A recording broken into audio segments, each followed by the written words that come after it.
East on behalf of people. Senator David Williams on behalf of the people. Paulette Michelle Lofton on behalf of Mr. Ethan Crumbley, who's standing to my left. Amy Hop on behalf of Ethan Crumbley. Good morning, Your Honor. Deborah H. McHelby, court appointed lawyer guardian ad litem. Thank you. With that being said, you may all be seated. Before we get started, there are a few things that I need to state for the record. It's my understanding that there will be at least 2 minor witnesses testifying in this case. I will note that to the media that's in the courtroom, when the minor witnesses are testifying, you are not to video record or photograph their faces. I will allow you to have the audio recording of their testimony, but you shall not video their faces or photo their faces. And so that should not be done throughout this case. I will note that the people will identify for the record before a minor witness is called. And so that way you are placed on notice. With that being said, to those in the courtroom, I understand the sensitive nature of this case. And I'm going to ask everyone, because this is court, to please maintain composure. If you do need to step out of the courtroom, there is a composure room outside of this courtroom where you all can go and try to compose yourselves and return to the courtroom. However, I can't have any outbursts because we need to make sure that we protect the integrity of these proceedings.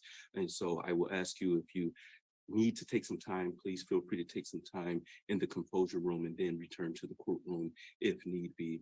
I will also note that please do not record these proceedings using your cellular phone. If I see anyone with their cellular phone out and it appears that they are recording these proceedings, your cellular phone will be taken. With that being said, people, any preliminary issues or statements that we need to address? Thank you, Judge, and I appreciate the opportunity to have a conference in the court's chambers. One thing that we did not discuss, we're asking the court to take judicial notice of the prior placement hearings and any court hearings that occurred from the pendency in this case up until today as well. Thank you. The court will take judicial notice of such. Thank you, Judge. We do have prepared a exhibit binder for defense as well as the court. Been speaking with defense in chambers. It's our understanding that the exhibits will be admitted, so I'll make a general statement of admissibility for exhibits 1 through 62. And as the court stated, I will notify the court prior to extremely sensitive information and photos, images being broadcast on the screen in the presentation of our case. That way we will ask the court to request the media not to film or broadcast those images in any way, Judge. Thank you. With that being said, defense, any preliminary issues or statements? Yes, Your Honor, that is correct. We also have an exhibit binder for the court when the court is ready. We would be admitting defendants exhibits A through W. Thank you. Are those also stipulated? They are. Yes, Judge. Thank you. With that being said, people's, and you stipulate to people's 1 through 62. Yes, Your Honor, I would just ask the court to note my previous objections that were filed in a motion and the court ruled on them. Thank you. The court notes your previous objection. The people's exhibits 1 through 62 are hereby admitted as evidence. Defense exhibits A through W are hereby admitted as evidence. That being said, any other preliminary issues from defense? Your Honor, I know that this is very different from a trial, but we are asking the court to consider allowing Mr. Crumbley to be taken out of all of the chains and handcuffs. Thank you. Respectfully, I'm going to have him still in the chains because this is considered an evidentiary hearing. And so this is not a trial. And so he will remain in chains. However, he can have one hand that's unhandcuffed so he can take any notes or communicate with counsel. Perfect. Would the court like me to approach with the exhibit binder? I don't know if you already have the. I will take binders from both the people as well as defense. Thank you, Judge. Thank you. Thank you. That being said, any other preliminary issues from defense? Your Honor, I plan on using the PowerPoint, the TV in my opening. So I know we tested it yesterday. We should be good, but I may just need a moment once it turns to my turn. Thank you. Thank you. With that being said, people, do you wish to present an opening statement? We do, Your Honor. Thank you. You may. Your Honor, my name is Karen McDonald and I represent the people of the state of Michigan. The hearing today is the most important legal proceeding in the lives of nearly everyone in this courtroom. It is incredibly important for the defendant. His life is at stake. But everyone else is here in this courtroom today because this defendant made the decision to kill 4 other people and to take their lives instead of his own. Injured several others and terrorized hundreds. So the hearing today is just as important to these victims as it is to the defendant. and it is important to this entire community.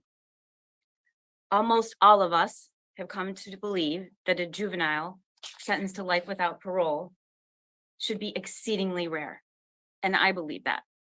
I embrace that. I want to be clear that we acknowledge that we bear the burden of proof, and we have a heightened standard when we ask for a juvenile to be sentenced to life without parole. As this court knows, you must consider the mitigating factors set out in Miller versus Alabama, and we also embrace that. There has been a misconception that charging this defendant as an adult and charging his parents is somehow inconsistent. That is not true. They are charged for doing two different things. This defendant has already pled guilty to killing the 4 victims who died, shooting 7 other victims with the intent to kill them and terrorizing everyone else who was at Oxford High School that day. He's the only one who pulled the trigger. The parents are charged with involuntary manslaughter for their gross negligence in buying the obviously troubled son a gun, for not securing it safely, and then for not doing anything about it when they saw the defendant's drawings on the day of the shooting. They are not charged for being bad parents, and no one is saying they pulled the trigger. What we're saying is they had an obligation to the students who died, and their gross negligence resulted in those students' deaths. Neither one of them gets a pass because of the acts of the other. The defendant does not get a pass because his parents were grossly negligent. He is the one who researched and planned and carried out the shooting. And they don't get a pass because they gave their son a gun that he used, knowing he was a danger to use it. Each of them is only being held accountable for their own actions.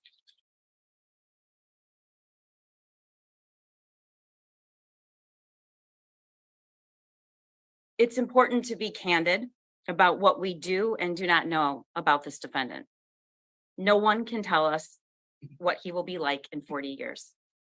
None of us have a crystal ball, and we are not going to present any witnesses who will say there is 0 chance of possible rehabilitation.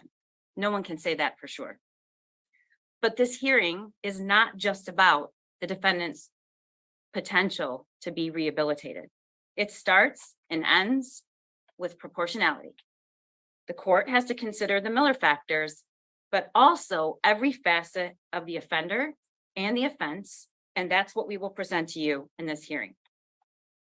This is an offense unlike any other in this country or state has ever seen, not just the number of children who died, but the way the defendant killed them, the amount of research and planning and preparation that went into it, and the way he carried it out, the picking and choosing of who would die. The video of the shooting doesn't have audio, but you will have no trouble interpreting the defendant's demeanor as he kills people and kids in that school.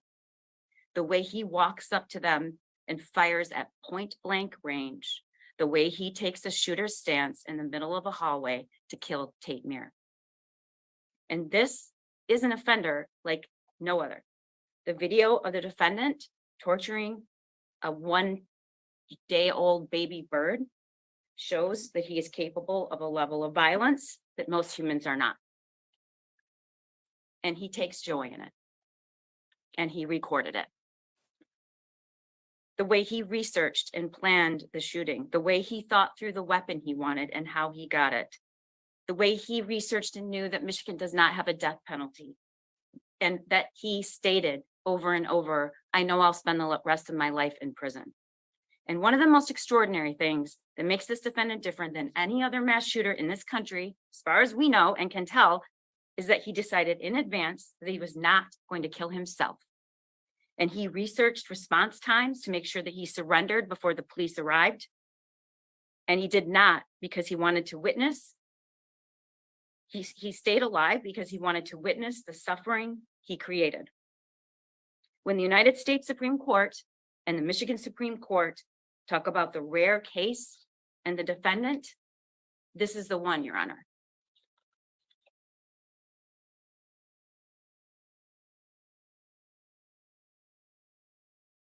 Finally, we seek to present this evidence to the court in the most respectful way we can. to the hundreds of victims in this case, the parents who lost their children that day, and those that are here with scars and bullet holes in their bodies. Your Honor, there is only one way to do that. It is painful and gut-wrenching, but the way to honor victims is the very same thing, Your Honor, that is essential to this court making its decision on whether or not this sentence of life without parole is proportional. Your Honor, this is it. We must tell the truth. Our witnesses must tell the truth, and they must tell all of it. We must have the courage and strength to listen and view the facts despite how horrifying it may seem. That is what we are called upon to do, and it is the only way to do so with the utmost respect that these victims deserve. Thank you. Thank you. Defense, You know, if I just have one moment to make sure that absolutely.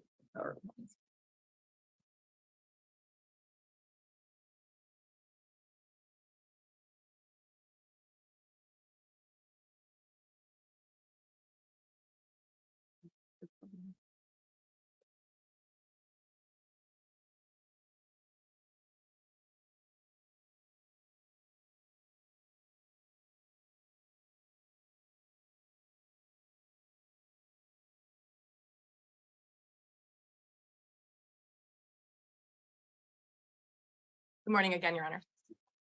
I want to first go over the law that we must use during this hearing.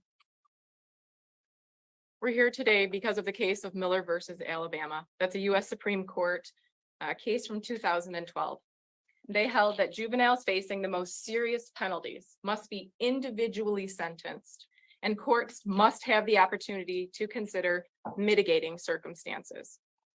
Those are chronological age, family and home environment, circumstances of the crimes, not the facts, but the circumstances, incompetencies associated with youth, and the possibility of rehabilitation. We also look to Montgomery versus Louisiana, a U.S. Supreme Court case of 2016. A lifetime in prison is a disproportionate sentence for all but the rarest of children, reserved for those whose crimes reflect irreparable corruption. 2021, People versus Bennett. They state that nearly every situation a sentencing court is asked to weigh in on the appropriateness of a life without parole sentence will involve heinous and oftentimes abhorrent details. The fact that a vile offense occurred is not by itself enough to warrant the imposition of life without parole. A court must undertake a searching inquiry into the particular juvenile, as well as the particular offense, and determine whether this is the truly rare juvenile for whom life without parole is constitutionally proportionate. And most recently, in People versus Taylor, the Michigan Supreme Court held in 2022 that when a prosecutor seeks to impose life without parole for a crime committed by a juvenile, the prosecutor bears the burden to rebut a presumption that life without parole is a disproportionate sentence. The standard for rebuttal is clear and convincing evidence. Clear and convincing means that the evidence is highly and substantially more likely to be true than untrue. Your Honor, this hearing is not like something that we are used to. Usually when the prosecutor and defense stand before the court, we're here for a trial. And in that scenario, the prosecutor has to prove each and every element beyond a reasonable doubt. This hearing is distinctly different. Mr. Crumbley has already pled. He raised his right hand. He told this court that he was guilty of committing all 24 counts against him. We are here today because the people filed a motion for life without parole following that plea. We must move away from the trial mentality and into a sentencing phase. The facts of this case are difficult. They're unpleasant, unnecessary. The images that you will be shown are not something you are ever likely to forget.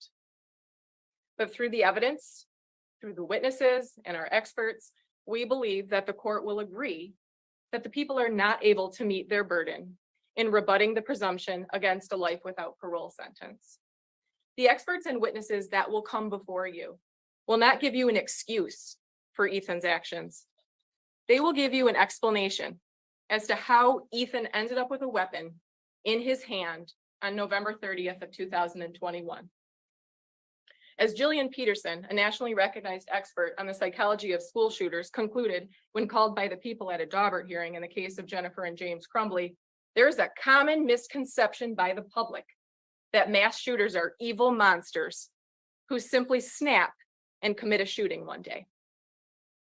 At the end of this hearing, we will be asking for the imposition of a term of years because it will be clear to you that 15-year-old Ethan Crumbley is not one of those rare juveniles that is irreparably corrupt and without the ability to be rehabilitated. Thank you very much. Thank you. People, you may call your first witness. Thank you, Judge. People call Lieutenant Tim Willis. We have a PowerPoint presentation, if I may. Absolutely. Absolutely. Detective, if you could, please approach the witness stand. You're then going to stand in the witness box, face my clerk, please, sir. Please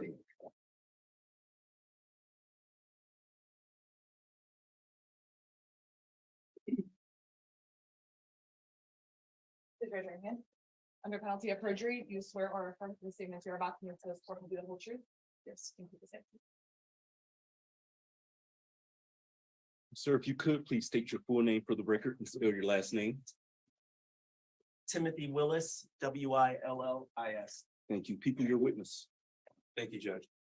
Sir, when you're ready, could you please state and spell your full name for the record?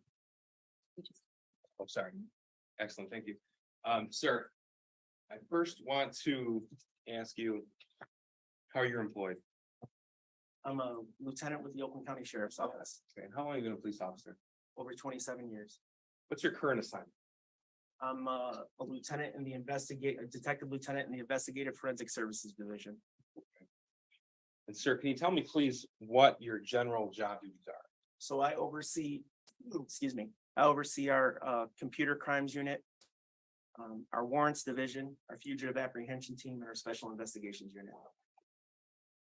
Now, you've been a lieutenant since 2016, is that right? That's correct. Sir, I want to direct your attention right to November the 30th, 2020. Do you remember that day? I do. Were you working on November the 30th? I was. Do you recall where you were when you were notified of a shooting at Oxford High School? I was in actually at the prosecutor's office discussing another case. Tell me please, about what time were you notified? I think it was about, the day was kind of crazy, but I believe it was around 1 o'clock. And when you received the notification, what did you do? I left the prosecutor's office, immediately made a phone call to try to confirm the information. I got confirmation immediately. I then got into my detective, which is just a Chevy Traverse with just some lights on it, and proceeded directly to the Oxford High School. When you say proceeded, can you tell me about that drive, please? It's a little, honestly, it's a little blurry. I don't recall all of it. I do remember the route I took, and I remember going up M24, and it was chaos. There were cars, police cars, emergency vehicles, and personal vehicles, all flying to that scene, which was kind of shocking to me. I mean, I typically expect cars with lights on it to do that, but once I realized, or I actually followed a civilian car to the scene, and I realized it was an off-duty officer that came from home. Was he looking for his child? Yeah. Now, as the lieutenant in charge of the special investigative unit, when you arrived on scene, would it be fair to say that you were one of the ranking officers when you arrived? Yes. Okay. Is that how you came to be the officer in charge of this investigation? Yes,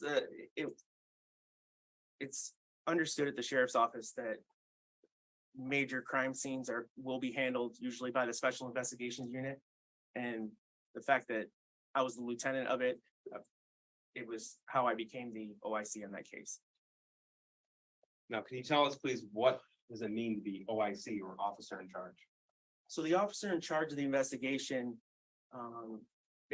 basically, especially with one this size, hands out the assignments, follow-up detective work, be it interviews with witnesses, collection of evidence, or determining what evidence needs to be taken and analyzed forensically or otherwise.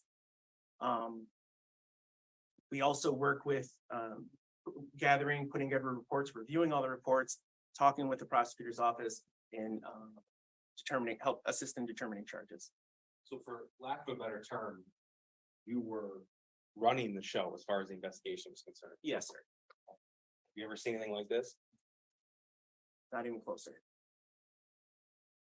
Now, there was a massive amount of evidence in this case.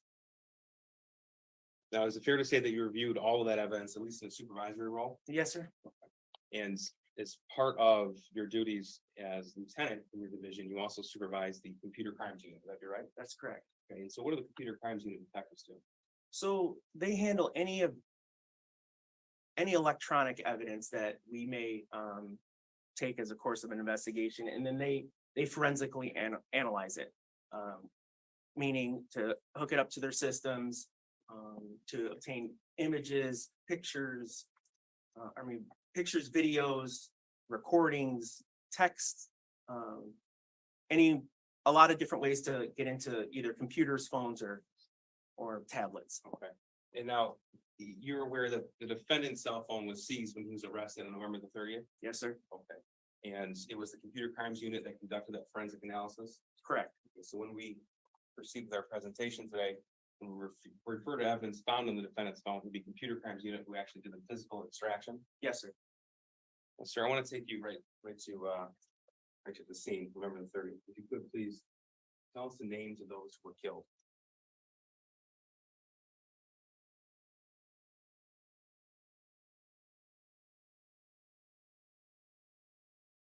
Excuse me.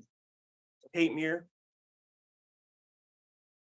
Hannah St. Juliana, Justin Schilling,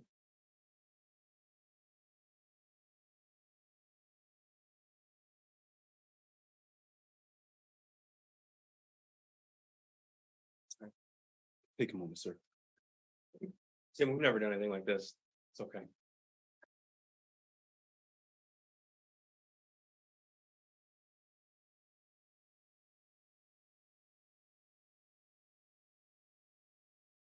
Madison Baldwin. I'm so sorry. Who was wounded? Phoebe Arthur, Elijah Mueller, Riley Franz, Kali Osage, John Ashudo, Molly Darnell, Aiden Watson. Person who committed these murders and attempted murders in court today? Yes. Please tell the court what he's wearing today. He's sitting next to counsel. He's wearing orange jail uniform. Now, with the record reflect identification defendant for this hearing. So reflected. Now, detective, the Oxford High School is equipped with surveillance cameras, is that correct? Yes, sir. And that covers both interior as well as exterior footage. Yes, sir. In fact, there's over 90 cameras in that school. Yes, sir. And they were operational on November the 30th. Yes, sir. Now, as part of your investigation, your duties as the officer in charge, did you review the surveillance footage of the interior of the school on November the 30th, 21? I did. Yeah. Now, you also reviewed eyewitness statements and things of the like? Yes, sir. Based upon that investigation, are you able to tell us where the shooting started at Oxford High School? Yes, sir. May I approach the witness, Josh? Yes. Lieutenant, all of these exhibits have been admitted. I'm going to give you a binder for you to refer to. Okay. First, I'll direct you to the screen here. This is people's exhibit 1. Can you see that, sir? Yes, sir. Okay. And this is a map of the layout of the Oxford High School. That'd be right? That's correct. And the highlighted portions, what significance is that? So the highlighted portion is what's referred to as the 200 hallway, and that's where the entire shooting occurred within that highlighted area. Now, this is a zoomed portion of that, and we have exit doors identified. Is that right? That's correct, sir. Okay. So door 7 is on the left next to room 256, 249, then moves on to door 6, door 5, and door 4. Correct. So where did the the shooting first start? The shooting began, the defendant exited the bathroom just above room 258 there on your left. He made a left-hand turn out of that bathroom and began shooting. So your invest,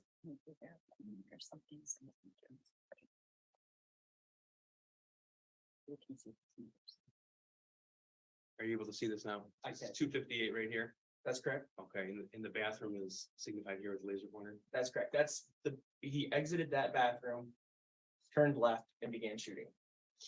Now, sir, he was in the handicap stall before he exited the bathroom, is that right? Yes, sir.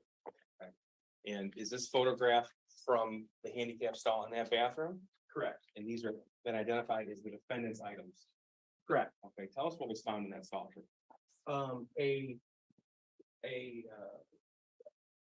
Miscellaneous homework papers or work papers from school, a hardbound journal, leather journal. Obviously some wires from, power cords from computers and things of that nature. Did you examine those papers found in the back there? Yeah, the assignments, yes. Okay, tell us what of note, if anything, was discovered on those pieces of paper. I believe there was 93 pieces of paper somewhere in that area, over 90. And on those over 90 pages, there was over 50 images of guns drawn. Now, there's no evidence that any teacher or administrator saw those particular pieces of paper, is that right? No evidence, no. Okay. And you said there was a handwritten journal? Yes, sir. Okay, that's People's Exhibit 3, that's been admitted. Have you read that entire journal? I have. Now, if the journal were to be photocopied, how many pages would it be as far as the actual written portions? 22. And out of those 22, the first written page has a drawing of a rocket, am I right? And a quote from a book. Yes, sir. Now, the remaining 21 pages with actual content. Can you tell me how many of those 21 pages refer to the school shooting? Every single one of them. Were you able to identify that journal as being written by the defendant? Yes, sir. How's that? Several reasons. It was found amongst his items there. His name was written throughout it. We later will see another assignment where we've seen his handwriting on, and that matched the handwriting in the journal. It also references events that occurred at the school with the deer head weeks prior, the bird head prior, the fact that his father purchased a Caltech. So you're able to tell from the overall context of the passages that it was in fact the defendant's and he did in fact write it. yes, I'm going to refer to portions of his journal. And feel free, if you have written notes in front of you, to refer to it. Okay. Yes, sir. We're going to start with page 22 of Exhibit 3. Looking at the screen, sir, can you tell us please what the defendant wrote? Yes, he wrote, excuse me. I want to shoot up the fucking school so badly. Soon I'm going to buy a 9mm pistol.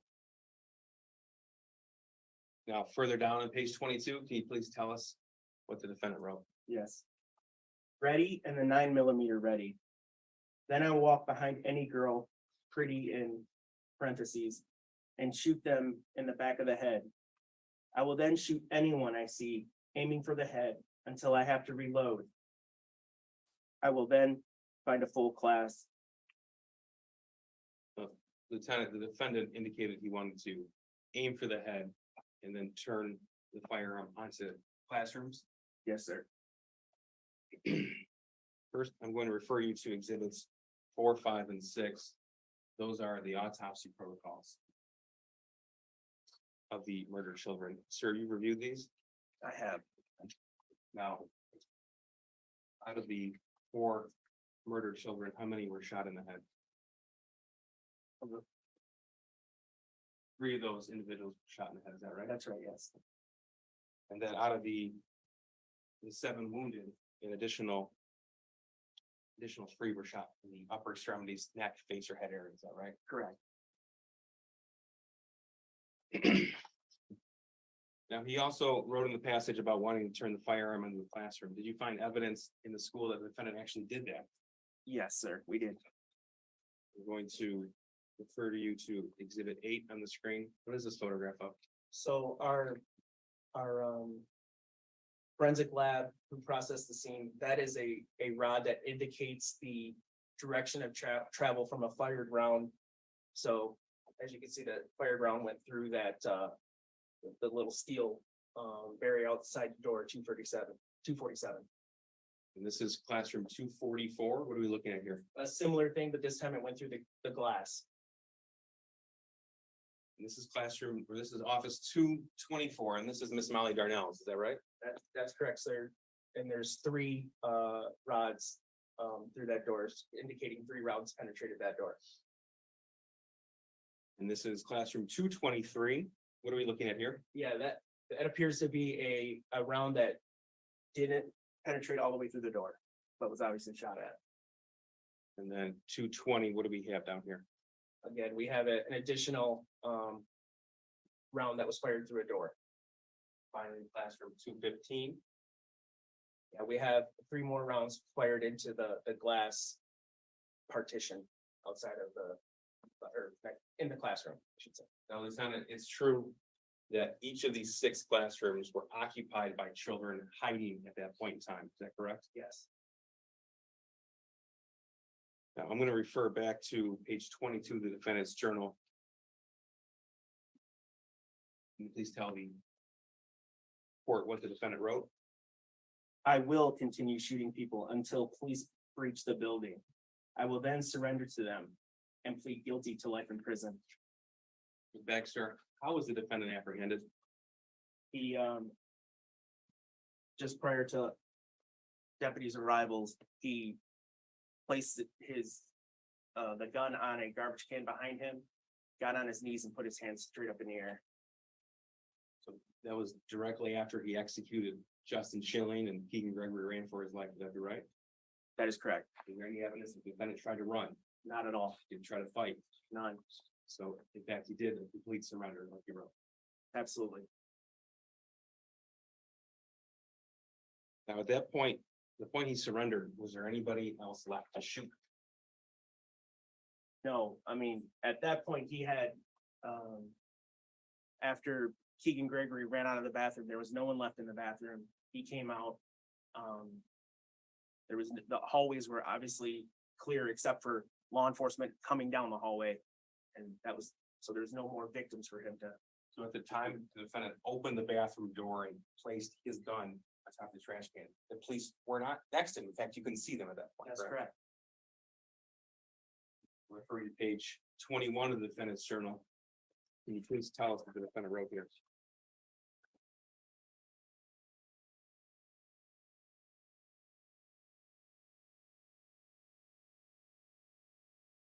So in the margin there, it says, I wonder what life in prison will be like. And then throughout this page, does the defendant write a list of items it appears that he plans to take on November the 30th? Yes, Tell us about that, please. it says 1 9mm pistol, extra mags. And then to the right, it says half blood, and the word underneath that, it says fuck. And then 2 to 5 Molotov cocktails. 1 to 3 powdered, I believe it's NOS flares. Pair of gloves. A hat, jacket, mask, knife. Now, Lieutenant, I want to take you back to the photograph of the defendant's backpack in the bathroom. Yes, sir. You mentioned these cords, these wires. Did that cause the investigators concern when they initially appeared on it? Yes, so. To explain, our first step is to identify and locate the shooter. That was done. Once he was in custody, we also look for secondary shooters and, any additional type devices, but we also try to identify victims and sweep the rest of the building. During that sweep, that's when this was discovered. On or around that time, we also became aware of the YouTube video that the defendant made throwing Molotov cocktails. there was some concern by the officers who approached that there may be some secondary device in that bag, Second device meaning what? an explosive device. So we notified the Michigan State Police Bomb Squad. They came in to X-ray it. Of course, this all occurred before anyone ever examined the journal, is that right? Yes, sir.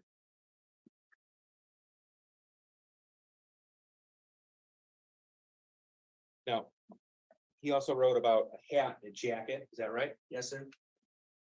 In reviewing the video, did you discover the defendant changed his appearance before the shooting? Yes, prior to going in, he has a gray hoodie on, his backpack, no hat. He comes out, it appears that hoodie was just flipped inside out. He dropped his backpack and he's wearing a black knit cap. Now, page 21, the defendant indicated a date and a time, and then read the passage right underneath that. Date is 11/9/2021 as of 2:13 PM. I want the world to remember me.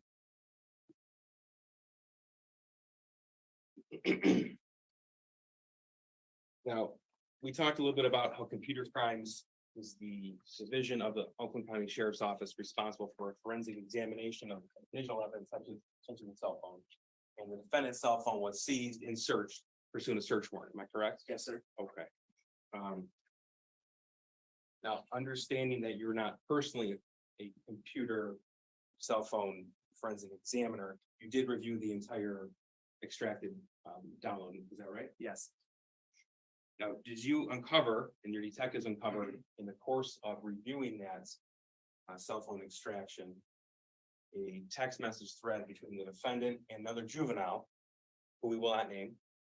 And that text message thread in particular was over 20,000 texts in total, is that right? Yes, sir. Okay, and if it were to be printed out, it would be over 5,000 pages. Correct. Okay. Now, first, for the record, Judge and for counsel, we have exhibit 14 is the copy of the full file extraction. That's on a portable hard drive.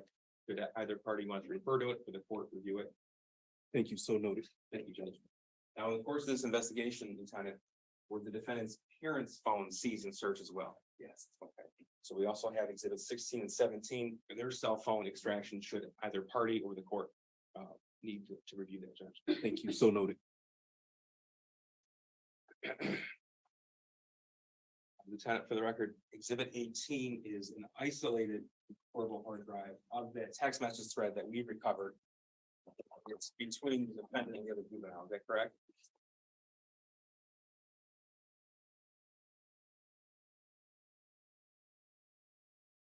Yes. And again, you've had the opportunity to review those text messages. Yes. I'm referring you to the slide. This is a text message from March 17th, 2021, sent at 12:41 a.m. to 12:46 a.m. UTC -4. And for the record, every text message has a date, a corresponding page number to exhibit 18. And this time has been converted from UTC to Eastern Standard Time. Is that right, Lieutenant? Yes, sir. Okay. Please tell us what the defendant wrote here. This is why when you die, you need to be remembered for a long time. Doing something that will make people think about you until time ends. Unless you do something that will make people remember you. Like people remember King Henry or Cleopatra or even Hitler. If you want to be remembered forever, how would you want to be remembered? As a smart and heroic person or someone who massacred people and scars other people's brain of your life? At that point, the other juvenile replied, smart and heroic, probably. And then how about you? And the defendant replied back, not for me to say. Okay, so this was in March 17, 2021. And this theme of wanting to be remembered, is that repeated throughout the defendant's journal? Yes, sir. Moving on to page 19. Please tell us what the defendant wrote.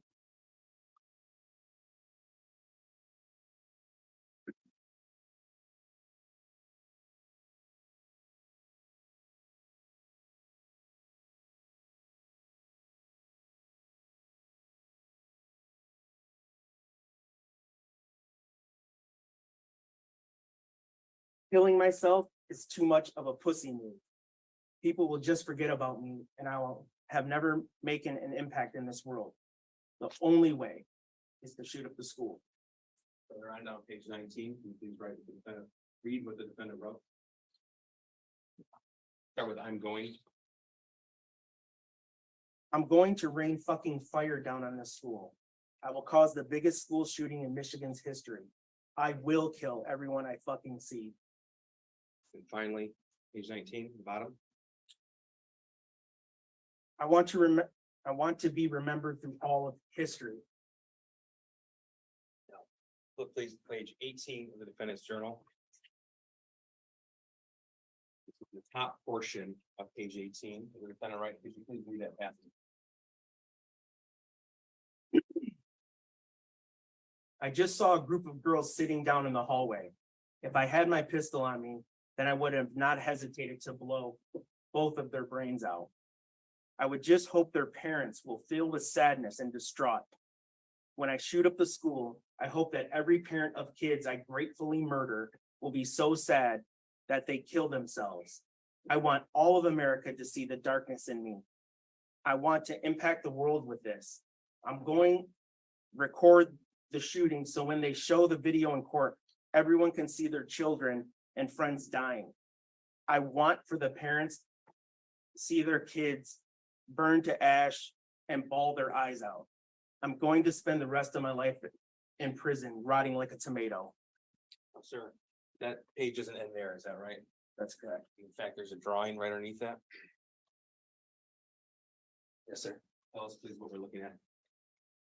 It's a drawing of a hand extended, firing a round into the back of presumably a young female. And what did the defendant write about that? The first victim has to be a pretty girl with a future so she can suffer just like me. Lieutenant, who was the first person shot? Phoebe Arthur, excuse me, Phoebe Arthur. You know where she was shot? In the face. We're moving now to page 17. There's a part here that's redacted. And we redacted the name of a different school shooter. Is that correct? Yes, sir. Can you please read the remainder of that. He is my idol. I want to do what he did. I want America to hear what I did. I know that rarely only shootings have happened in Michigan, so that means I will cause the largest school shooting ever in the state. I'm not going to kill myself. I will surrender to the police. I wish to hear the screams of the children as I shoot them. All I need is my 9mm pistol, which I'm currently begging my dad for.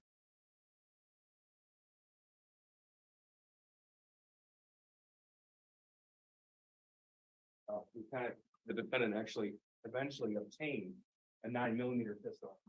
Yes, sir.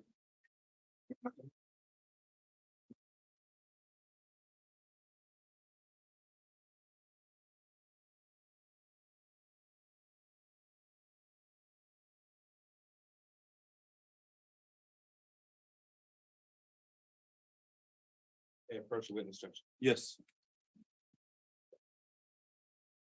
It's already been admitted. As well as evidence was.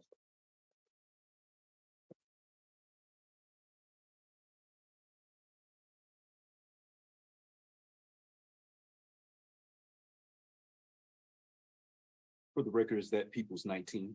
That is just thinking. Thank you.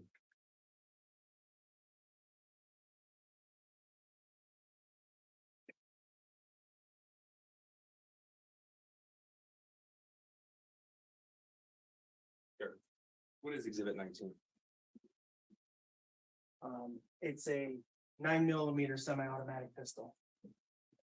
Now, is that actually the murder weapon from November the 30th, 2021? It is. It was the weapon used and the weapon recovered that day. When was that gun purchased? The Friday just prior to the shooting. It would have been November the 26th, 2021? Yes, sir. And that was purchased from a firearms store in Oxford? Correct. Who was the registered purchaser of that firearm? James Crumbley. And that's the defendant's father? It is. Were you aware that the defendant was with James Crumbley when that gun was purchased? We came to know that, yes, Now, sir, you were here when the defendant pled guilty on October the 24th of 2022, is that right? yes, And so you heard his statements in court. yes, Is it true that the defendant stated that he actually gave his father money for that gun? correct, And he actually picked out that gun? yes. Did you uncover evidence that this defendant posted pictures about that firearm on social media after it was obtained for him? Yes, those were recovered off his phone. Okay. Now I'm going to show you what's already been admitted as 20. This is a post from the defendant's Instagram account. Can you please tell us what the caption is on the photograph the defendant posted? Just got my new beauty today. Heart eye emoji, Sig Sauer 9mm. Ask any questions, I will answer. And that was taken November the 26th, 2021. Is that correct? Yes, And this is another post that the defendant posted to his Instagram account on November the 26th, 2021. Is it the same caption? it is. Again, is this the same weapon that we've identified as the murder weapon, exhibit 20? Yes, sir. Now, this is another Instagram post. The defendant posted that picture November 26, 2021. And same caption on this photograph. Yes. What do you note about this particular picture? He has some, it appears to be some knowledge of how to handle firearms. His finger, which is very important when handling firearms, is outside the trigger guard. He is lining up the sights. You're trained with those kind of sights specifically to line them up 3 in a row. If you think of them like 3 equal light on equal sides, equal amount of lights on equal sides. So that's the correct way to aim that firearm, am I right? Yes, Finally, Instagram post that the defendant posted on November, this is November the 27th, the next day, 2021. What was the caption on this picture? took my new SIG out to the range today. Definitely need to get used to the new sights, LOL. Now, in the extraction, this forensic extraction of the defendant's parents' cell phones, did we find evidence that the defendant's mother posted about going to the shooting range with the defendant as well? Yes, we did. All right. Now, this is from Jennifer Crumbley's Instagram, and this was posted November the 27th, 2021. What did the defendant's mother post? Mom and Sunday testing out his new Xmas present. My first time shooting a 9mm. I hit the bullseye. This is another picture of a target, Yes, sir. same caption referencing his new Xmas present. Correct. Again, November 27th, 2021. Yes, sir. Finally, on her Instagram, what is this? That is the, this pistol along with those magazines. A picture of him. And what's the caption here? Mom and Sunday testing out his new Xmas present. My first time shooting a 9mm. I hit the bullseye. Now, in a review of Jennifer Crumbley's Instagram stories, was there a short clip that kind of training with a firearm? Yes, sir, there was. And in fact, throughout this investigation, was evidence uncovered of the defendant training with different firearms. Yes, there was. Now, this picture right here that Jennifer Crumbley posted, this was just 3 days before the shooting. Is that right? Yes, that's correct. First, I'm going to show you a clip from Jennifer Crumbley's Instagram story. This is from June the 22nd, 2021. What's the post that Jennifer Crumbley wrote? Ethan and James R. Crumbley both got handguns this week, testing them out at the range. Now, you mentioned that evidence was uncovered that they were both training with firearms. Yes. I'm going to show you what's already been admitted as exhibits. And this unfreezes, Lieutenant.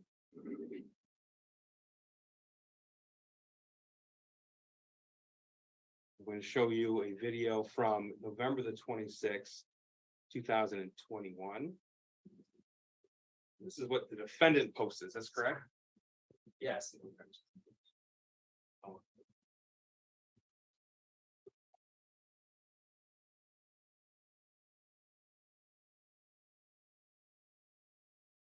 As I believe we have the television, the court's television is frozen. Just give me one moment. Yeah.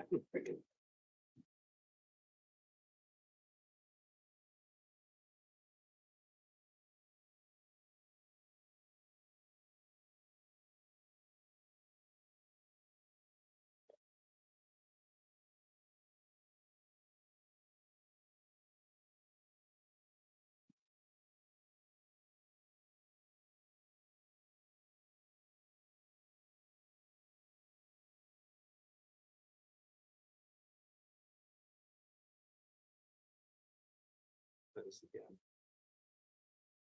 This was posted November the 26th, 2021, and the defendant actually posted this clip. Now, before I play the clip, what are we looking at here? I can't make that out. Okay, well, I'll let it play, then you can tell us. We're looking down the barrel of the gun, the weapon used in the shooting. murder. Yeah.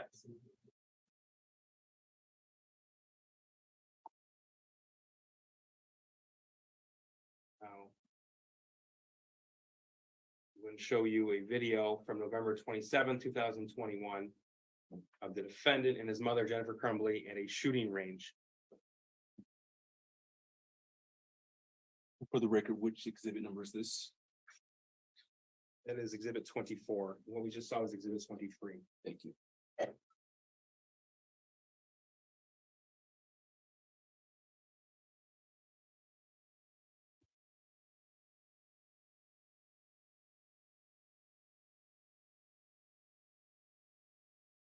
So we see the defendant with a gray sweatshirt, Yes, and that's his mother walking next to him. yes, sir. And the defendant has a target, paper target in his hand. Is that right? Yes, sir, he does. And next to him, has that been identified as the murder weapon that was bought the day prior? Yes, correct.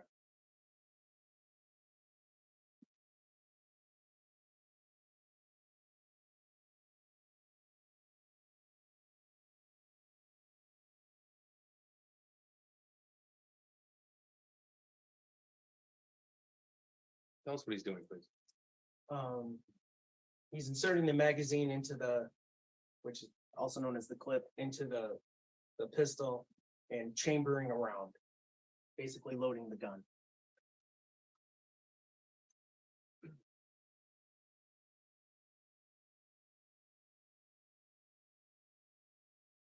He doesn't have any help with him there, is that right? That's correct.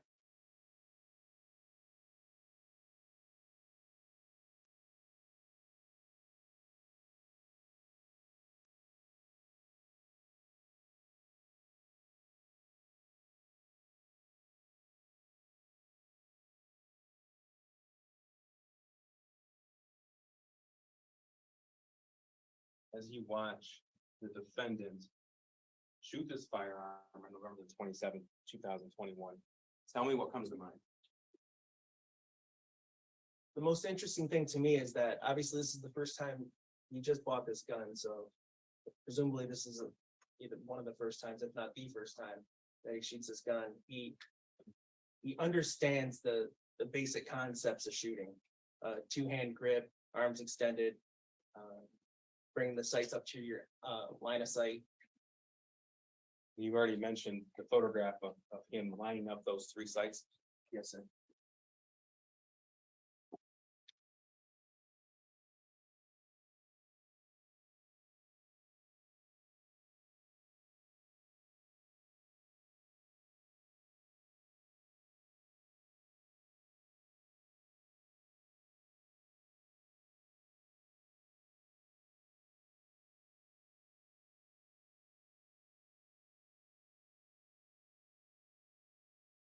Kind of retracts his target.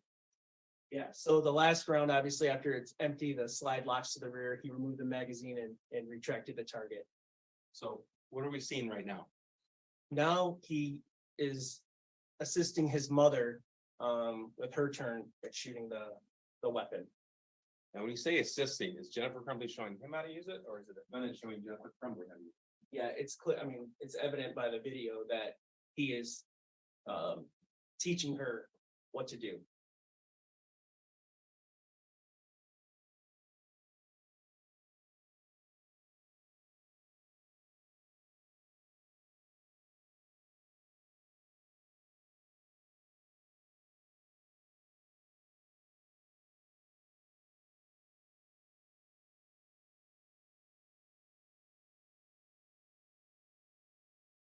video depicts the defendant actually pointing out different aspects of the gun, where to Yeah. hold it. If you remember, he loaded the gun, racked the slide, did everything, and he's kind of walking her through the steps now. That's called a slide release, what she just hit that moves the gun forward. And now she appears she doesn't know how to properly grip the pistol. Comparing shooting stances, who is the more experienced looking shooting stance? Yeah, experience a more confident looking shooting stance is Ethan, for sure. Pardon me, the defendant. At this point in the video, his mother actually calls the defendant over to retrieve the magazine. Yes. So she sets the gun down when she's done. Whereas the defendant, properly unloaded it, left it down. There's multiple times throughout the surveillance video shows the defendant's mother asking the defendant for help. Yes, he hears she's still unsure about how to grip the firearm. She's putting her thumb around her wrist and he's showing her, no, your thumbs forward. 2 hands on the gun, thumbs forward.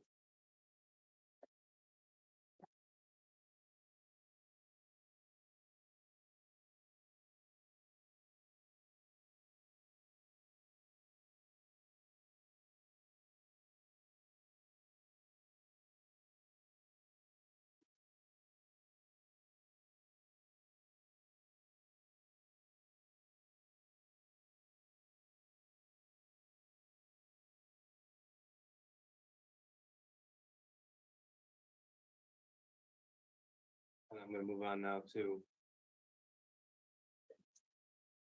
what's been admitted as Exhibit 25. Speaking of videos that depict the defendant training with firearms. In the investigation, a video was uncovered from a different shooting range in September of 2021. When he was at the range with his father, is that correct? Yes. Since September the 25th, 2021. Yes.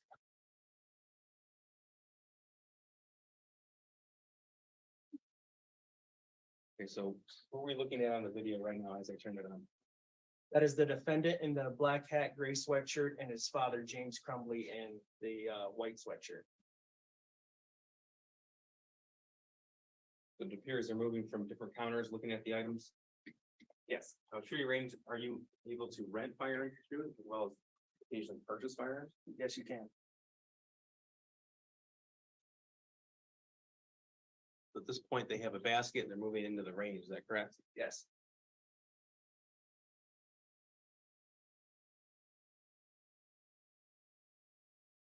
Now, earlier you mentioned the Kel-Tec pistol. Yes, it's true that James Crumbley purchased a Kel-Tec pistol in June of 2021. June, yes, sir. Okay, appears to be a pistol in James Crumbley's hip. So this is before the 9mm used in the murder was purchased, right? Correct. Okay, so we presume that James Crumbley brought his 22 caliber Kel-Tec semi-automatic pistol to shoot. Yes. It appears there's a second firearm on the table of the shooting lane. Would that be a firearm that they rented? I believe, yes. Again, who's stepping out first, the shooting lane? The defendant.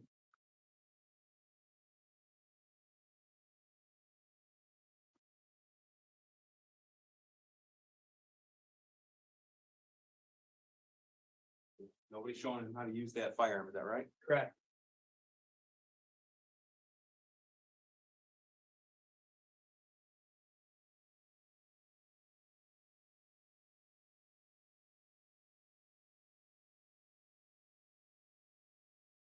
This is admitted as an exhibit, so in the interest of time, we'll pause it right here. But again, when reviewing the defendant's shooting stance, does he appear to be confident and experienced? Yes, he does.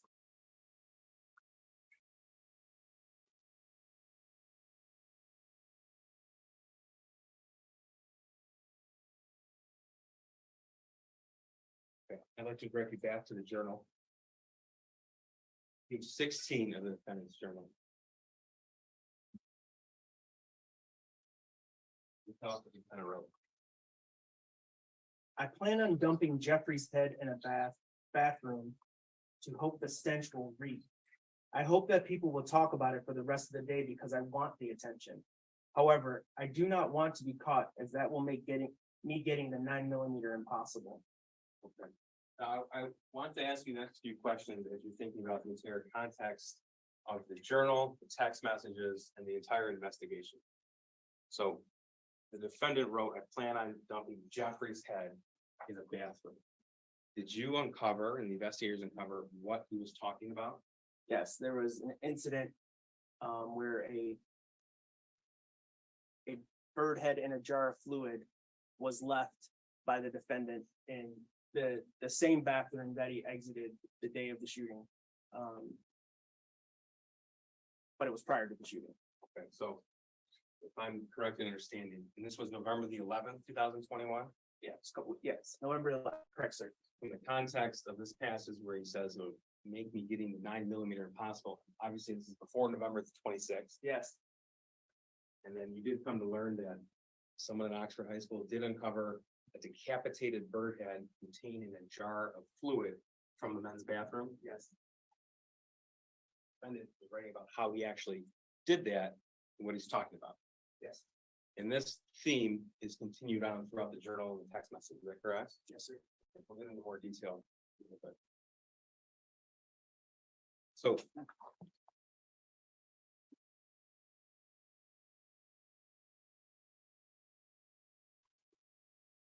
So.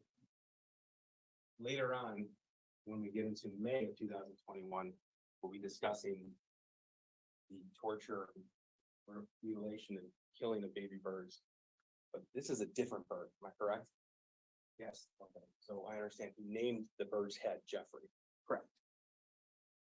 That bird had looked, I don't know birds all that well. But it looked more advanced in age, it looked more like an adult bird than a. Certainly different than the picture of the bird who subsequently tortured. Hatchling, yeah. On page 15 of the defendant's journal, please tell the court what the defendant wrote. So during the passing time of 3rd to 4th hour, I went into the bathroom and I wanted to dump the bird head on the ground and keep the jar. But there were people waiting, so I put the whole jar on top of the toilet paper dispenser. In fact, that's where that jar was found. Yes. Further on down page 15. So now I'm pissed because I want to do the shooting with a 9mm pistol, as they are effective for killing. But right now, all I got is a puny 22 LR Keltec that I don't know where my dad hid it. Underneath that passage, what do we say? The defendant draws 2 separate rounds or bullets. On the left, a 22 LR long rifle. It says kill range 25 meters max, and then a 9mm Parabellum kill range 100 meters. Now, Lieutenant, the police officer for 27 years, you're obviously familiar with firearms and ammunition. Yes, sir. If you could please tell the court, what's the difference between 22mm, or 22 caliber and a 9mm? Well, the most glaring difference is the size. The 9mm caliber is a much larger round. It has more. It has more impact. It does more damage. Which round, comparatively speaking, the 22 to the 9mm, be more likely to penetrate a classroom door? The 9mm. The 22. I'm not a gun expert, but 22s are designed for target practice with paper and or very small game hunting. Where the 9mm is essentially a combat round. So, police officers, soldiers with their sidearm, they come with carry a 9mm handgun. Correct. You wouldn't carry a 22 in the combat. Absolutely not. Now, in the course of this investigation, you and the detectives uncovered internet search history of the defendant on his phone. Is that right? Yes, sir. Okay. And did you find evidence of the defendant researching different weapons and ammunition on his phone? We did. We start with November the 29th, 2021, 2:07 p.m. What was the defendant's Google search? His Google search was type of 22 bullets. And Your Honor, for the record, when we have item 1, item 12, that signifies the particular search in the exhibit for the court. Thank you. So noted. Thank you. Now, item 12, on November the 26th, what did the defendant search? 6 hour P365. Right, and that's 4 days before the shooting. Yes, sir. Now, item 23, on November the 24th, what did the defendant write? The 24th, he wrote 9mm types comparison. He searched that in Google. Now, everything that we have here in quotes, that's bolded on the side, those are the defendant's actual words that he typed into Google on his phone. Yes. Now, we have a few different items redacted for privacy purposes. Can you tell us what the defendant searched on November 23rd, 2021, which is 1 week before the shooting? Used firearms, redacted firearms and range. And what about the next search, item 34? He typed in used guns, redacted shooting goods. Now, November the 10th, 2021, 20 days before the shooting, what did the defendant search? What is a Molotov cocktail? I'm moving on to item 62, November the 9th, 2021. Which is 21 days before the shooting, what did the defendant write? How deadly is a 9mm pistol? October the 4th, 2021, item 99, what did the defendant write? How many yards away is a 22 effective? And when you see in type or text, the decimal point and the numbers 22, that signifies a 22 caliber. Yes, sir.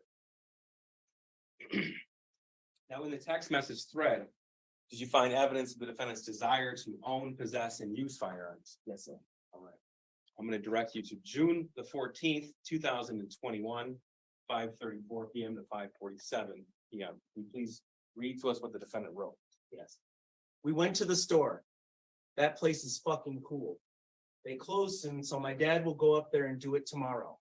My dad even said I could get a revolver if I wanted to, like a snub nose one. Yeah, it's just more money.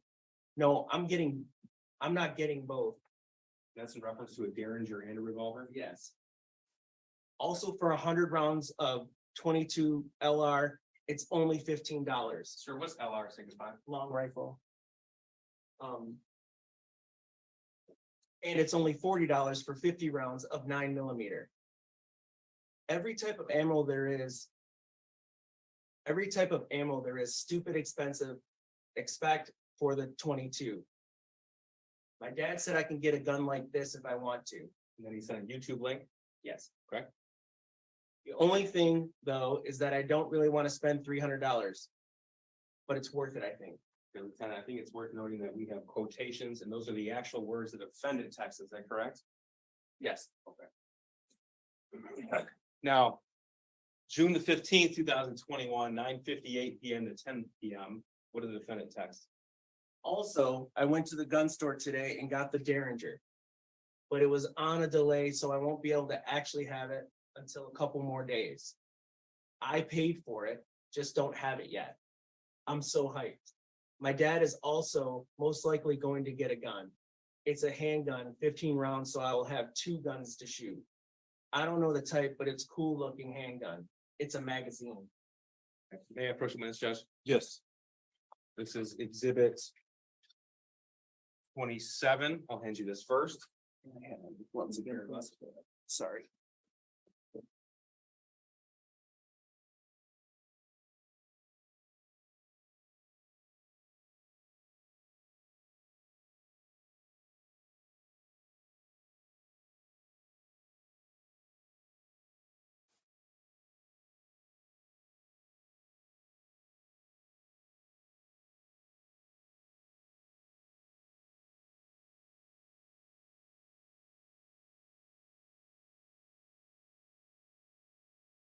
Now, exhibit 27. Here, can you please tell me what I've handed you? Is the Derringer pistol reference in the messages. Tell us, please, what is that? So a Derringer is a small firearm, a 22 caliber weapon. This actually has is 2 shots. So after 2 shots, you have to eject the cartridges and reload. Okay, so the capacity of that is only 2 rounds at a time, and then he would have to reload, Yes, and the bullet themselves would be very small. correct. Okay. And that was purchased in June of 2021, is that correct? Yes. And is that what the defendant's referring to in this text message? That we identify as exhibit 18? Yes, it is. Okay. Now, looking at 28 here. Tell us please, what is exhibit 28? This is the Keltec 22 automatic. Okay, and that was purchased by James Crumbley in June of 2021. Yes, And that's a semi-automatic handgun, it is. but it doesn't have the same sort of power as a 9mm, that'd be right? That's correct. And that's because of the type of caliber bullet. Yes, sir. Now, I'm going to show you two more text messages and then two videos. Okay. So moving on to June the 29th of 2021, at 2:42 a.m., what did the defendant text? Thing is, I had like over $1,000 before the Derringer, but now I only have like $800. What about July the 29th, 2021? He says, I want to get the Glock now. The only thing is they're like $500 and 9mm is expensive AF as fuck. Shotguns are cool. Yeah, but Glock, Referring to Glock. yeah, but Glocks are lightweight and shoot fast. It's like my type of gun for safety and not to shoot at the range. Keltecs are really fun to shoot. When I shoot my dad's last time, I barely got any kickback. From the context of these text messages, the parent defendant is actually paying for those firearms. Yes, Now, moving to August the 10th, 2021. Can you please read what the defendant wrote? I got my Derringer back and some more ammo. About August the 19th, 2021. He So- po- The defendant sent a video to his friend? Okay. Yes, he did. And then what did the defendant write? Shoot that Sunday. And then August the 20th, this is just after midnight, another video was sent. Correct. And what did the defendant write? My dad left it out, so I thought, why not? LOL. Just kidding. Not just kidding. I know gun safety, so it's no problem. Now it's time to shoot up the school. Double emoji, and then a series of JKs, which reference just kidding. I'm gonna show you those videos I referenced.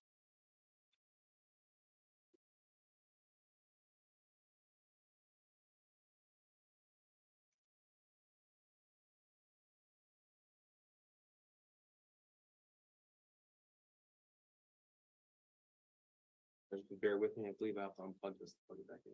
Sure.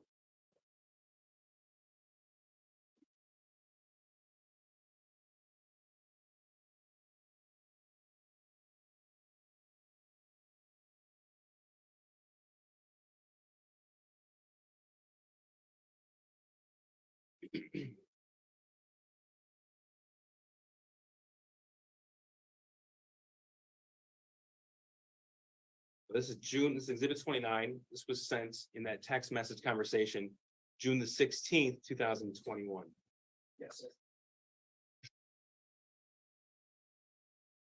It appears to be the defendant's hand with the Derringer in his hand. Yes. What's he doing with it? He's dry firing it, What does that meaning mean? there's no rounds in it. He's just cocking the weapon and pulling the trigger. I'll show you now, exhibit 30. This is from August the 20th, 2021.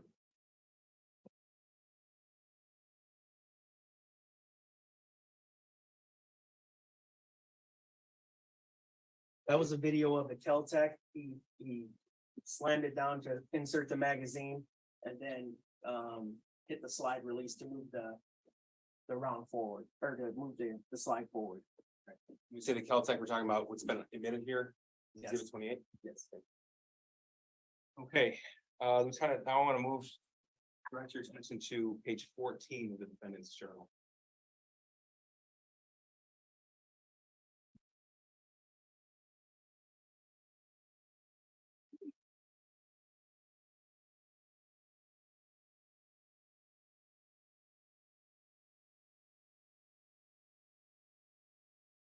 Okay, you want to read the passage? So I am very optimistic.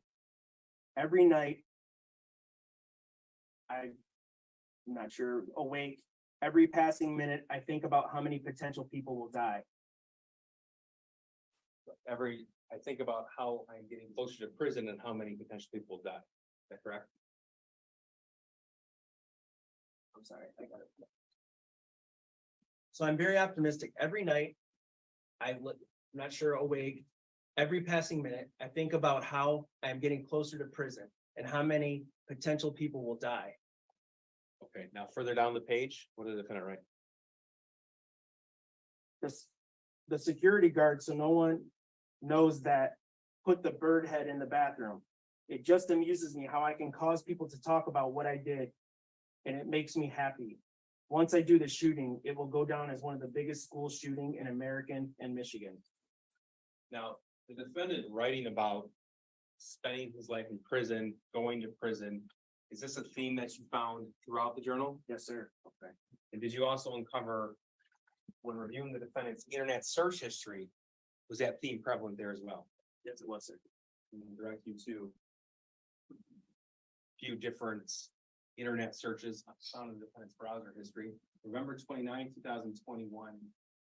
This is 8:45 PM, which is the night before the shooting. That's item 5. Can you please read what the defendant wrote? He Google searched, what is the worst prison sentence you can get in Michigan? What about item 9? He wrote, what is a life sentence for a 15-year-old? That's what he actually searched on his phone in Google. Yes, that's what he entered, correct. And this was 1 week before the shooting. Yes. What about item 11? What is the sentence for a life to fit for a 15 to life? Again, that's 1 week before the shooting. Yes. Moving on to item 12, again, 1 week before the shooting, what did the defendant search? He searched, what is the legal age to be sent to prison? And what about item 13, also 1 week before the shooting? Michigan Youth Correctional Facility. And there actually is, in the state of Michigan Department of Corrections, there's one facility that houses youthful offenders, is that correct? Yes. Item 15, again, 1 week before the shooting, what did the defendant search? What prisons are there in Michigan? Moving on to item 16, Has anyone ever been executed in Michigan? he searched that 1 week before the shooting. Yes, he did. Item 17, What states have the death penalty? again, a week before the shooting. And Yep. what about Yes, item sir. 19? It's redacted, and what part is redacted here? The name of another school shooter. Of a different convicted school shooter from another state? Yes, sir. Okay, what did he search regarding that individual? Is redacted, sentenced to death. Now, what about item 22? That he searched 1 week before the shooting? He searched, what is the maximum death penalty? And November the 6th, 2021, this is 24 days before the shooting. What did the defendant search? Is Michigan a death penalty state? I want to refer you back to the journal on page 11. Tell me when you're ready to read that passage.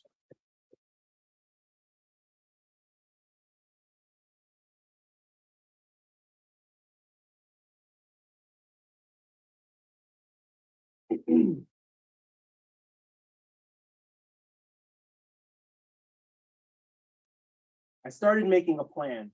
It was a plan to kidnap, rape, and kill her. I talked to Jack, the name.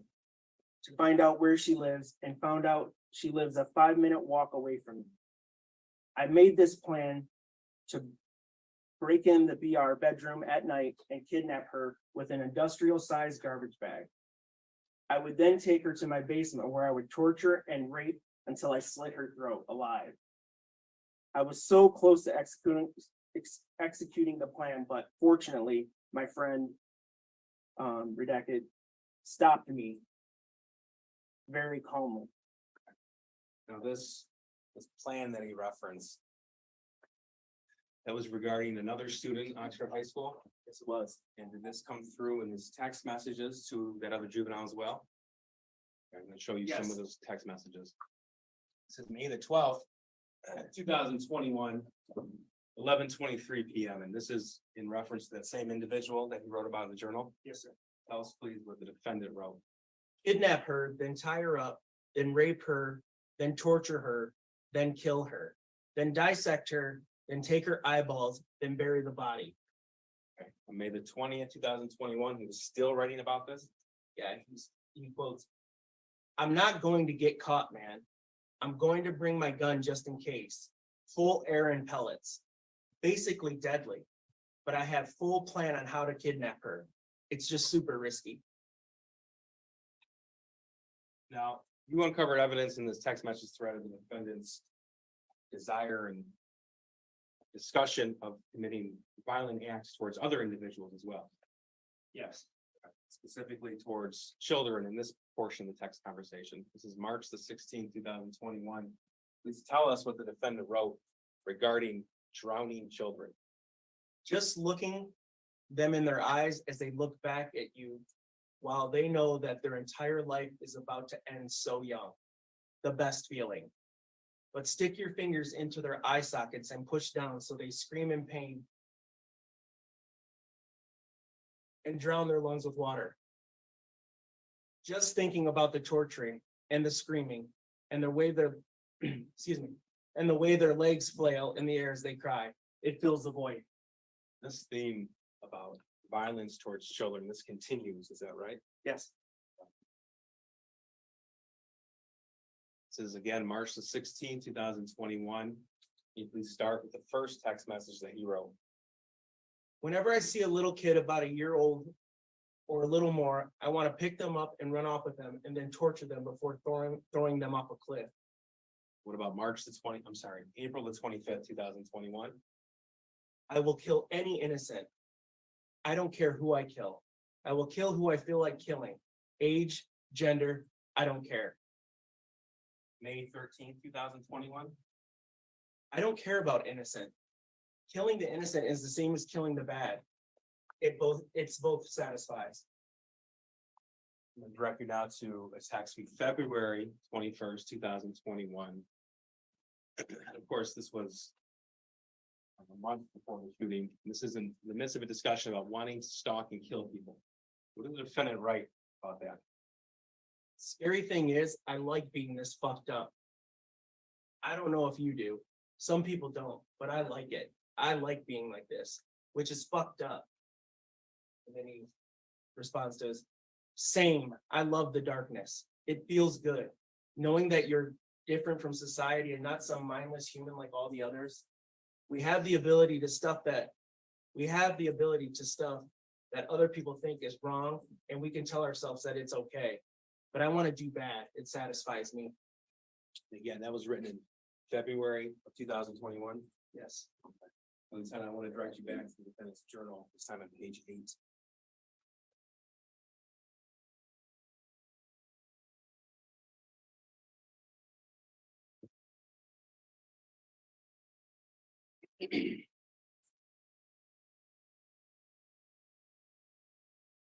Starting with last, you please read that.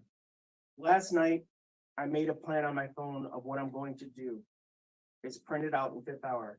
Never mind, the colored printer in my hour is out of paper. So I'll just have to plan. I will just have to have the plan on my phone. Now, Lieutenant, from the context of the rest of the journal, it's apparent this passage is referring to the school shooting on November the 30th? Yes. Okay. So was evidence found on the defendant's phone that he downloaded a map of Oakland High School? Yes, sir, there was. And then was evidence uncovered that with that map, he actually modified it and marked that map up on his phone? Okay, I'm gonna direct you to the screen here, and this picture, this was found on the defendant's phone, is that right? That's correct. Okay, and so we have certain portions here with different colors. Yep. We have Yes. blue markings on the exterior of the school. We have a purple circle, we have black lines.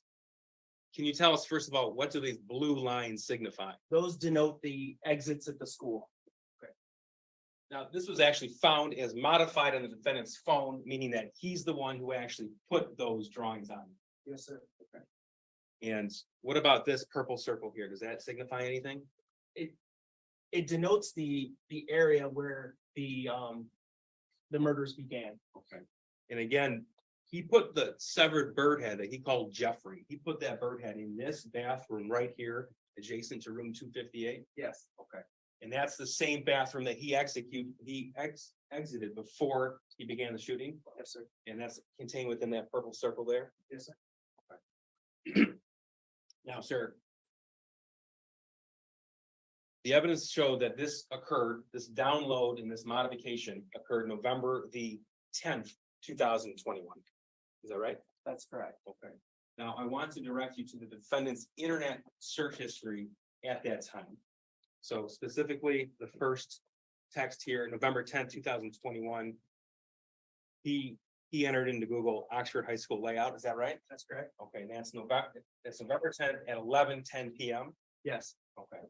And then based upon the cell phone forensic data, we know that he uncovered a clean copy of this map, but then modified that some minutes later. yes, Okay. Now, I want to talk about the searches he conducted directly preceding that. So when he downloaded the Oxford High School map, that was item 19. The search directly before that was item 20 on November the 10th, 2021. And what did he search there? what is the average response time for a shooting?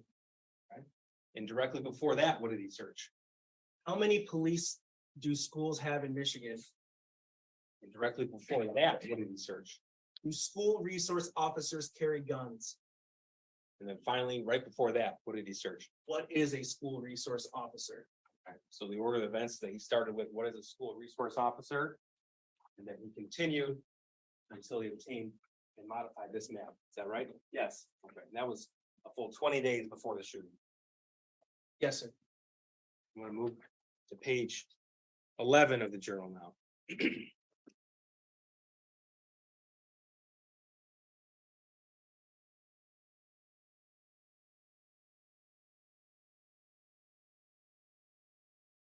If you could read that passage, please. I killed 8 infant baby birds by slowly torturing them until death. If I would have never thought of the brilliant idea of shooting up the school, then I probably would have become a serial killer. And I don't know which one's worse, LOL. That's page 11. I want to direct you now to page 6. And this theme of the birds continues. Is that correct? Yes, sir.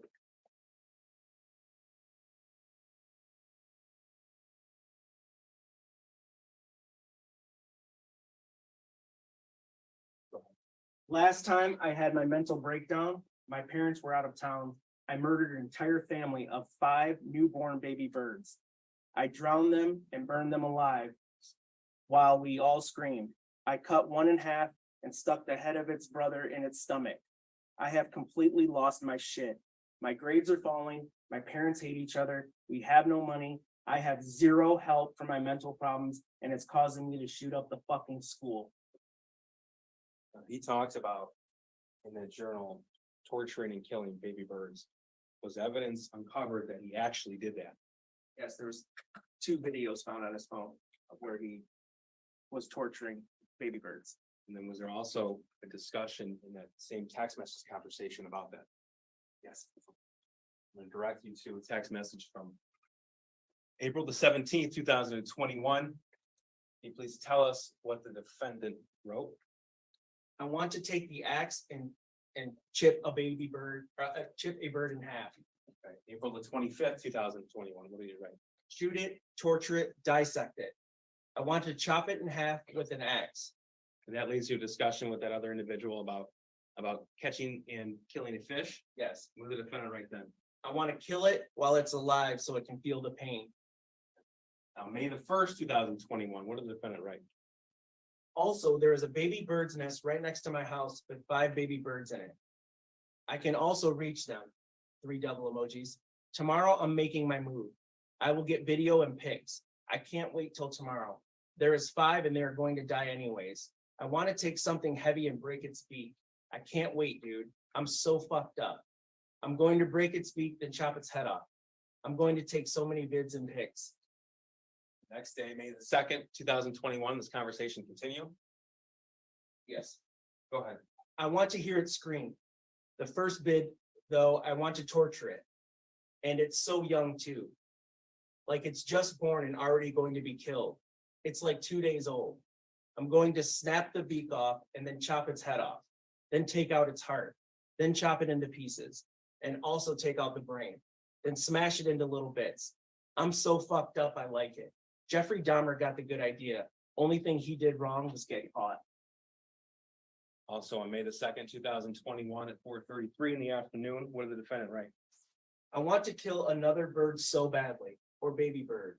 I can reach into the nest. They're not safe. The next day, May the 3rd, 2021, what did the defendant text?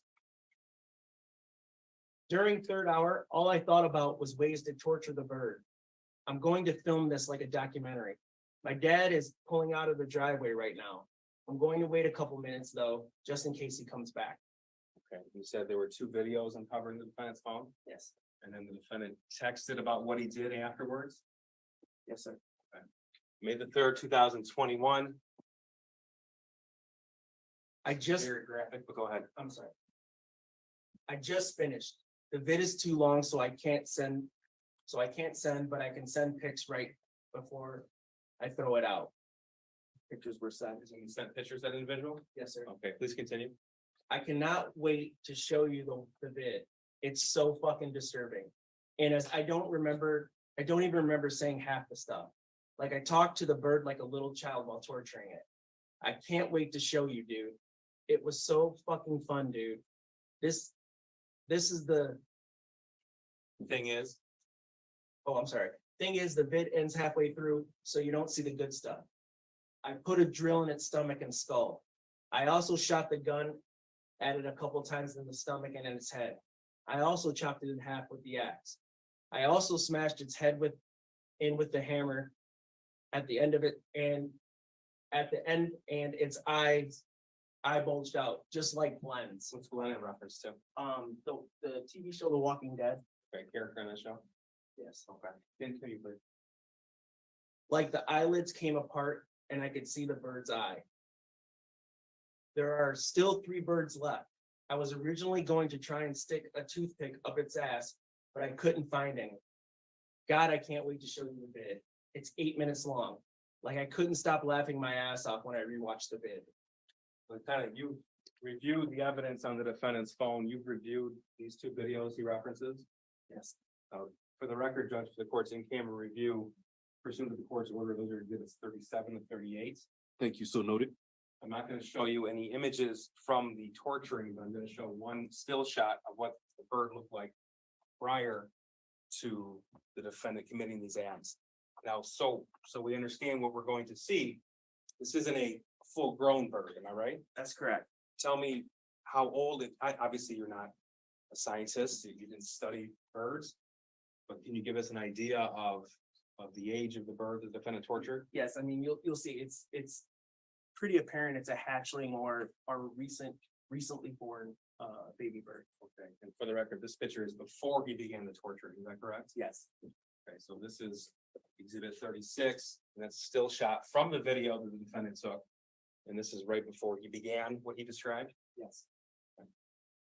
Now, again, we're not going to play the video, but we do need you to tell us what's in it. So can you please tell us what you saw? The video has the defendant in a shed, and he takes the bird with a pair of kitchen tongs, removes the bird and puts it on a workbench, and then like he referenced in his message, talks to it like a little child, calls it, "Hey, little buddy," and things of that nature. With that sort of inflection in his voice? Yes. He uses initially he grabs a small butane lighter, torch lighter, and lights it on or burns it twice to watch it squirm. And you can hear the bird squeal, the baby bird squeal and chirp. He then takes a knife and tries to saw off one of the legs. He breaks the leg, but he doesn't saw all the way through it. He then grabs a flathead screwdriver and tries to take off one of the wings with it. He jams it in and tries to wiggle the screwdriver so the wing comes off. Periodically, he would pick the bird up and place it in the water, replace it in the water to see if it would drown or move or what it would do. The bird would lay motionless for a while, and once it would start moving again, he would move on to the next area of torture. One of the last things he did was tip a drywall screw, about a 3-inch drywall screw, and impaled it. Obviously the little bird has a big belly, and he states he wanted to see what was on the inside of it, so he impales it. Continues to hammer until it's all the way through the bird, picks the bird up with it, twists the screw, flicks the bird off. This video is about 8 minutes long, Yes, and you can hear the bird audibly chirping for a portion of the video, is that right? yes, it appears the bird is alive. Basically the entirety of the video, all 8 minutes. And the video did cut off about 8 minutes, then you took the second video, Yes, and that was much shorter. yes. And what did you do in that video? This video, the head was already separated from the bird. And he took a ratchet and smashed the head in beat. Now, we talked a little bit about how the bird appeared to be alive. The defendant was speaking to it at that point, right? In fact, he was saying things like, "You're alive, let's go, champ. You're still alive, you're doing it, right?" Yes. How does that wing feel, how does that broken leg feel? He was enjoying it. Squeeze that bird between his fingers too, didn't he? Yes, he did. Now, you've been an officer for a very long time. Ever seen anything like this? Never. It's obviously the torture's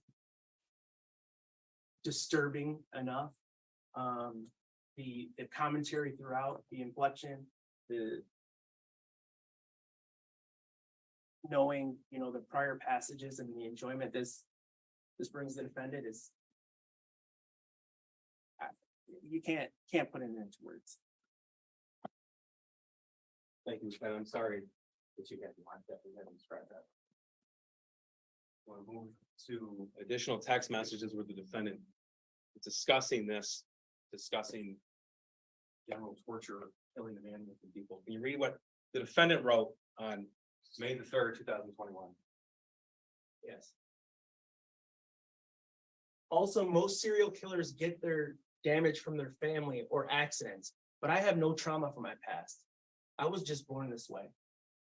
And then May 13th, 2021, the defendant's still talking about the bird, correct? Yes. This is what I meant the other day of how I need a recharge to kill again. Now tomorrow, I really want a bird, but I want it to be alive when I chop its head off. That was May 13th, 2021. Yes, That was 10 days after he filmed himself torturing the one we just referred to, is that right? correct. Okay. Now, the following week, May 21st, what is the defendant text? God, I want to kill right now. I hit a bird yesterday 2 times, but it flew away. And this continues even long after that video was taken. Yes, sir. June the 30th, 2021, what did the defendant text? There have been no baby birds to torture in for a long time, and I'm getting that feeling where I need to kill again. Again, June 30th, 2021 at 12:30 a.m. What did the defendant text? I like killing the big birds, but I like the killing of the baby birds more. Mostly because they're so young and they had a whole life ahead of them, but then I took it away. That is what I like. And also they're helpless and they scream when you hurt them. Well, this is nearly 2 months after the video that they've been torturing the bird. And this theme talking about the innocence, babies, this continues throughout this phone, continues throughout his journal. Yes. I want to direct now to page 6 of the defendant's journal. Can you read us? We're gonna go page 6 and then page 3. Can you read us what the defendant wrote? Page Yeah. 6. Fucking N-word bitch. If I kill myself, then people will not care about me and I will be forgotten within half a lifetime. That's why I'm going to cause the biggest school shooting of this decade, and the only real one in Michigan. Now further on page 6, go to the defendant, right? Not sure if I'm going to kill myself during the shooting, but I also want to react on how the world reacts on my shooting. I'm probably going to live the rest of my life in prison. I hope I can talk to someone though, so I don't take my anger out on other prisoners. And now page 3 of the journal.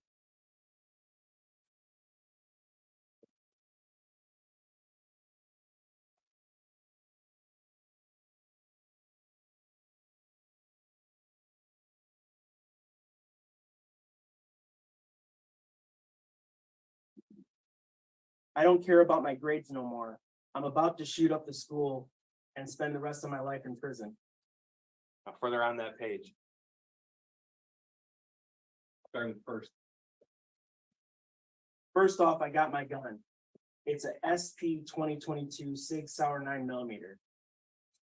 Second, the shooting is tomorrow. I have to access the gun and ammo. I am fully committed to this now. So yeah, I'm going to prison for life, and many people have about 1 day left to live. I have access to the gun and ammo, is that correct?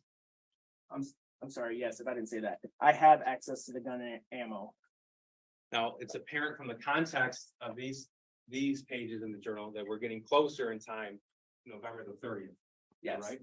Because he obtained the SP 2022 Sig Sauer 9mm, and that's the actual model number and caliber of the murder weapon, right? Yes. He obtained that, thank you, and he obtained that on November the 26th of 2021. Yes. Okay.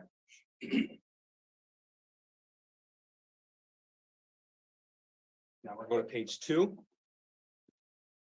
Please tell us what the defendant wrote there.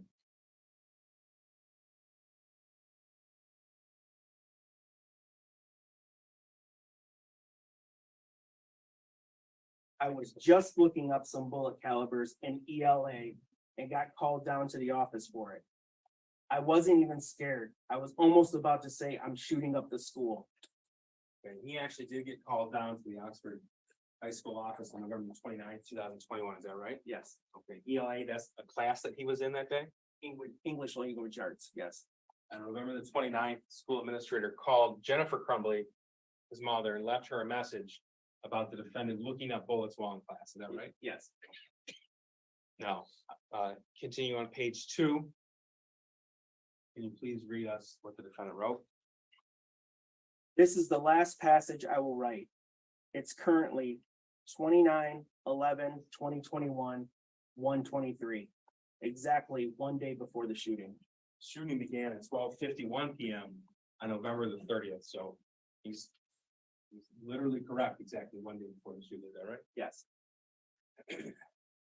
Now, on November the 30th in the morning, you learned that the defendant was called down to the office again. Is that right? Yeah. And you know what?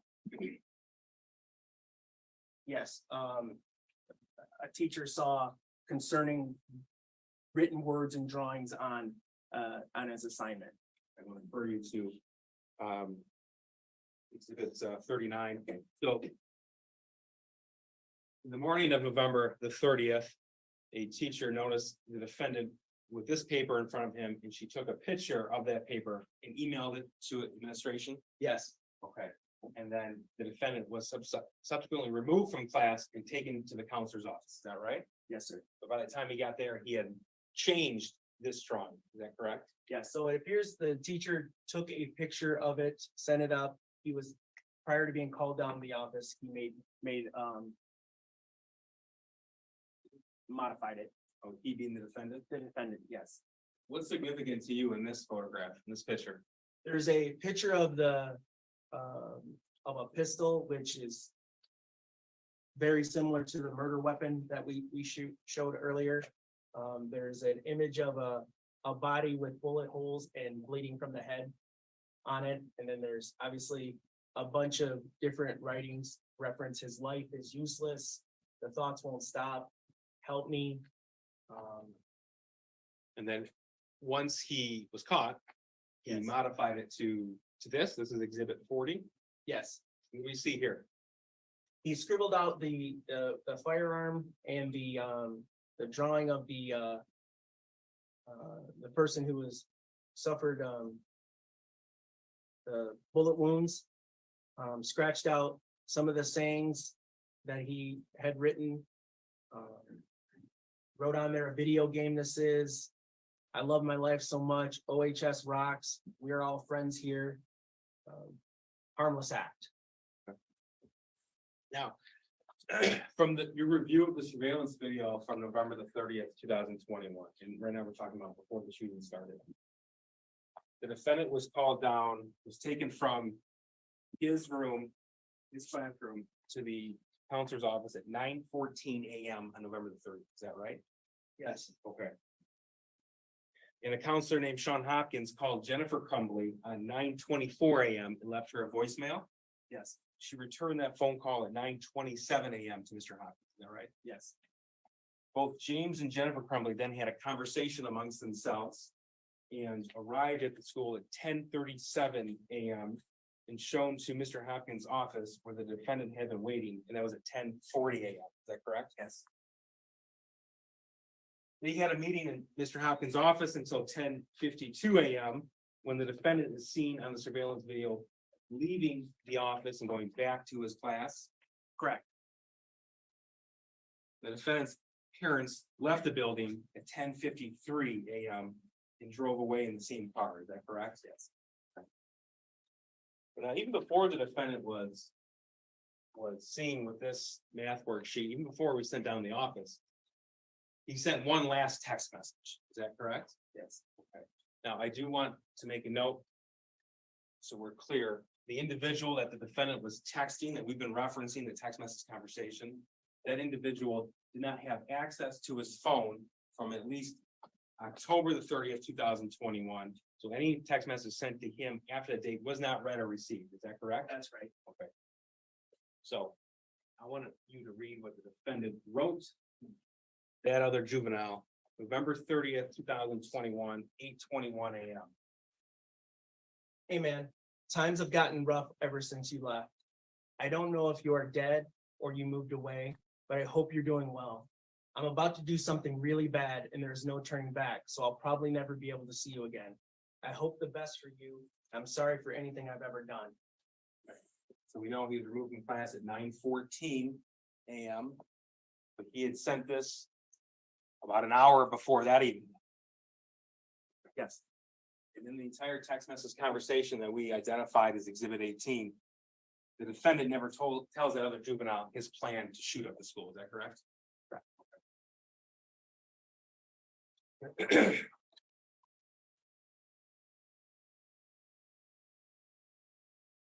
What time? Shooting started at 12:51 p.m. Yes. Okay.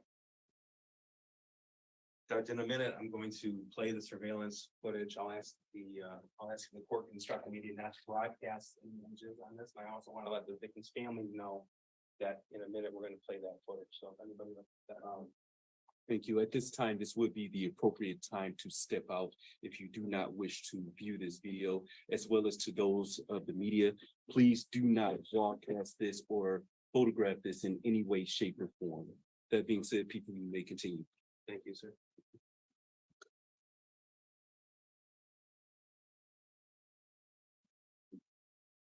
Take me a moment to.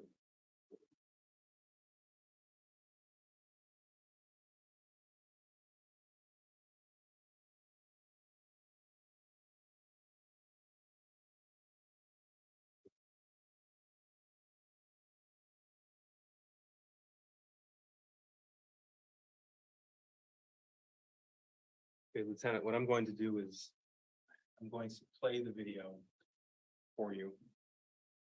And then play it all the way through. I have 3 screenshots isolated, so then you can tell us the names of the children, so we can identify them.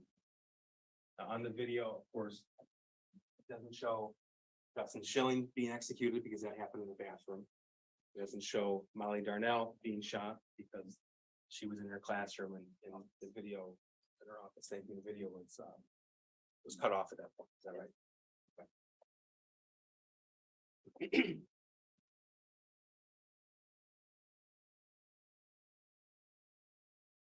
So this begins at 46 PM. This is the 200 hallway. We're looking at the bathroom we've been talking about in classroom 258 next to it. That's correct.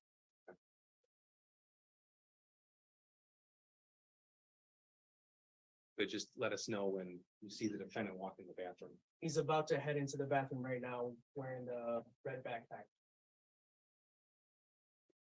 And the video will jump to 12:50, then I'll stop asking you questions.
You see him going to the bathroom at 12:54.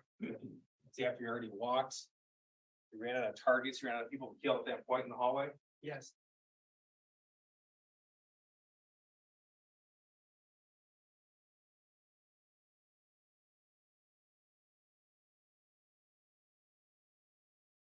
Video's motion activated, so it skips a little. That's 12:56. So there's a student running for his life.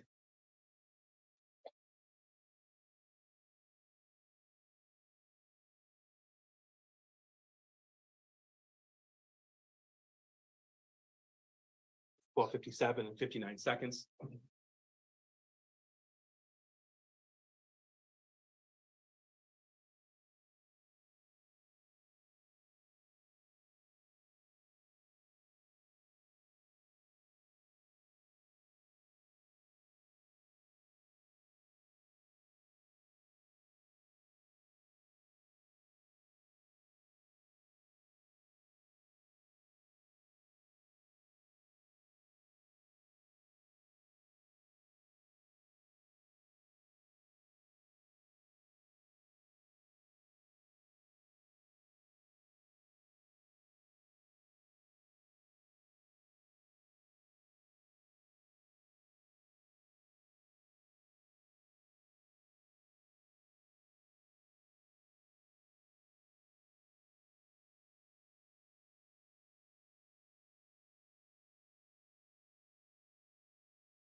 Lieutenant, we saw two deputies come in about 12:57, 12:58. Yes. You've been a part of active shooter training protocols, all right? Yes. You talked to the deputies who were on scene that day. You were on scene that day. Yes. What was the hardest part for them? So they were trained to drive right on an active shooter situation, to drive right up to the door of the school, and rush in and listen, look, find stimulus, meaning gunshots, screaming, things of that nature. So you saw the officers when they came in, and they kind of went down the hall, then he came back and made a left look. That was because of the wounded in the hallway outside of the bathroom. And they went up there, got whatever information they could, and the young victims there, are pleading for them to help.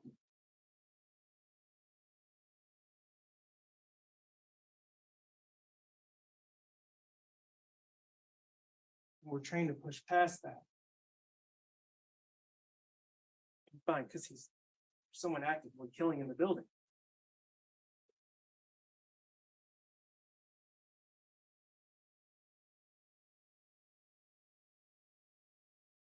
And Take a moment, sir.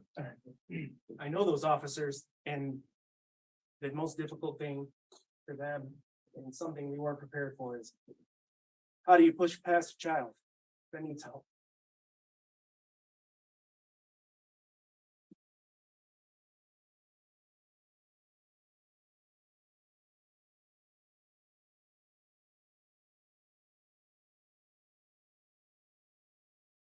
That was the most difficult part, was bypassing her children who needed help.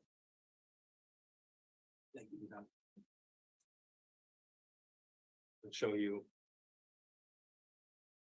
some screenshots just so we can identify those who are visible. Your Honor, could we ask the, Yes, Cameras. again, there's going to be sensitive information shown on the screen. Please do not video record this or take any photographs. Thank you, Judge. Thank you. I'll show you just three screenshots.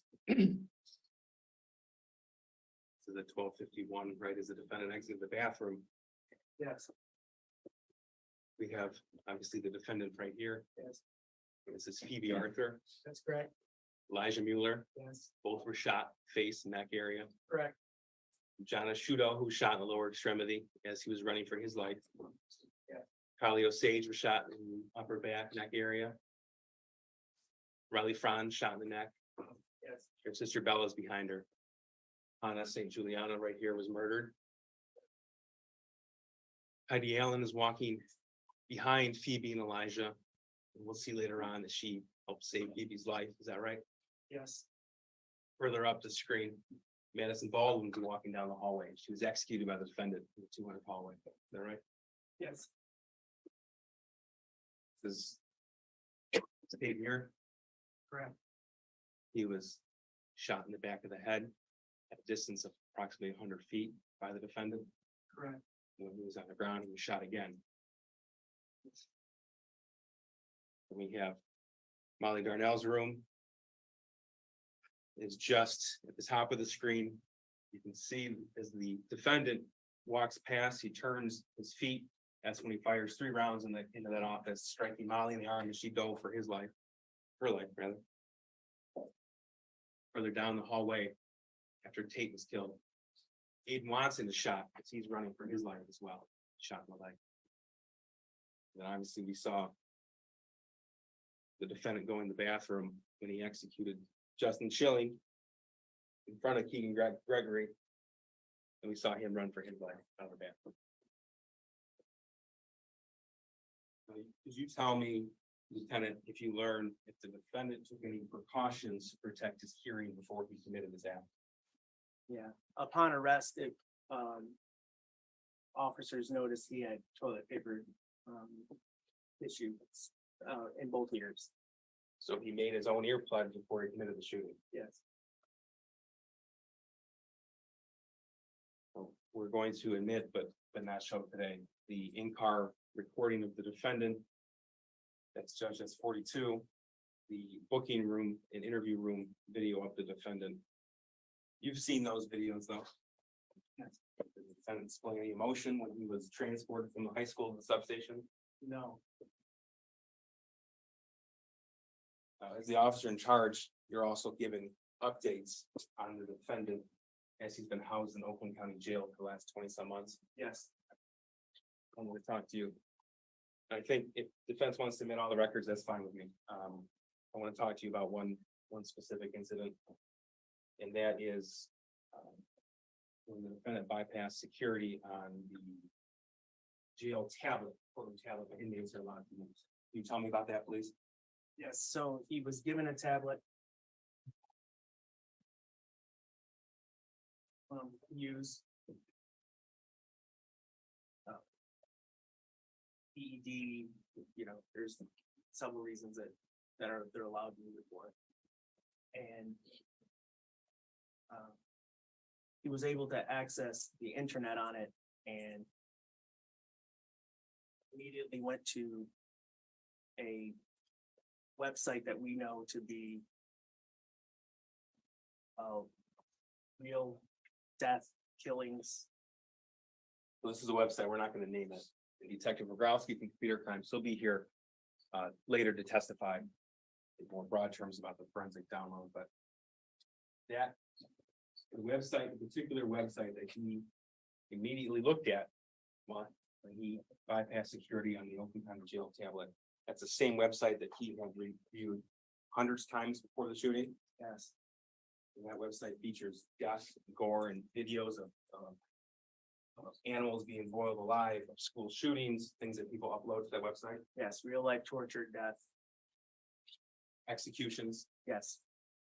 and that's judge for the record, that's exhibit 44. It's a celebrate export from the extraction of that particular tablet. And that indicates also that the defendant, after he viewed that, I believe it was 38 times, he deleted his search history after. He did, yes. And at some point, another juvenile got a hold of that particular tablet, and the other juvenile was the one caught. Is that right? Yes, Tell me what happened? the other juvenile was, after the defendant was done with it, they gave it to the other juvenile. The other juvenile was Instagram living from inside of his room. Our investigators became aware of it, and that's how we tracked it back. The defendant was interviewed about this incident, and he's the one, he admitted to being the one to put in the password. Yes, He admitted to he admitted to not being able to resist himself to go on that particular website. that's correct. He was asked about it, obviously was concerning that he accessed the internet. So a investigation was conducted and he admitted to accessing the tablet improperly. And then he, when asked about what websites he looked at, told the sergeant what he looked at and said, I didn't want to, I tried to stop, but I couldn't. So according to the software that forensically examines the tablet, this occurred January 22nd, 2023. That sound That's right? correct. Yes, that sounds right. So now we are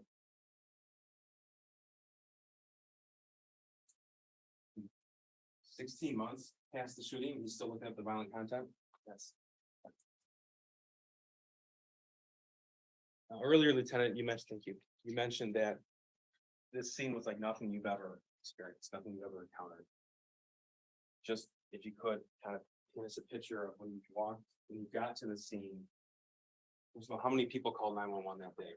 It was over 100, like in the immediacy directly after that incident. How many first responders arrived on scene? There's somewhere over 500 first responders showed up. And over 100 paramedic EMS personnel? Yes. Tell us a little bit, if you could, paint the picture for us of what it was like when you got out of your car and you realized that this was a school with children who were shot. So when I arrived, there was still kids walking down the road. Some without coats, some, they were what I found, because I'm not from that area, I don't patrol that area, but it was the reunification point was the Meyer Super Center there. And so I'm passing all these kids, and obviously that's, again, you see somebody, especially a child on the side of the road, you stop to help. So pass all those, we get to the school, and it was chaos. It was officers, being directed to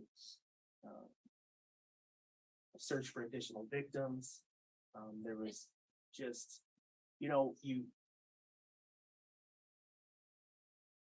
I've been to a ton of crime scenes where, that have been horrible, and you look, you do your job, and, you meet with the officers, and but there was, in this case, it was just this,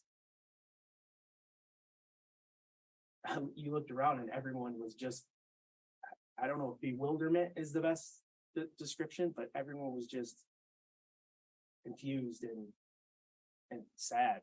I mean, it was just Those 500 police personnel, that's off duty and on duty, right? that's right. Like you described earlier, a civilian was an off-duty officer. That's right. Multiple examples of that. Yes, we have several of our officers that work in our agency that are in that community. And they responded to the scene. They know these people personally. And when they're clearing, looking for an active shooter, they're not supposed to stop at how hard. No, you don't until the suspect's in custody. I mean, I know it sounds callous and awful, but especially the layperson, but you can't allow an active killer to keep killing. Are you involved with peer counseling and trauma support? Yes. Tell me a little bit about the impact this has had on the first responders who arrived.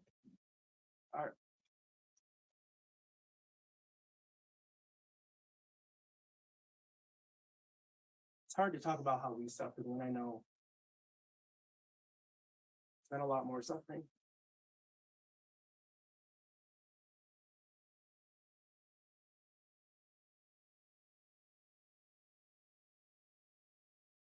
We had several officers that were not ready to come back to work.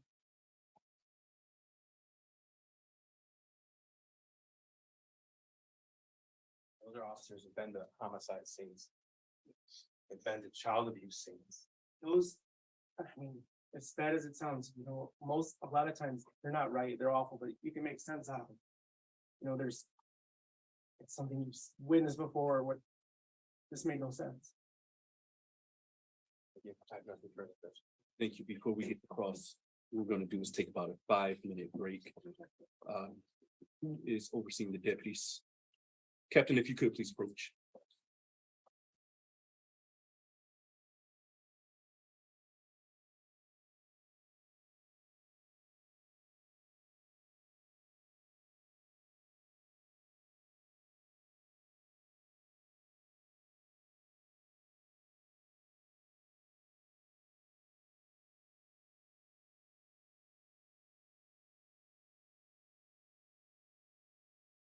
With that being said, if I could have everyone in the courtroom, please be seated. Thank you. At this time during the break, we're going to go ahead and allow if you all could please be seated. We're going to go ahead and allow the deputies to take the defendant back downstairs. And again, we're going to take about a 5 to 10 minute break to allow everyone to compose themselves before cross-examination. With that being said, deputies may take the defendant. Court will stand in about a 5-minute recess, but nobody please rise until the defendant has exited the courtroom, please.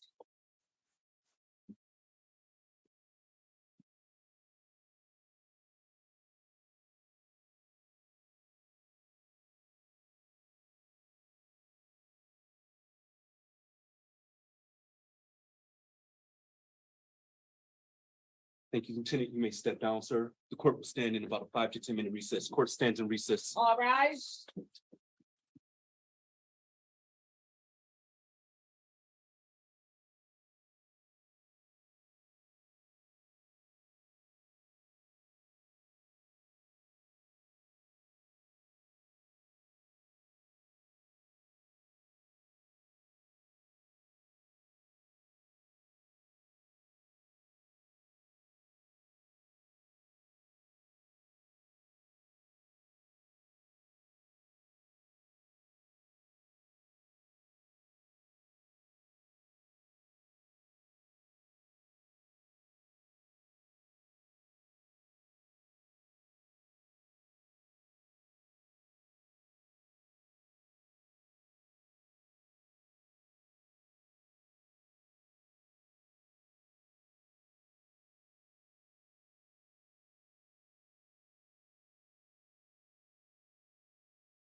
Your Honor, calling People versus Ethan Crumbley, case number 2022-279-506 FC. Appearances. Chair McDonald on behalf of the people. Thank you, Mark Keith, on behalf of people. Carter David Williams, on behalf of people. Paulette Michelle Lofton on behalf of Mr. Crumbley. Amy Happ on behalf of Ethan Crumbly. Deborah McKelvey on behalf of Ethan Crumbley. Thank you. With that being said, you may all be seated. With that being said, Lieutenant, you are still under oath, sir. Yes. Cross-examination. Thank you. Your Honor, I do believe that my cross will go a little longer than the noon hour. Should I just power through or try to stop around noon? Yes, for we'll every- take a natural break whenever this witness is done. We'll take a very brief lunch break and then we'll continue. You may Understood. proceed. Thank you. Thank you. Good morning, Lieutenant. Morning. You're the officer in charge of this case, correct? Yes, ma'am. And because of that, you're responsible for making sure that all of the investigations are done that need to be done, correct? Yes. And you make sure that all of the physical evidence that can be collected is collected. And most importantly, you go over all of the evidence before turning it over to the prosecutor's office, correct? Yes. You're also involved as the officer in charge on the cases of James and Jennifer Crumbley, is that correct? And in that case, the parents, both James and Jennifer, are charged with 4 counts of involuntary manslaughter, correct? Is that yes? I'm sorry, miss, yes. You would agree with me that the investigation that you did into Ethan Crumbley and the facts and circumstances around his home life and childhood led you in the direction of then investigating James and Jennifer. Is that fair to say? Can you repeat that? I'm sorry. Sure. Would you agree with me that the investigation that you began into Ethan Crumbley and the facts and the circumstances around his home life and childhood led you to then investigate James and Jennifer Crumbley? I think that's fair. Yes.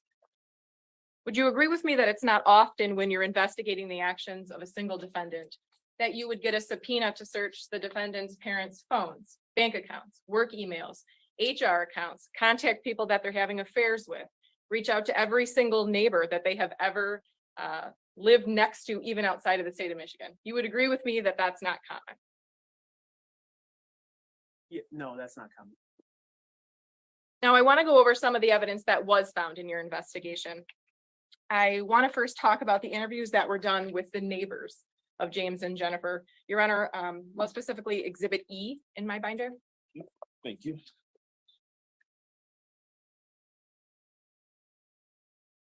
Would you agree with me that most, if not all of the neighbors and landlords that your office spoke with were not fond of the Crumbleys? I don't have another binder. I can, because that's our binder. Did you not, you didn't bring the witness? I did not. Do you have an extra one? I don't, but I can give you my exhibits if you prefer.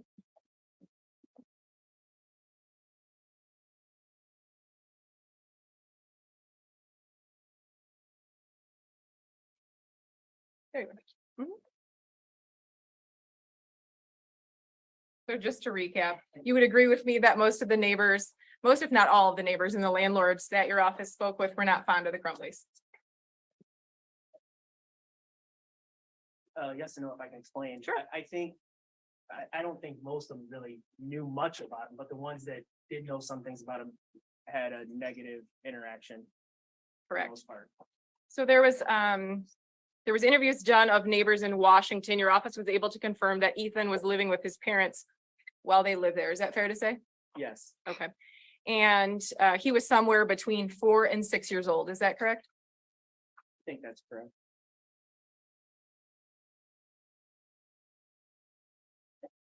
That seems to be correct. And you spoke with, or your office spoke with, the landlord in Washington. They called them the neighbors from hell and that they still owed him money, correct? Yes, Another neighbor in Washington stated that James would scream at Ethan and a stepchild on a regular basis, and Ethan was always crying, correct? it says usually crying, but yes, Another neighbor in Washington said the Crumbleys were always yelling and screaming from inside the house, calling each other names and always cussing. Sometimes they could hear Ethan screaming and crying too. I'm sorry, where's that at, miss? I believe it's on the second set of the investigative reports. It's still in that same section. Yes.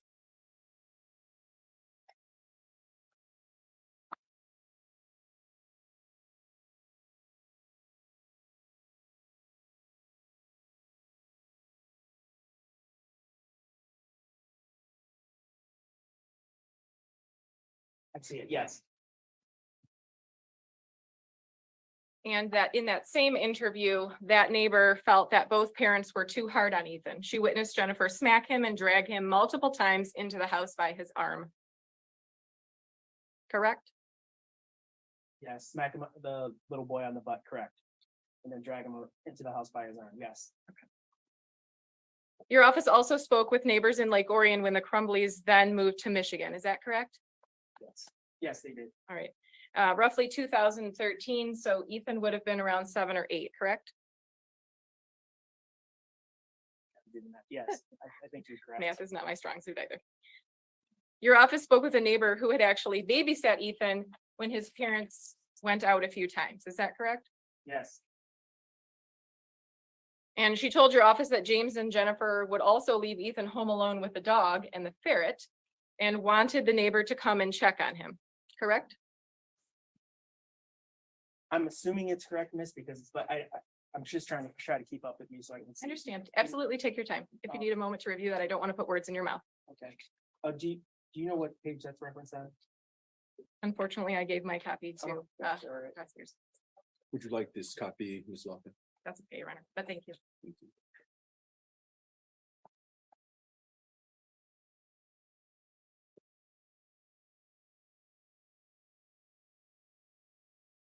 I see it, yes, I'm sorry. That's all right.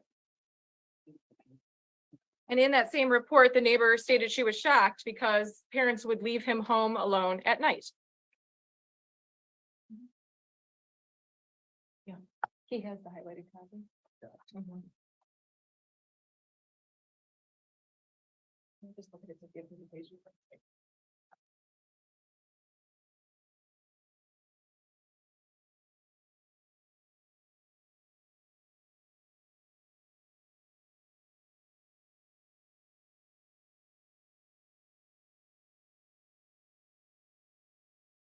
I'm sorry, miss, is this in Orion or is this in Washington we're We're referencing? speaking of Lake Orion. Like Orion? Mhm.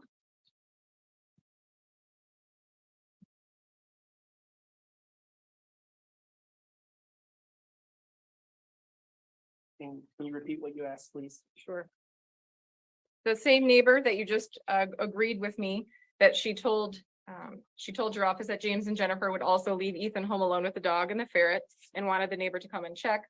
My follow-up question was, the neighbor was shocked that the parents would leave him home alone at night. Yes, You spoke with another neighbor in the same complex in Lake Orion, and he stated that the parents were always yelling at each other. I'm specifically speaking of page 5644. thank you.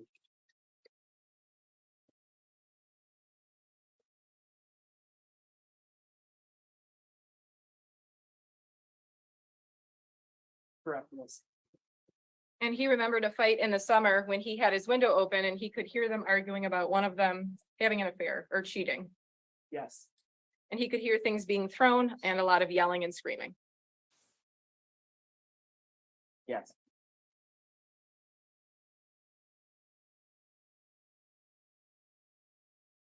That's all from that section. Thank you. You also spoke to an individual from a bowling alley that Ethan Crumbley played on a league or a team there. Is that correct? Yes, we did. All right. And do you recall the discussion with that individual stating that when James and Jennifer would come to watch Ethan bowl, they were unlike most of the other parents, they would drink a couple pitchers of beer?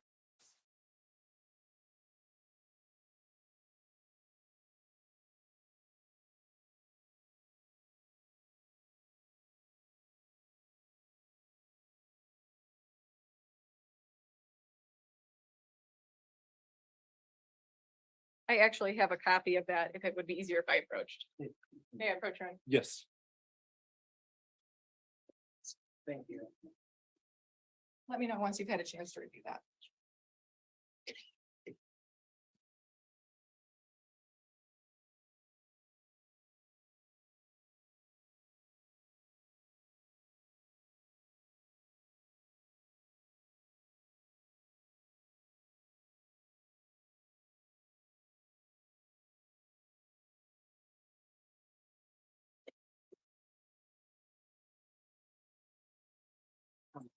Yes, Right. you're correct. Thank you. Also stated the parents were loud and obnoxious, correct? Yes, it does. In your extensive investigation into what Jennifer and James did to occupy their time, it was clear that horses took up a majority of their time. Would you agree with me? Yeah, I would agree with you. Yes, And from speaking to individuals at the barn, it was clear that Ethan was not there with James and Jennifer when they would spend hours there, correct? yes, You would agree with me that from looking at the text from both James and Jennifer, that even on the day of the shooting, the horses were a top priority for them. yes. I want to talk about a video that surfaced from the 5-1 diner. Are you familiar with that video? Yeah, yes, I'm familiar with it. Okay. And at some point in your investigation, did you or the officers under you go and actually speak to the owner and operator of the 5-1 diner? Yes, yes, they did. And at some point, did you become aware of a video that actually made its way onto TMZ that showed Ethan falling pretty significantly? Yes, And do you recall in that interview with the owner that she recalled that incident as well?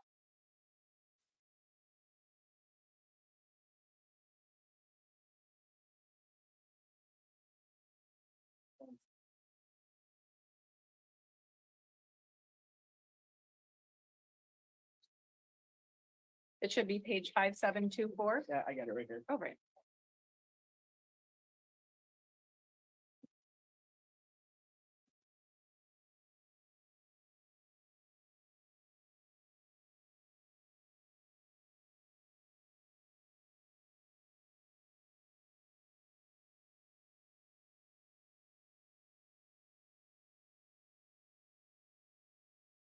Can you repeat your question, please? Absolutely. Do you recall that in the interview, the owner of that diner recalled the incident where Ethan fell? Yes, All right. And she told detectives that when Ethan started back working after the pandemic in February of 2021, that he complained of headaches and stomach aches and mentioned that he was not sleeping well. that is correct. And she also then talked about this fall. She told detectives that she wanted to call 911, but James and Jennifer said that Ethan had not eaten anything that day. He just needed to eat and that they did not want him to go to the hospital to get checked out. Yes, And she did not call 911. Is that your understanding? it's my understanding, correct.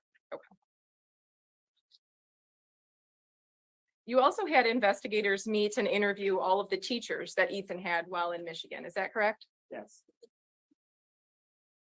And would you agree with me that the general theme of those conversations was that James and Jennifer were not very involved in Ethan's education? that's fair, yes. Your Honor, I'll direct your attention to Exhibit D.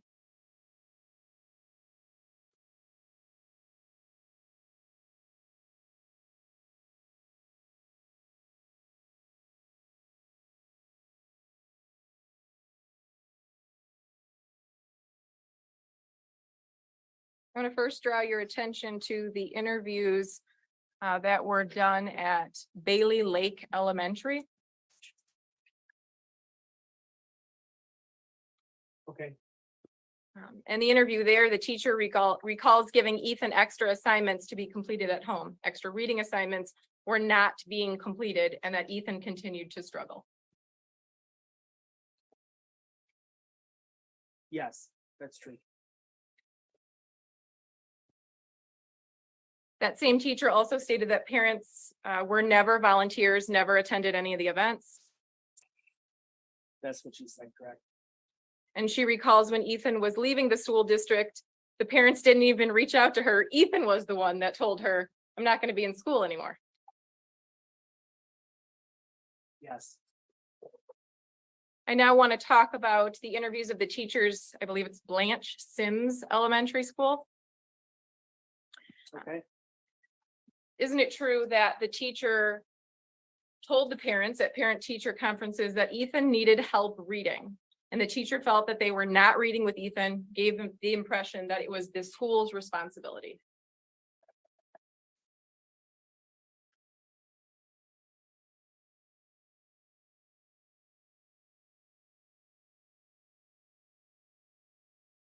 Yes, Nancy thought to herself, you could read it. You can at least read to him at home, yeah. And then she states that, yes, you're correct.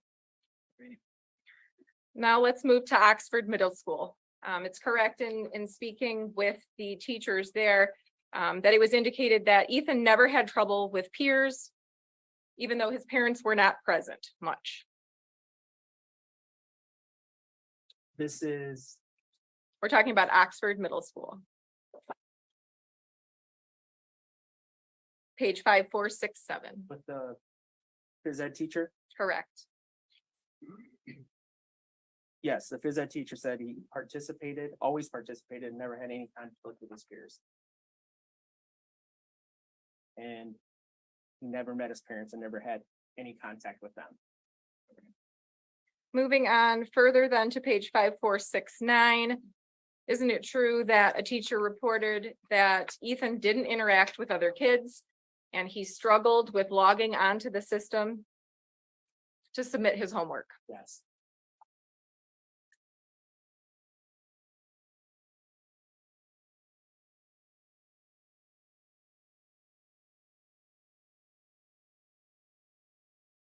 I'm going to direct your attention to page 5470. Again, these are still interviews with people at the Oxford Middle School. Isn't it true that the teacher stated, it's obvious that parents were not involved, no contact with the parents until the end of the year. This specific teacher emailed the parents when their child needed extra help with math, that Jennifer sounded interested, but then never followed through. Yes, that's correct.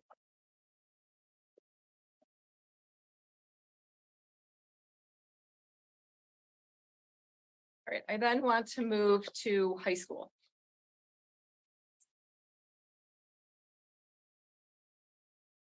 Isn't it true, after speaking to one of the teachers, that there was an assignment? And I'm looking at page 5590 and then the following page that does not have a number on it. Okay. So specifically, the interview, 9th grade teacher Getz, I believe is the last name.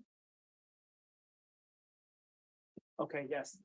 And she asked the kids what their physical health was like. How would you rate yourself? How would you rate yourself socially? And how would you rate yourself emotionally? And she recalled that Ethan's response was a little bit different. He stated, I wish my parents were home more. Yes.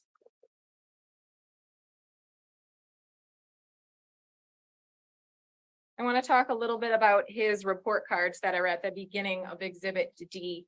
You would agree with me that for the semesters 2021 into 2022 year, Ethan had C's, D's, and E's.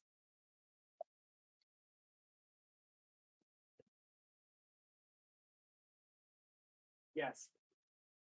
And if you look at the report card from middle school, which is that first page 433, you would agree with me, as of 1 of 20, he had all A's and B's.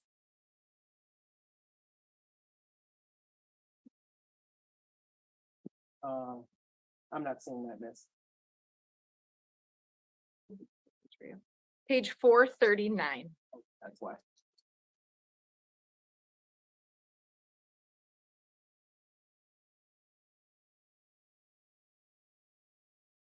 That would be the report card for January 20th of 20.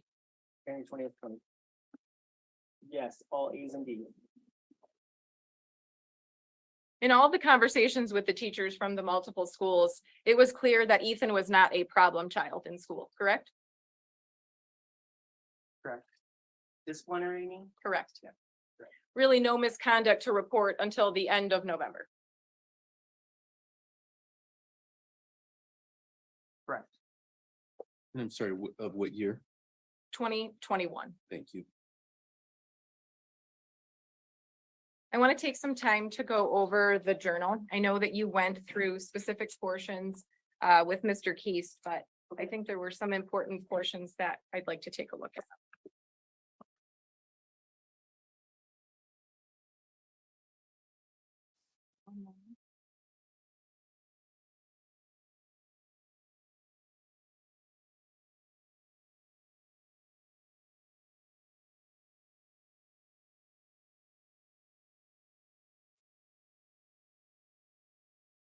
So mine are numbered by page. I don't know if it would be helpful to use my exhibit binder, which is exhibit Q. I don't know, mine are not pages of the journal, mine are pages of discovery. That the prosecutor listed. All right. I apologize for making you fumble with so much paperwork. It's okay. What is, under what tab, Miss? Exhibit Q. I'm gonna start with page 775, which I believe is physical page 2. Which you believe is what? Physical page 2, Oh, got it. 775 at the bottom. Okay. You would agree with me that on that page, it says, I wasn't even scared. I was almost about to say, I'm shooting up the school. I don't care about anything anymore, except I will very much miss my cat Dexter. He is the only thing I have ever loved in a long time. You agree with me that he wrote that? Yes. At the bottom in very large font, it says, please forgive me, correct? Correct. I want to go to the next page, page 776.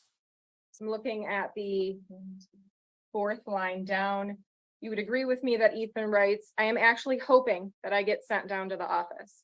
That will show them that I have given up and they will keep an eye on me. It will make them see that I am a possible shooter. And so when I do my shooting, they will have something to put for motivation. I have already stopped doing school. So once the school sees my photos of guns and gun ranges on my Instagram, then they will know what's up. Oh man, my hallucinations are really kicking in. I started seeing weird stuff last, I think it's supposed to be week, and now they have gotten worse. You would agree with me that's contained in Ethan's journal. Yes, I would agree.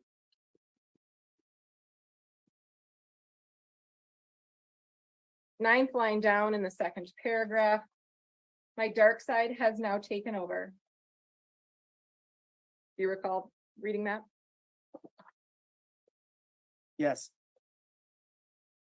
I want to go to the next page. Mine does not have a set of numbers on it, but it's just the next page in the journal.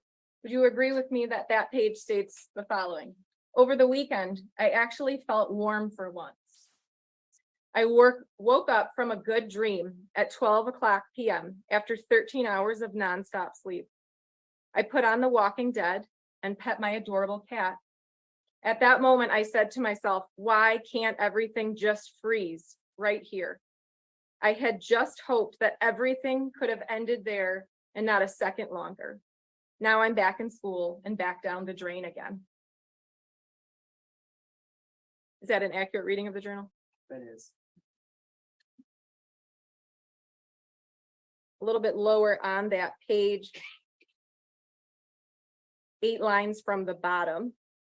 Ethan writes, I am genuinely surprised right now that none of my teachers have contacted my counselor or sent me to the office for not doing my work. Would you agree with me that that's what it says? Yes, I would agree. We'll go to the following page, 778 at the beginning. If you agree with me that Ethan wrote, I just want to go back to the good days when I didn't have a worry in the world. Would you agree with me? Yes. A little bit down on that page, another juvenile is named and it says that person is gone. So I have no friends. Would you agree with me? That's the 5th line. Yes, I would agree. 10th line down, Ethan writes, I talk to no one. I have very little talks with my parents and sometimes talk more to my cat Dexter than people. I rarely talk to when I open my mouth, I hear my jawbone crack and my cheeks hurt. I have no life. And I unfortunately cannot read and no, I think it says future. Would you agree with me? I would agree. 4 lines down from there in the sentence, in the line that starts laughing. Would you agree with me that Ethan then wrote, I haven't had a real laugh in 4 years. I haven't felt genuinely happy in 4 years. Everyone hangs out with friends, girlfriends. They go to parties and have fun every day of their lives. I can feel the evil around me and even dogs sense it. Do you agree with me? I do.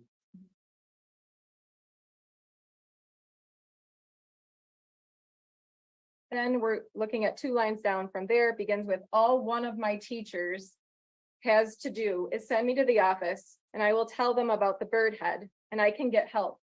One call and that can save a lot of lives.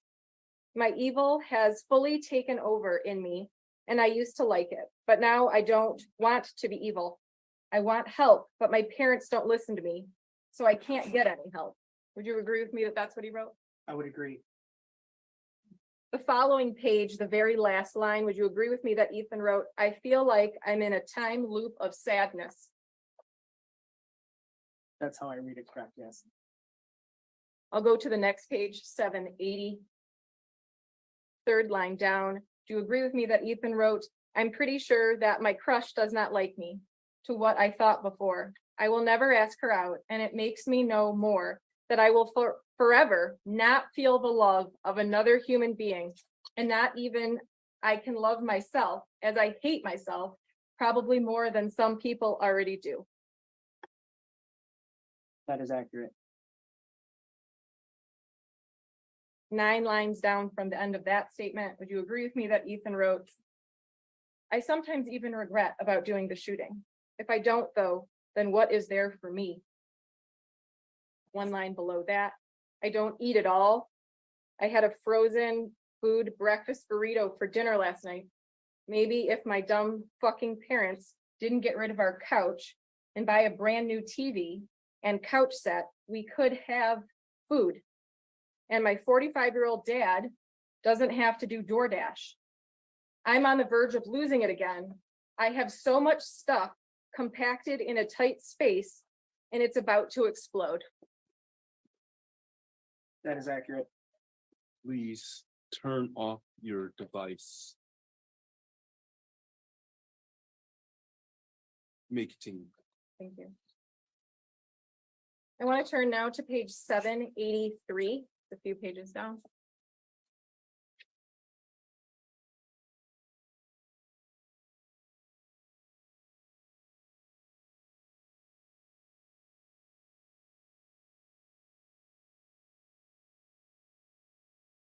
I want to start in the middle of the page that begins with fucking college. Okay. Oh God, college. You apply to 5 colleges hoping to get accepted into one. Then you get accepted, you get to find out how much it costs to attend. Then if you can go, you really only have 10 major choices out of hundreds that actually leads to a good life. Is that correct? Yes, that's correct. Oh, you're doing bad in a class. Well, fuck you. You still get to pay us for our 2-hour lectures and for the 15 by 10 foot closet we house you in. Oh, you have to give out because you ran out of money. Well, fuck you again. You're going to owe us a debt that's going to take half your lifetime to pay back. Do you agree with me? That's what he wrote? I would agree.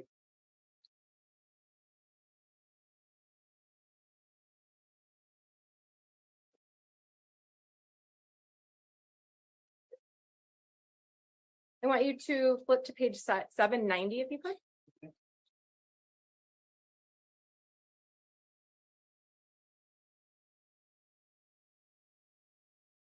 I'm going to go about halfway down the page. 10th line down.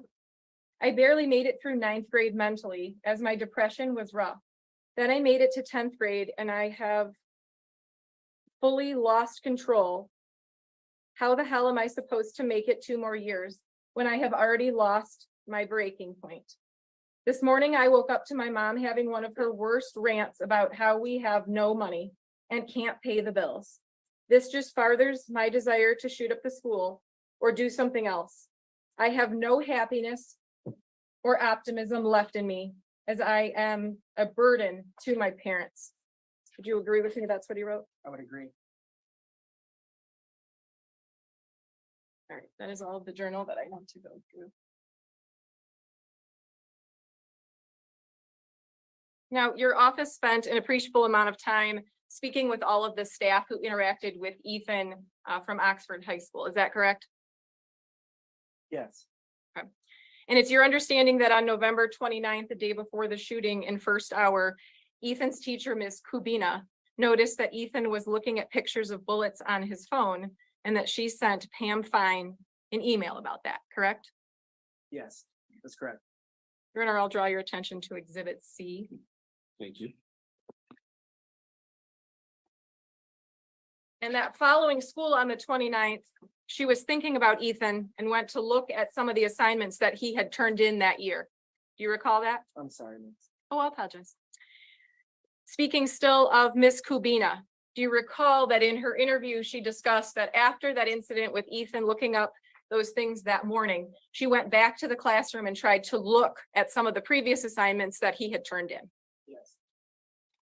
And isn't it true that she actually found an index card that Ethan had filled out at the beginning of the year? And Ethan had drawn a picture of a person holding a gun in front of a brick building, correct? The gun was erased, but she said you could still see it, correct? She passed this information along to the dean and the counselor by email, and that email was sent that same day on the 29th, correct? That's correct. Following that email, is it your understanding that Pam Fine brought Ethan down and discussed that it was inappropriate to look up bullets at school? Yes. And in that interview, is it your understanding that Ethan disclosed that he had just been at a shooting range with his mom? Yes. And it's your understanding that Miss Fine left Jennifer a voicemail about the incident, but Jennifer did not call back, correct? Yes, that's my understanding.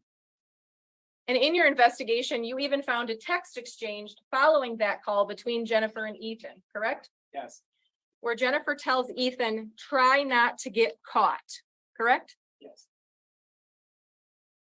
Now, the following day at 8:45, Ms. Fine tells you or tells someone in your office that she receives an email from teacher Alice Karpinski, correct? That's correct. That Ethan was watching violent videos of a guy gunning down people while in class, correct? Yes. Can you- Yes, it's page 300 Thank you. in Exhibit F.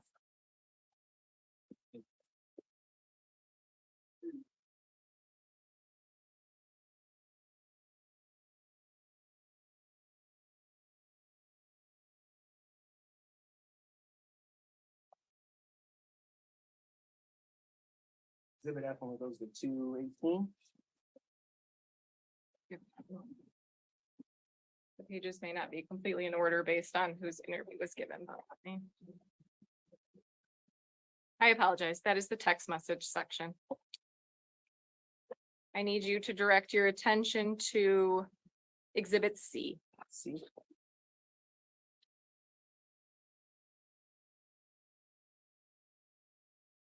What page is that again? Yes, we are looking at the email that she actually sent. I believe it's page 300.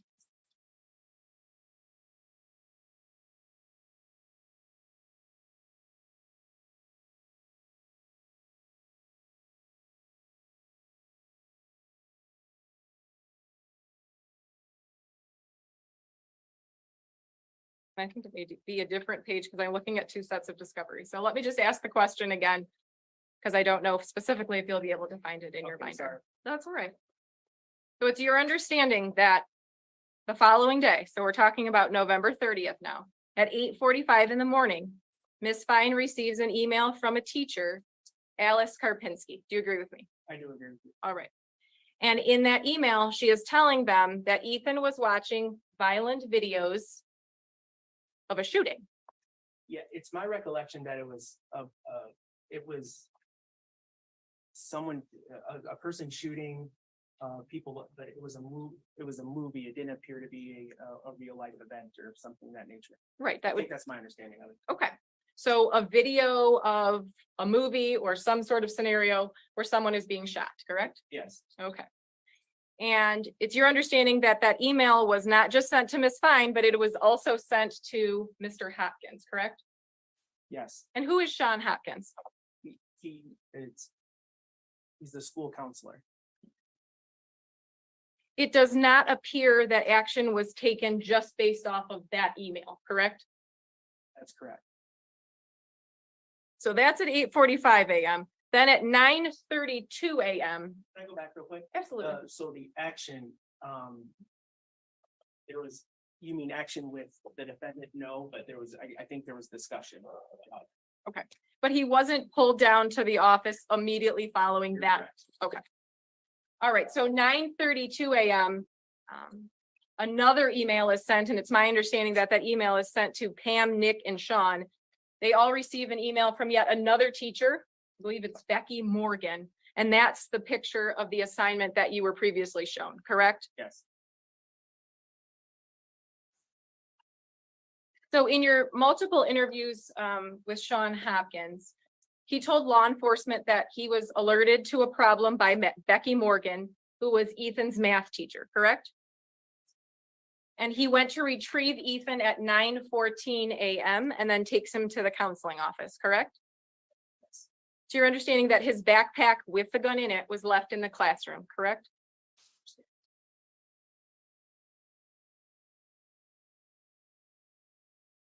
Now, the document that you were previously shown that caused the concern, it's your understanding that by the time the actual assignment got brought down to the counseling office, Ethan had altered or crossed out the most worrisome things that were on that page, correct? yes, I believe he crossed out the words "help me" and crossed out the gun, correct? I think that's correct, yes. So according to the timeline that was provided by the prosecutor's office, would you would agree with me that sometime between 9:14 and 10:45, James and Jennifer come to the school, they meet with Ethan, and they're in that counselor's office, correct? Yes, And is it your understanding that in that meeting, Ethan discussed that he was sad about the argument that he had with his parents, correct? I don't recall that exactly. I don't. Do you recall that he mentioned his dog dying? Yes, that's, yes, How about his friend going away for a lengthy period of time? yes. And he told them he had no one to talk to. I don't specifically recall that. Do you recall that Ethan's parents acknowledged that Ethan was more sad lately?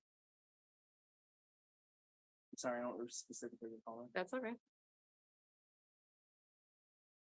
Nothing in any of the discovery that any counselor or staff that you've reviewed, did any counselor or staff member ask if he was suicidal? Specifically ask that question. So repeat that again? Sure. Nothing in my investigation or? Correct. In all of your investigations, speaking to all of the individuals that were in that counseling session with the parents or in that meeting with the parents, you are not aware that someone actually performed some sort of assessment to see if he was suicidal. I see. I don't believe there was an assessment. I believe Mr. Hopkins said that he thought there was potential for suicidal ideation. It's your understanding that both parents were resistive to taking Ethan home with them, correct? Yes, Both parents indicated that they had to go back to work. that's correct.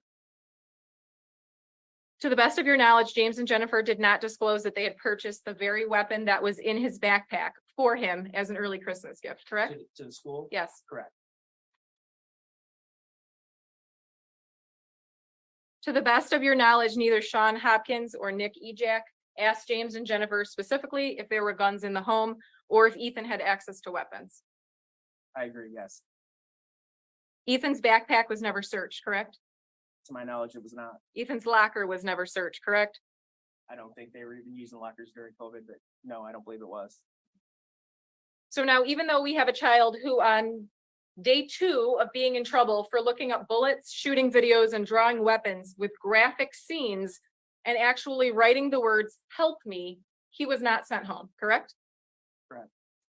CPS was not called, correct? That's my knowledge.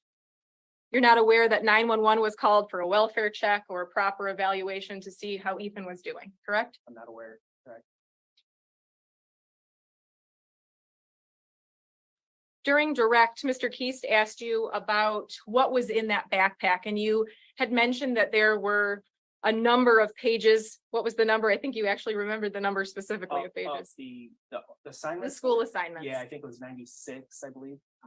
And how many did you say had drawings of either weapons or bullets on them? I'm not sure, I can't recall how many, I know there was, because I specifically counted, there was 52 guns drawn in that stack of papers, but I don't know how many pages actually were drawn on. Understood.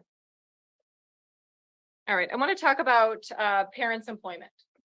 As part of your investigation, you looked into the current employment and past employment of James and Jennifer, correct? Yes, You would agree with me that in reviewing their text messages with each other, money troubles was something that they were dealing with pretty frequently. yes, I would agree. Do you agree with me that James had a spotty employment record, and at the time of the offense, he was working for DoorDash? Yes, You also spent a good amount of time investigating Jennifer's employment and speaking to her boss and coworkers, correct? yes, Jennifer did have steady employment, correct?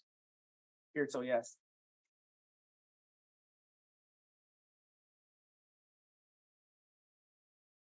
In your investigation, did you become aware if Jennifer could have purchased health insurance for Ethan? all,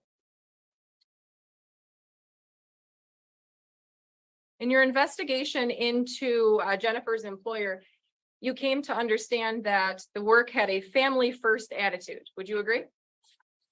that's what they testified to, yes, Yes. So in fact, if Jennifer was unable to return to work on November 30th because Ethan had to go home, it wouldn't have been a problem. Is that your understanding? that's my understanding. It's also your understanding that right after meeting in the principal's office, James went and I believe he delivered an order of food, correct? My understanding, yes,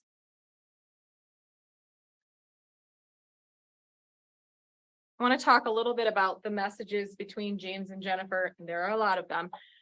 Would you agree with me that the messages are replete with discussions on who was picking up alcohol to drink, who was buying cigarettes, conversations about marijuana and Xanax pills? I'm embarrassed to ask, what is replete? Oh, that there are a lot of, Yes, there was several. yes. Now let's talk about the crime itself. As we saw in the video, when the police arrived at the school, Ethan was out in the hallway with his hands up, correct? Yes, He had already put down the gun, correct? correct, He followed all the commands of the deputies. yes, He was placed into handcuffs without issue, correct? correct, He gave the officers his name. yes, In the backpack that we described, he did not have any bombs or Molotov cocktails, correct? we did not, He did not have a knife, correct? no, He went willingly into the police car. yes, He answered questions that he was acting alone, correct? yes, He answered questions about there being no bombs. yes, Was there unused ammunition found? yes, there was. Do you know approximately how many rounds? I believe it was 18. After being taken to the substation, at some point in time, Ethan was then taken to Children's Village, correct? Yes, You weren't made aware of any issues that arose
In your investigation into Jennifer's employer, you came to understand that the work had a family first attitude. Would you agree?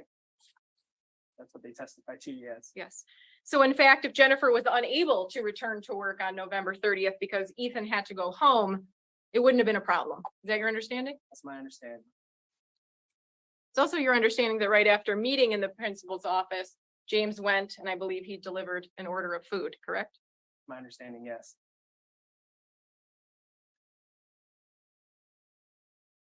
I want to talk a little bit about the messages between James and Jennifer. There are a lot of them. Would you agree with me that the messages are replete with discussions on who was picking up alcohol to drink, who was buying cigarettes, conversations about marijuana and Xanax pills? I'm embarrassed to ask, what is replete? Oh, that there are a lot of, Yes, there was several. yes.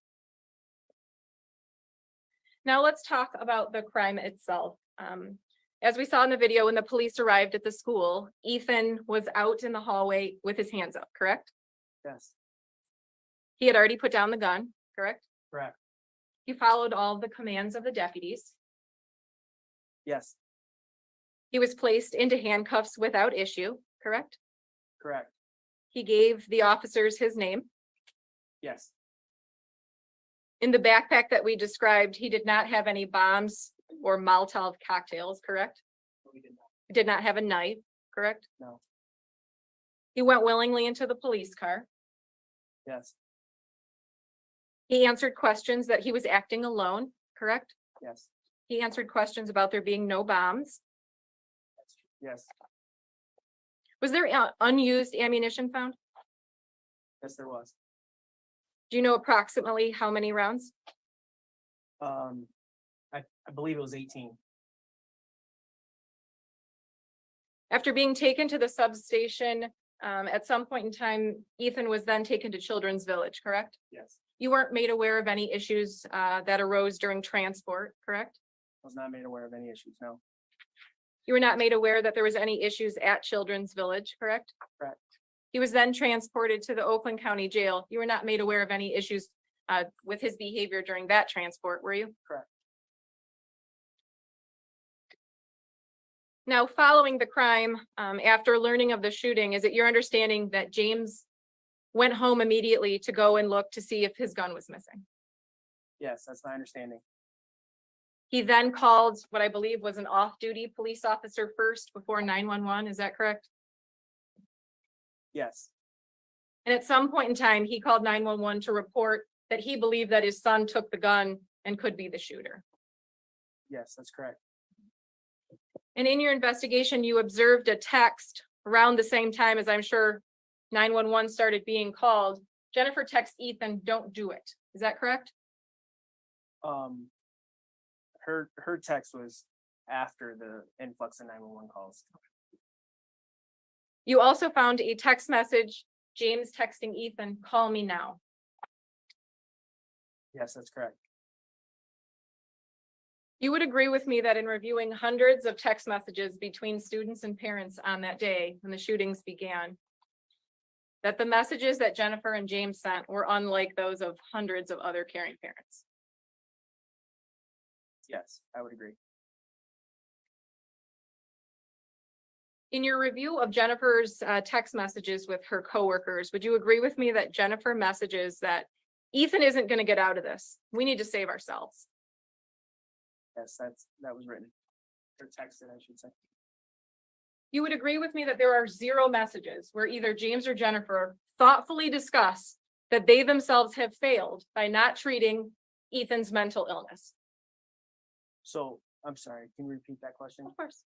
You would agree with me that in your review of all of the messages on James and Jennifer's phone, that there are no messages where they thoughtfully discuss that they themselves have failed by not treating Ethan's mental illness. I don't recall any. We were shown footage of two different shooting ranges. And you had commented that Ethan had a familiarity with the weapons. Do you recall that? It appeared to be yes. Someone that is 15 years old, are they able to go into a shooting range and shoot themselves? Shoot themselves? Shoot by themselves. I apologize. It's okay. No, they're not. So is a parent's required? Yes, A 15-year-old individual is not able to go and purchase a weapon by themselves, correct? that's correct. And in all of the videos that you found from shooting ranges, Ethan was either there with mom or dad, correct? Yes, And were all the guns purchased by dad in his name? to my knowledge, yes. I now want to move to the search of the Crumbley home that occurred following the incident at the high school, correct? Yes, And let's talk about what was in Ethan's room. Would you agree with me that there were 2 silhouette targets with bullet holes in them? I would agree. Miscellaneous shell casings in a dish next to the bed, I would agree. and an air rifle sitting on a chair. I don't recall specifically, but I do recall there being an air rifle. I want to talk about the other weapons that were found. I believe they were found in the shed. The report references that a Woodstock Red Ryder BB gun was found, a 760 Pump Master BB gun was found, an SNR 357 revolver style BB gun, 6 cartridges for the BB gun, and a Witness BB gun with a magazine. Would you agree with me that there was a number of weapons found in that shed? In a search of the basement, would you agree with me that there was a failed marijuana grow operation, which investigation led you to discover that was the work of James? Did you say failed? Yes. Yeah, I'll agree. In the search of the home, no documentation showing that in fact Ethan had an appointment with a counselor or a receipt from a doctor's visit was located. That's not part of the discovery, correct? That's correct.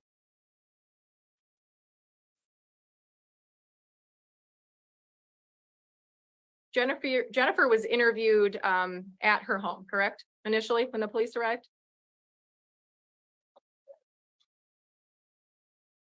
Gotta give me a second. I gotta. Of course, take your time. They'll have to remember. I believe yes, she was first spoken to at her home. And during that interview, she had told the police that Ethan had been upset because his friend had left and his dog had died. That's my recollection of it, yes. And you were actually able to confirm that Ethan's closest friend, I think Mr. Keese asked you how many messages these two shared. It was a lot. It was all day long, every day. You were able to confirm that juvenile actually had left at the end of October without much notice to Ethan, Yes. correct? Correct.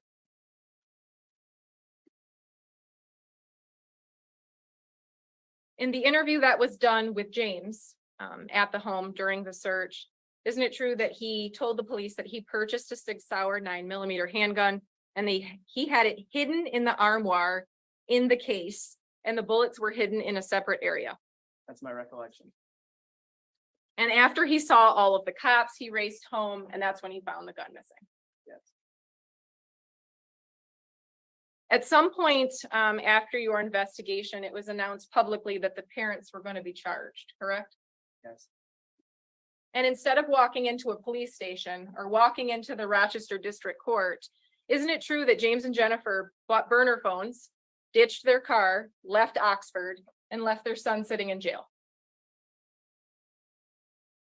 Repeat that. Of course, I just I'll wanna break make it sure I down. get them into the correct. Go ahead. After it was made publicly announced that the parents were going to be charged, they didn't turn themselves into the police station or the court, correct? I did not. And isn't it true that they bought burner phones? It's my understanding at the advice of their counsel, but yes. They ditched their car. No, they drove their car. They had one car. They didn't drive, but they drove the other. Okay, so they left one They car, left one car. and I believe, was that at a hotel parking lot? Plus, Yes. And they left Oxford, correct? yes, In fact, when they were arrested, they were hiding out in Detroit, correct? yes, You also found proof that the parents went to the bank and drained Ethan Crumbley's bank account, correct? yes. I want to talk a little bit about the questions you were asked about the jail and the tablet. Okay. I think you phrased it, or Mr. Keys phrased it, that he bypassed security. Is it your understanding that the password was saved but was visible? It's, I think I don't know computers or tablets all that well, but I think on the tablet, it was, you had to go into the settings, search for the password, and then, but yeah, it allegedly, or from what I understand, it was saved. And isn't it true that when Ethan was questioned by someone there at the jail, he explained exactly what happened? Sounds like that, yes. And isn't it true that he stated he had the tablet unlocked for roughly 2 weeks, or a lengthy period of time before they were actually caught? That sounds about right, yes. And in that body camera footage, isn't it true that Ethan explained exactly how he got the password? And that he said multiple times, I tried not to look at that website. I tried really hard. Yes. May I have one moment, Your Honor? Yes.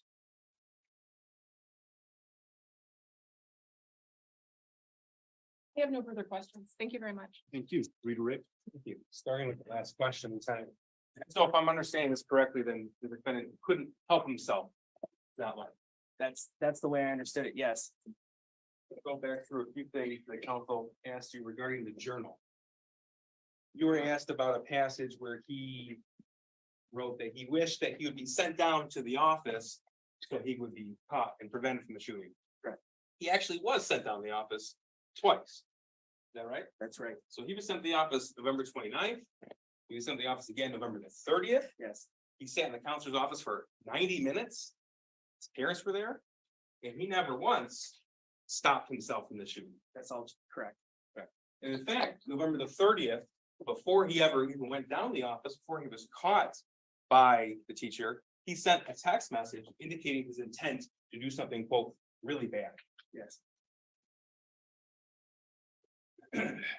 Now, you were asked about a journal entry where the defendant expressed not being happy in months. I don't remember last time I was happy, worse than effect. Do you recall that? Yes, I do. You watched the video of the defendant torturing that bird. You watched the video of the defendant shooting the Oxford High School students. You watched the video of the defendant in the back of the police car after he was arrested. Now, tell me, did the defendant appear happy or sad when he was torturing that baby bird? Happy. Okay. And why do you say that? If you watch the video, you'll, again, we talked about it earlier, the inflection in his voice. Also, he writes about literally how happy it makes him to do these awful things. And what about the defendant's demeanor when you observe him after he's arrested in the back of the police car? Is he coherent Yes. when he speaks with officers? Okay. Is he crumbling, crying No, at any point on November the 30th? When he gave up, when he was arrested in the back of that patrol car, did he appear that he was crying? no, it doesn't appear that way at all. What about his demeanor when he exited the bathroom adjacent to room 258 and he began the shooting? What about his demeanor there? Well, I mean, obviously, I've had the opportunity to analyze this video 1,000 times, and when you follow the defendant's, days prior or whatever, he slouches a lot.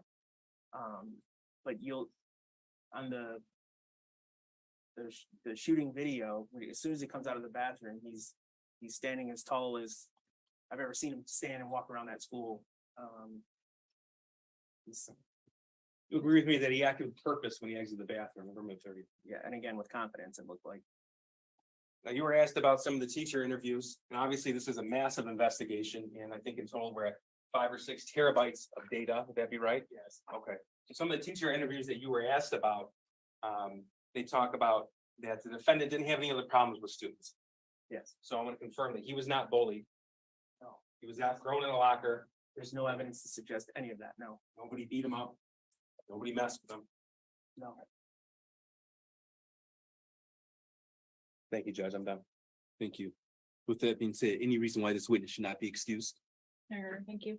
Enough for people. He's the OIC, so I ask that he remain throughout the hearing. Thank you, sir. You may step down. You may also stay in the courtroom if you wish. Thank you. Thank you.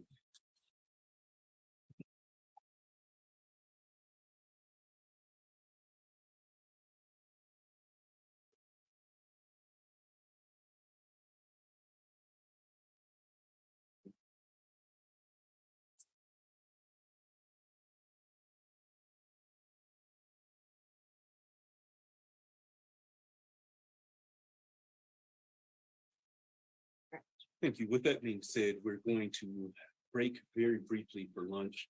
I'm going to return at approximately 12:30. I believe that will give the, It's 12:40 oh, right now. excuse me, 1:30, excuse me. That will give the parties enough time to grab food as well as the defendant to get food down in the lockup as well. With that being said, I will see you all at 12:30. Anything we need to address before the court takes recess?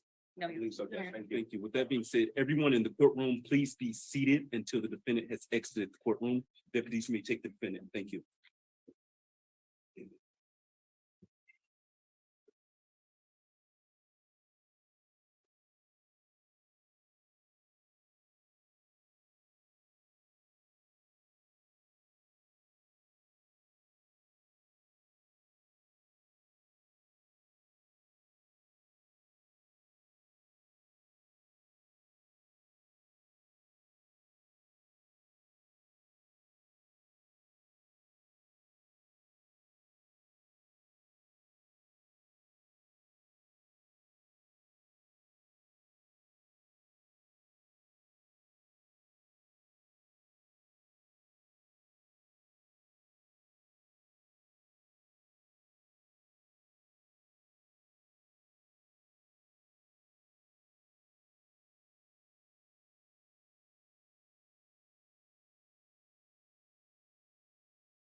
Your Honor, Klein People versus Ethan Crumbley, case number 2022-279-506-XC. Thank you. Appearance for the record.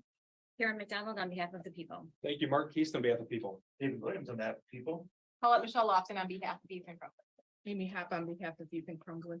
Rachel McKelvey on behalf of Ethan Crumbley. Thank you. Before we begin, counsel, please approach.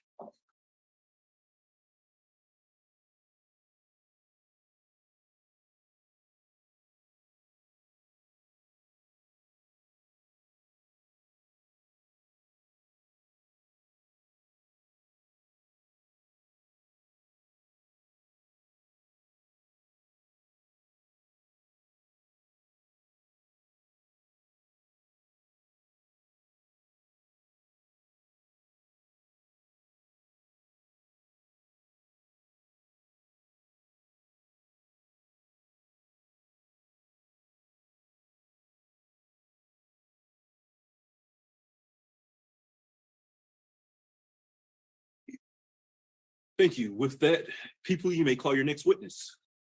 Thank you. People call Robert Catalyst.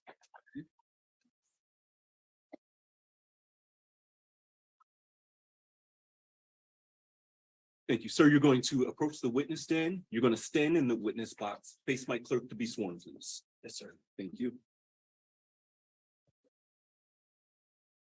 Please raise your right hand.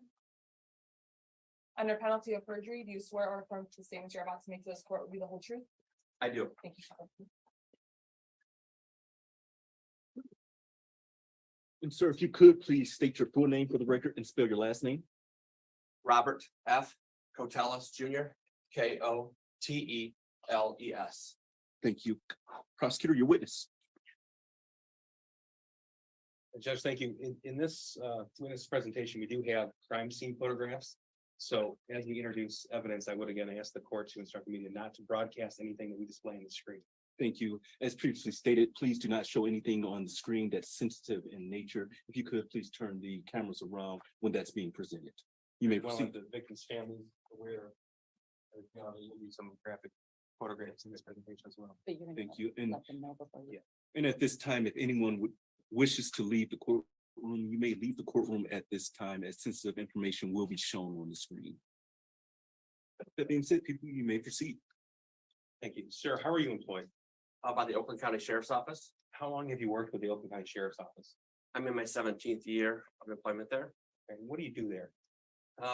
My technical name is a forensic laboratory investigator leader, which is a vast array of supervision. I'm the latent print supervisor of 5 individuals.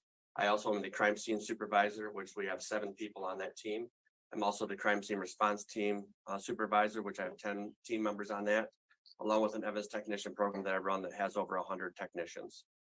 So you're part of the crime scene investigation, would that be correct? That is correct. And sir, we're not going to go through all the qualifications because it is a Miller hearing, not a jury trial. But it's true that you've been qualified many times over in crime scene analysis. That is correct. How often do you conduct a crime scene analysis? How often is this part of your day-to-day? Not every day. The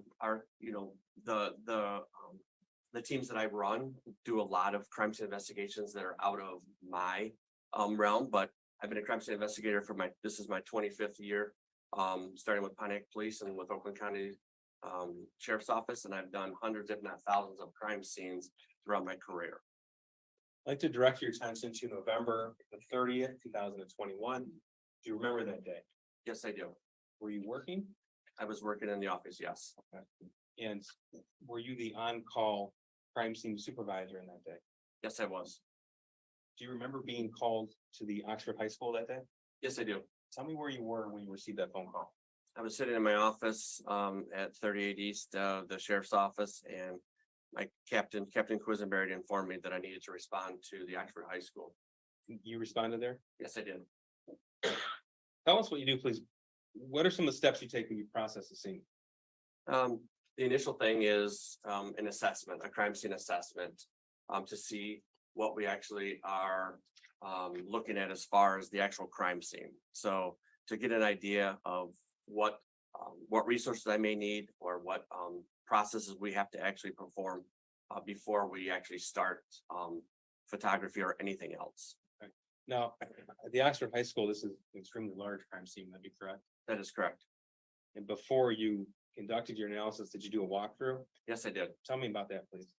There were several individuals, that were involved. It was my entire team, which I had 18 members, along with our special investigations unit. There were several, sergeants and lieutenants that, walked through the scene. Because there was different intelligence that we were receiving at different times. We wanted to make sure that we were all on the same page. Now, I'm gonna approach the witness. This is exhibit 46. I may approach that. Yes. Now, this has already been stipulated as admission. I just want you to have that refer to it if necessary. That's your report that you offered regarding the crime scene analysis in this case. Is that correct? Yes, it is. Thank you. Now, that's obviously a lengthy report. We're not gonna go all the way through it, but I am gonna show you some photographs. It's also been stipulated too, they're already admitted into evidence. I'll take you through that through the PowerPoint presentation on the screen. But I just want to confirm with you, you've seen our exhibits. These were all taken on November the 30th, 2021 at the Oxford High School. That is correct. So directing you now to the screen, this is a map of the Oxford High School, and we have blue markings on this map. Is that right?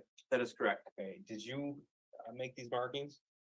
Actually, one of my team members, had actually placed the numbers on the schematic of where the evidence pieces were collected from within the school. Okay. Now, can you tell me please what these numbers signify? They're item numbers that coincide to a specific piece of evidence that was, given a specific number and then collected, from the crime scene. Okay. When we're talking about evidence, are we talking about shell cases? Yes. Can you tell us please what exactly is a shell case? So what we, the technical term will be a fired cartridge case. It is a portion of a cartridge that ejects out of a semi-automatic weapon when the firearm is fired. So the bullet goes out the end of the barrel, and the fired cartridge case will eject out the side of the weapon, typically out the right-hand side of the weapon. Oxford High School, it's a single-story building. Is that true? That is correct. Okay, and did it appear to you from your investigation that the shooting was contained to the 200 hallway? Yes, it was. Just for a little bit of background, the hallways are named for the numbered classrooms in the hallway. Is that right? That is correct. So throughout your investigation, we're able to determine the path that the shooter took. Yes, it appeared to be on the south side of the school, and then headed a little bit east and then to the north. I'm just to direct you to, I have a laser pointer with the map here. Now, this is a bathroom that's directly adjacent to room 258. Did you come to learn the defendant was in that bathroom directly before he opened fire? Yes, I did. Okay. And if you could tell us the path that he walked, please? Then he would go directly east, which is down, and then go into the north, which is a little bit to the right, and then follows that hallway there. Okay. And where did the evidence of the shooting scene stop? In front of room 213, which is right there on the right-hand side of the screen. And of course, sir, you're aware that at that point, the defendant turned around and continued to walk in reverse path on the 200 hallway. Is that right? That is correct. Now, I'm going to take you through some crime scene photographs following the path of the defendant. So this is previously admitted as Exhibit 2. If you could tell me what we're looking at in this photograph. This is a bathroom stall in the bathroom that is just outside of room 258, in the 200 wing of the school. And there's some personal effects that you can see in the picture there, a backpack, some electronics, a journal, along with a Gatorade bottle, some other miscellaneous items. Now, next picture is in the 200 hallway. We're looking down the 200 hallway. We have rooms 258 and 256. And obviously we have some images redacted, but also yellow evidence placards. Can you tell us what we're looking at here? Yes, this is a photograph taken just outside of that bathroom, what we saw the inside of in the previous exhibit. This is a photograph taken to the east, on that hallway outside of 258 and 256. And the yellow placards are items that were marked as evidence pieces within that crime scene. Now, I want to ask you specifically about what I call shell casings, or you fired cartridge cases is that's the official term. Would that be right? That is correct. Okay. How many of those did you uncover? Did you recover rather in this portion of the 200 hallway? In front of, outside of 258, 256, there were 14 fire cartridge cases located. Okay, and sir, you told us that every time a semi-automatic handgun is fired, it ejects that cartridge case. That is correct. Okay, so that means he fired 14 times That is correct. in this area, is that right? Yes. Now, further following this hallway, following the shooter's path. This is looking at the corner where 249 would be right around to the left of the photograph. This is past room 256, that would be behind us. So, what do we see in this photograph? You start to see where the hallway turns to the left, which would be to the north, outside of 249. And you see a couple more evidence placards there that are marked, with evidence. Now, as we turn that corner, we're looking down the long part of the 200 hallway. What are we looking at in this photograph? Once again, it's just, it's the hallway. You can start to see at the top of the photograph that this hallway is a curved hallway. It's not a straight hallway. Once again, the evidence placards were placed next to pieces of evidence that were located within the crime scene.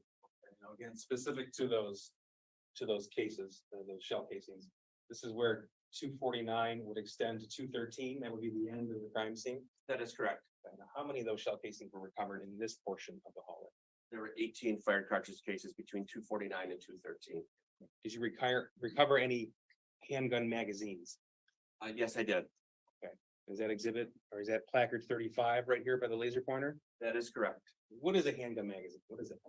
So gun magazine, a handgun magazine would be something that contains those cartridges prior to them being fired, and they're inserted into the bottom of a semi-automatic weapon to be able to be loaded into the chamber of a firearm to be expelled through the barrel.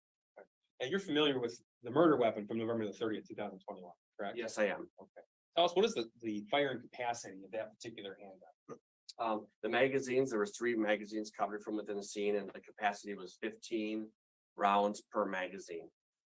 So if we see an ejected magazine, that was empty when we recovered, right? That is correct. That tells us that he went through the entire magazine, then he ejected that. And we saw in the video earlier that he then inserted a full magazine of bullets. Is that your understanding? Yes, it is.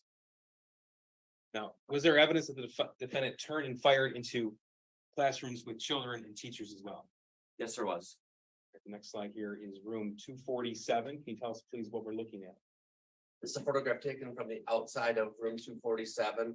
You can see there's a pink trajectory rod that is to indicate where the bullet actually passed through the framework of the door in 247 into the classroom. Now that rod, we talked a little bit about it earlier with Lieutenant Willis. You obviously weren't here for that, but tell us what that rod means. It's the direction that the bullet actually traveled into that classroom, prior to my arrival during the crime scene. Moving on to room 244, we see another one of these trajectory rods. Is that right? That is correct. Okay, so again, this signifies that the defendant turned and fired into that classroom. Yes, and this looks to be a small window that was on the left-hand side of the door to 244. And we see spider broken glass underneath the sign 244 prior to the bullet being fired in there. So you're understanding that glass was actually clear. You can see through it. That is correct. And that's other classrooms have that same glass panel right next to the door. Correct. Now this is office 224. This is the office of Miss Molly Darnell. What do we see here? Once again, there are 3 trajectory rods that were inserted into the door of classroom 224, indicating the path of travel where the bullets went through the door into 224. Now this is the same classroom. This is also 224. We see the part of the office door where the bullet actually went through. And this is just a view inside the classroom or office. That is correct. You can see the back side of the door of 224 with the trajectory rods on the inside of the door, and then the contents of that classroom at the time that I observed it. So I want to direct you to where I have a laser pointer at the back of this classroom is a file cabinet with an indentation here. Are you aware what that was? Yes, I am. What is that? It would be what we call ricochet or a defect. It was in that filing cabinet, most likely caused by a fired bullet. Right. And this hole here in the window, that was also likely caused by a fired bullet. That's correct. We call that a perforation where the bullet actually traveled out and we were never able to recover it. And in this file cabinet right here with books, a fired bullet was actually recovered there. Is that correct? That is correct. Now I'm moving to classroom 223. This is a side-by-side view of that classroom. What do we see here? This is it's the side-by-side photograph of 223, and you can see the picture on the right. It looks like it appears to be what we call a tumbling bullet. It's not a circular, in nature, the pattern is not circular in nature, so it looks like the bullet was actually tumbling at that time. So it had to come in contact with something prior to hitting that door. We have room 220, another rod in the door. What does that signify? The trajectory rod to show the path of travel of a bullet that went into room 220. Right, and last picture here is room 215. You see 3 rods in that glass pane next to the door. Yes, that is correct. They're orange and in this photograph, the trajectory rods would say they're just a different color from this one in 215. So this would signify the defendant fired 3 times, aiming at someone past that glass pane and went through the glass. That is correct. Now, did you also process the men's bathroom in the 200 hallway across from room 233? Yes, I did. And that is the location where the defendant killed Justin Schilling. Is that right? That is correct. Again, Judge, I'm going to show one photograph from that location. Thank you. Well, this picture was taken from the exterior hallway looking into that bathroom. Can you tell us please what we see here? You see a large amount of blood in the middle of this photograph that would be just inside of the bathroom before you turn to actually get into where the stalls and the sinks were. There's also a backpack that's indicated by number 50 in the photograph. And then you can't really see it in the photograph, but there is some type of defect on the bathroom wall, most likely caused from a fired bullet. Okay, so from your investigation, you learned that the gun was fired one time. We know that it struck Mr. Justin Schilling, and the bullet then struck the wall right about here. Is that right? That is correct. Now, the defendant, you're aware the defendant surrendered, and before he did, he placed his gun on a trash can outside the bathroom. Is that what this picture depicts? That is correct. Now, based upon your crime scene investigation, how many times did the defendant fire that gun on November the 30th, 2021? 32 times. Thank you, Judge. Nothing further. Thank you. Cross-examination.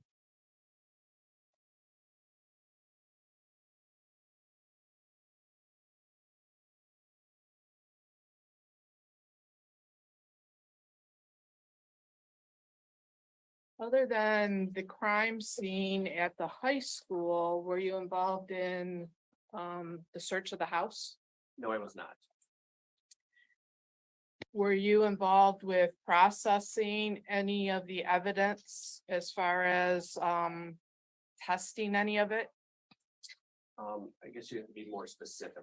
Okay, for example, if clothing was taken from Ethan, would you have processed that clothing for any type of trace evidence? No, I did not. That's not my area of expertise. Would you have done any trace evidence analysis on the firearm? I did check the firearm And when you checked it, what were you checking it for? for blood. And was there any blood on the firearm? No, there was not. As it relates to your processing the scene at the high school, the photographs and the placards in them are based on where things were found when you arrived, correct? That is correct. It's possible that that evidence could have been unintentionally moved by other people that were going through the hallway, correct? That is a possibility. Now, did you interview anyone in the in your investigation of this scene? Did I interview anyone? Correct. No, I did not. Did you take any statements from anybody? No, I did not. And you already said you hadn't been to Ethan's house. Were you at all responsible for any of the photographs or any evidence collection there, even though you didn't do it personally? I took all the photographs in this case, Okay, so you took the photographs at the house then too? just at the high school. Okay, so you just said you took all the photographs, so if there were photographs from the house, it wouldn't be Well, I something mean, you did. then I apologize if I misunderstood the question. I was never at the house, so I could not have taken any photographs there. I took all the photographs at the Oxford High School. Would one of the team members that you testified you supervised taken those pictures? Yes, And would you have been supervising what was collected at the house or what pictures were taken? I was not at the house. But were you telling your team member what to do or how to process that seat? No, I did not. Did you take any, and this may not be, it may be outside of what your responsibilities are, so let me know. Any physical evidence from the person of Ethan, such as swabs? No, I did not. Would that have been outside of what your responsibilities were? It would all have to depend on the circumstances and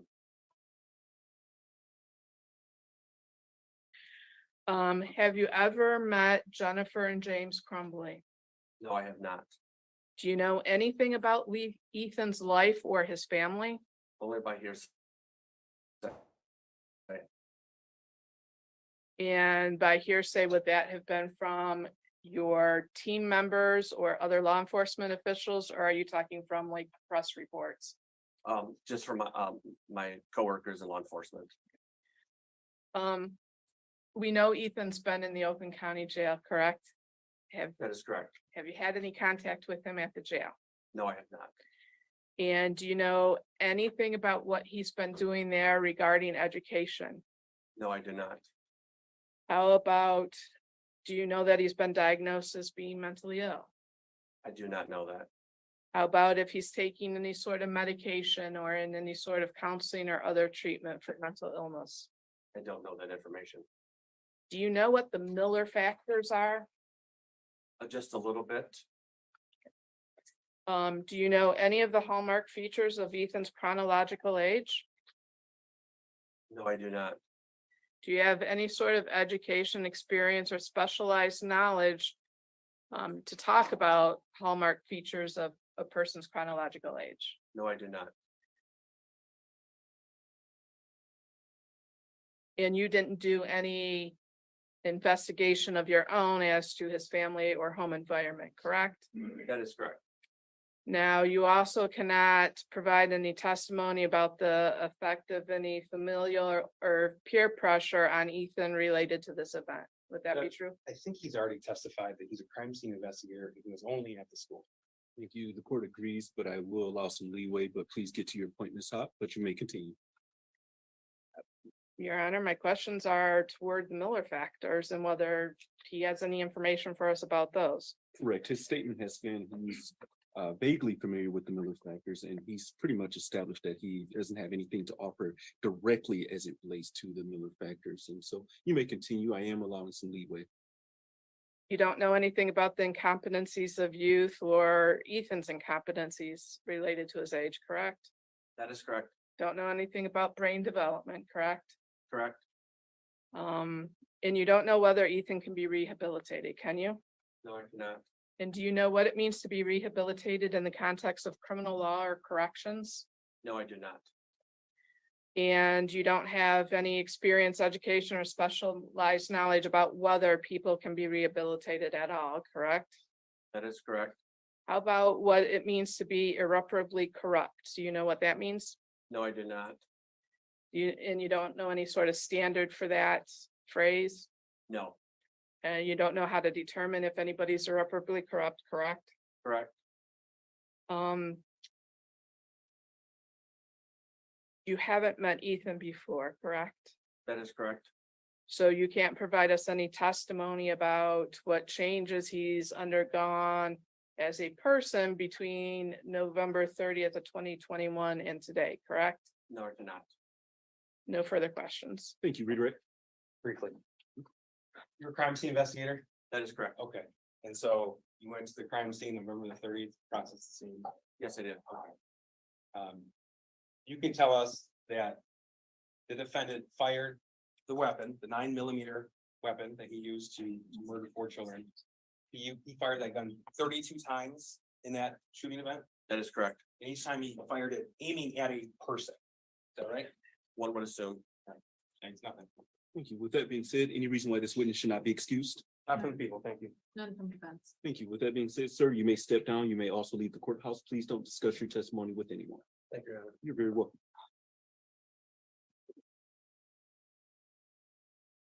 The next witness is Detective Ed Wobrowski. Thank you. You may call your next witness. What was the next witness's name? Ed Wobrowski, Detective Ed Wobrowski. Thank you. Detective, if you could, please approach the witness box. Yes, sir. You're going to stand in the witness box. Face my clerk to be sworn, please. Yes, sir. Thank you. Raise your hand. Under penalty of perjury, do you swear or affirm that the statements you're about to make to this court will be the whole truth? Yes, ma'am. Thank you. Thank you. And sir, if you could, please state your full name for the record and spell your last name. Edward Wobrowski, last name WAGROW SKF. Thank you. People, your witness. Thank you. Sir, when you're ready, can you tell us how you're employed, please? With the Oakland County Sheriff's Office. Okay, and what do you do at the sheriff's office? I'm a detective in the computer crimes unit, How long have you been with the computer crime unit? 9 years. Tell us, please, what a detective in the computer crimes unit does on a day-to-day basis. We do everything, cell phone forensics. We're looking for evidence of crimes on phones, computers, call detail records, stuff like that. Okay. So is it fair to say that someone from the computer crimes unit would be responsible for the forensic examination of any cell phone seized? Yes, sir. Would that, with the task of reviewing search warrant returns from social media outlets, would that fall with computer crimes, generally speaking? Yes, sir. And do you also have expertise in working certain surveillance systems, DVR systems, things of the like? Yes, sir. I want to direct your attention to November the 30th, 2020. Sir, do you remember that day? Yes. Were you working that day? Yes, I was. Do you recall getting a call about a shooting at the Oxford High School? I remember a captain coming in. So you were in the office and your captain notified you? Yeah, we were sitting down, getting ready to listen to a webinar on forensics, cell phone forensic stuff. And he came in and the phrase he used is, he said, there's been a shooting at the Oxford High School. And he said, all hands on deck. What's going through your head at that point? This isn't real. What'd you do? I'll be honest, in my job, we're people call us the computer nerds, and I thought, this isn't real, it's gonna be over by the time I get there. And so I got we always take our laptop wherever we go, and I grabbed my stuff and walked out to my car. I remember as I was pulling out of the parking lot, it became very real.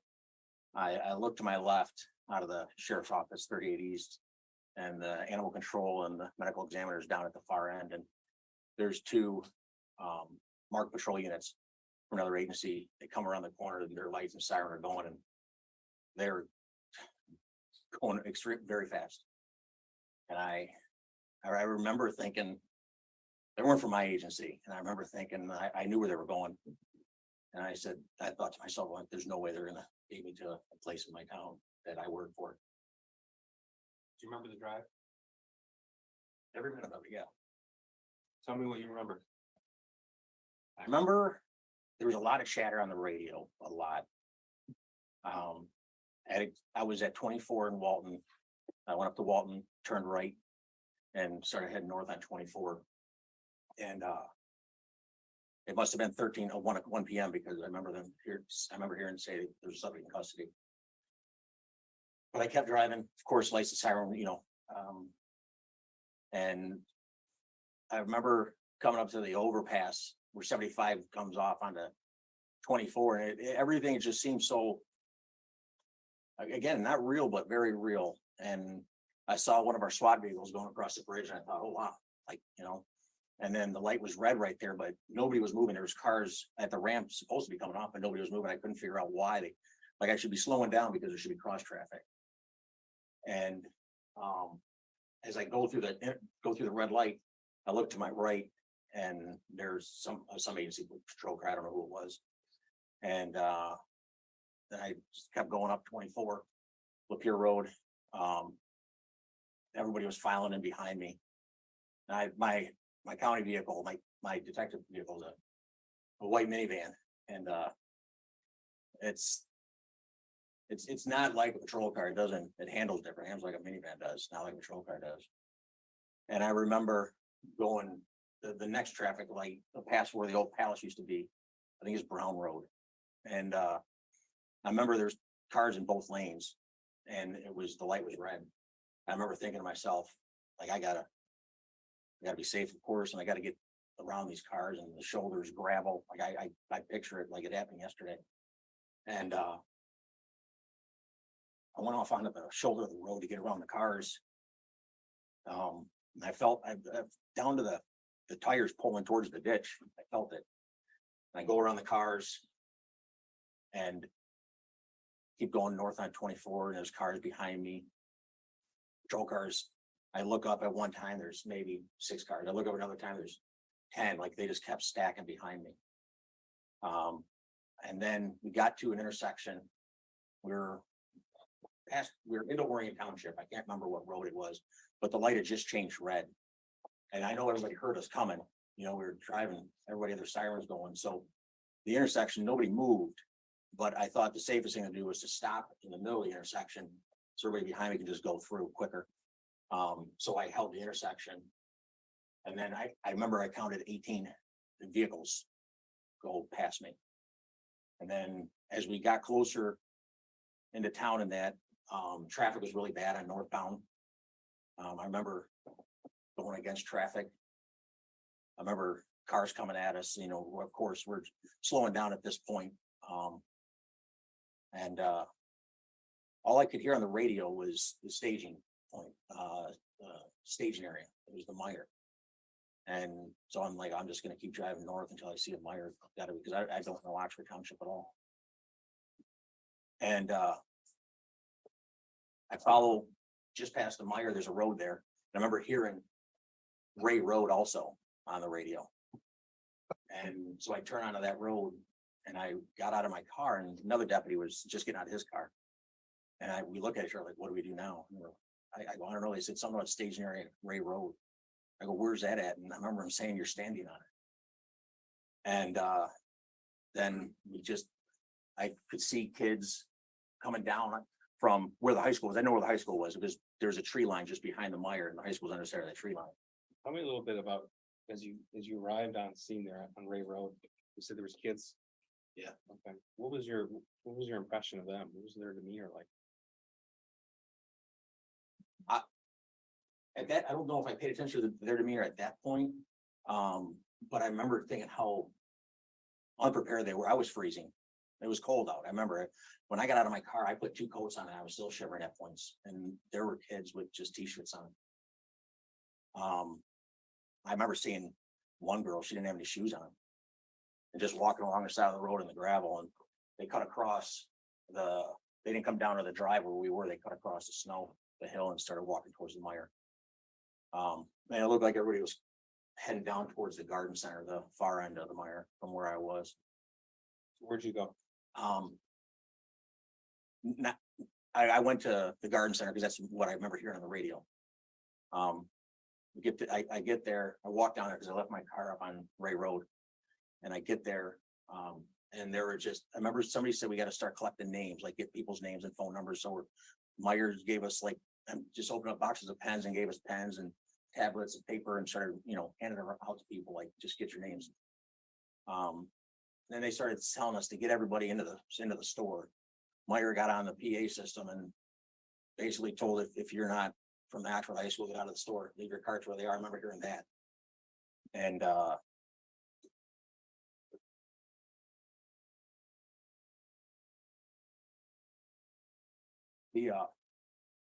so then I remember seeing kids just standing around, like they look like zombies almost, like they didn't know. And they were telling us to get everybody inside, and I remember putting my hand on a couple kids, like trying to direct them, like, come on in. Trying to be sensitive to the traumatic event they just went through. I didn't want to force anybody, and I put my hand on a couple people, and they just stood there, they didn't move. Nobody, a couple went into the school, or into the store, I'm sorry. But a lot of them just stood there, just staring. At some point where, did you see buses being dropped off or driven there? Yeah, I remember all of a sudden some school buses started coming around the corner and like in moments like that, like you know, everything was I was just so hyper aware of everything. And I remember thinking to myself, like, that's just like really weird. Like, why are there school buses? Like, how did they get this buses that close to the school? And the stuff I was thinking about. And I remember seeing parents just standing there talking, hoping their kid. Parents were looking for their children. Yes, excuse me. Yeah, hoping that their kid got off the school buses that pulled up. I remember seeing a couple deputies. Their vans were empty, but that was another thing that struck me just absolutely crazy. There were deputies who were assigned to court services that showed up in transport vans to check because they had kids that go to school. I mean, from the front of the court unit were there, narcotics unit, everybody was there. A detective, you were on at the Meyer staging area for how long? 10 or 15 minutes? Probably that long. Okay. And at some point were you redirected to the high school? Yeah, Detective Jeff Enger works in the computer crimes unit. Had responded right to the school. We didn't follow each other up to the school or anything like that, so we got separated. And I was a little bit better at that time with video systems, DVRs, that sort of thing. And he didn't want anything to get messed up, wanted another brain up there to help. And so he asked me to come into the school to help him. So then you went right to the high school in the main office area? Yes. Walk us through what happened as you pulled up to the school and walked inside. As I pulled up, there were cars everywhere. I remember having to drive over sidewalks to just get my car close to the school. One of our sergeants was standing at the door. Looking at the school. The door 1 is on your right side, door 2, and the office is behind the glass wall there. I walk into door 2, and the sergeant standing there. He's just manning the door, I suppose. And I started asking people where the security office is, and somebody eventually walked me to the security office. I don't remember who it was. Who was in the security office? Their school security guy, Jim Lork, was there. Jeff Enger was there. Lieutenant Marsban, a guy from the DEA was there. I don't know his name. And Deputy Lewis was in there as well. What were you asked to do when you arrived? We weren't asked to do anything when I got there. What we knew we had to do is to secure the video footage of the incident, what happened, because the bosses are going to want that information to formulate a plan and do all that stuff. So I knew they would be asking for it. So you knew it was incumbent upon yourself as a computer crimes detective to find the relevant portions of the surveillance footage. Yes. And Oxford High School has a number of surveillance cameras, is that right? So they, some point inside the school, some are exterior. Okay. And was it over 90? I think that's the last. Yeah. Yeah. Well, yeah, at least 90. At least 90. So when you sat down, tell me what the security office looks like. I imagine it is a bank of a screen. Oh, it's really, I mean, it's no bigger than the maybe 3/4 size of the seating area you all are. We're looking at it. Jim Rourke, school security, had 2 monitors on his desk, and we're using that to look at, one set of cameras up on one screen and one set of cameras on the other screen. It wasn't like a bank of TVs and stuff like that. I remember having to go into a program and launch it and all that stuff. What was the first thing you did in your attempt to isolate and preserve that footage? We knew where the shooting started. Jim knew where the shooting started, and so we went to that camera and to try to figure out who the person was and what time they got in the bathroom.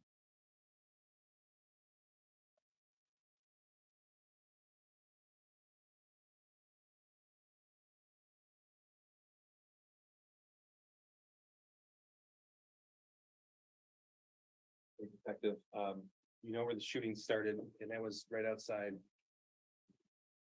258, which is right here? Correct, yes. Okay, so with that information, tell us what you did in attempts to find the perpetrator. We, at the point where it started, when the shooting started, we saw what the person was wearing. And then me and Jim just started backtracking. We were trying to find out what time he went into the bathroom. And I think we spent, it was 20 minutes trying to find him going in the bathroom, and we could never find a black coat, black knit cap going into the bathroom. Did you find out why? Yeah, we knew who the shooter was. Someone told us his name. And so we knew there was a time when he would have been on camera because he was leaving the school counseling office. So after realizing he was in the counseling office, we went all the way back to that time and just waited for him to come out of the school counseling office to see what he was wearing. So you're the individual responsible for putting together the shooting surveillance footage, is that right? Yes, sir. So did you put a number on how much time you've spent working with the surveillance footage itself? Lord, I can't put hours on it, but I can tell you the only phrase the video lives in my head. So you have an innate knowledge of what you've seen on there. You were there on scene that day too, is that right? Yes. Did you actually walk through the school, follow the path of the shooter at some point? Yeah, the second day, I had to go back up there because at first you didn't get enough video. We need to know this, you know? And there was something that I think the undersheriff at the time wanted me to figure out from the video. So I go back up there. And I remember I asked Jim if we could go to where the shooting started, and because I want my eyes to see what the cameras are seeing, to really just like put myself in that moment, in that time, in that space to better understand everything. So if I could think of an analogy, it'd be sort of like an officer with a in-car recording system on the patrol car. You capture some of what that officer sees, but you don't catch the peripheral. Would that be the analogy there? Exactly, yeah. So with this knowledge that you have, tell me what you see when you that day, November the 30th, you're looking through the surveillance video, you're putting together when it started, where he came out of, and this is, the victims are still being treated at this point, right? Yeah, I remember it was shortly after 1 p.m. I got there and I left. It was well after dark. So I don't know what time that was, how long I was there for. But tell us what you saw. Put that together. When we were reviewing the video at first, pulling the video. Sure.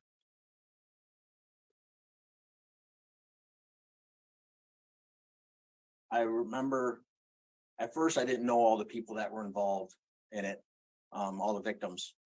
But you see the shooter come out of the bathroom, and I've watched the video so many times.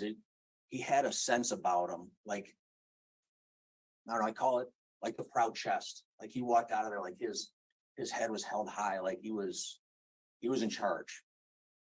And I remember his finger was outside the trigger guard.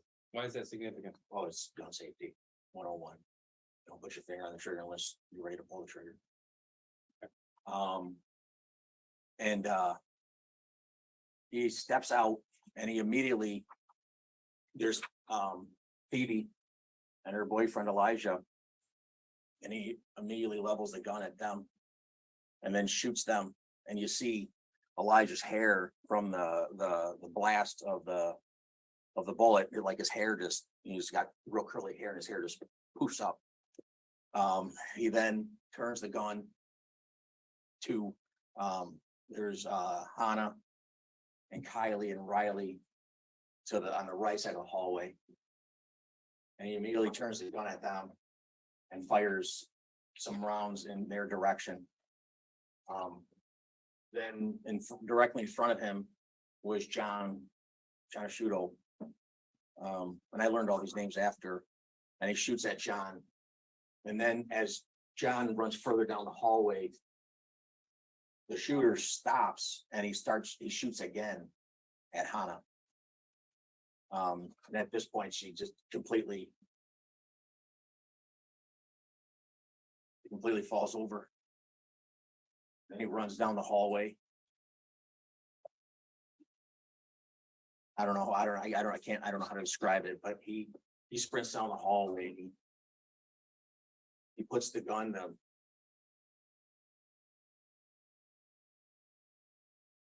Shoots Madison Baldwin. He puts the gun to Madison Baldwin's head. And you see, as he turns to walk away, her body just slumps to the ground. He rounds the corner by door 7, where some deputies had come in after. The sun on coming through the window, the doors were so bright, you don't see him at first. And then he starts coming in the focus a little bit more, and when the sun dies down or whatever. And there were 2 girls, I don't know their names, but the one girl reaches, she was a smaller girl, a shorter girl, and she goes towards the classroom and she tries pulling the door open. And I would imagine at this time they had engaged the locks on the doors to prevent anybody from coming in. And the other girl, she had a backpack on. And she easily could have just ran past that other girl.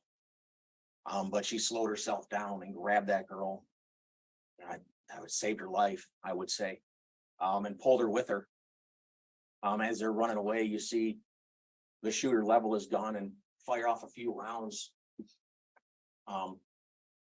In the upper corner of the video, you see like appears to be drywall or insulation. Continues on down the hallway, down the 200 hallway. Gets to the area right about a little bit further where a little bit more to the right. Yep. Gets about that area.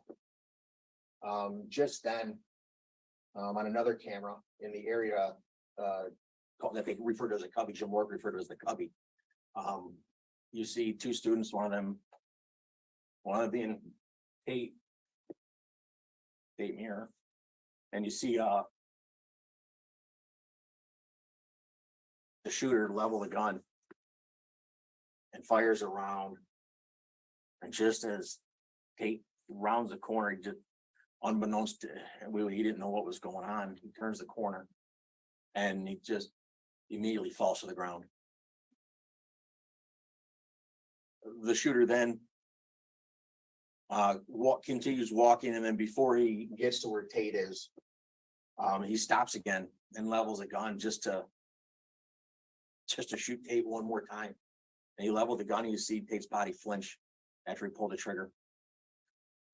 He walks past, so Tate's laying in the doorway to go past and further into the 200 hallway to the right of the picture. And he walks past Tate without a care, didn't look at him or nothing. And as he's walking further down the hallway, he sees towards the top of the frame, you see him stop, and he turns to his left and fires a couple rounds into an office, I believe it was. And then just continues down the hallway, gets almost all the way to the end, and he had passed the classroom. And the way the classroom is probably, right about there. The way the classroom is, the door is to the far right of the classroom, and there's a small window next to that door. So as he would have been walking to his right, or to our right, I'm sorry, he wouldn't have seen probably students hiding back in the corner of the classroom. And he turns around because he just walks right past as he looks into that area. And after he turns around, he comes back and he must have seen students hiding in the back corner, and he just fired more rounds into the classroom.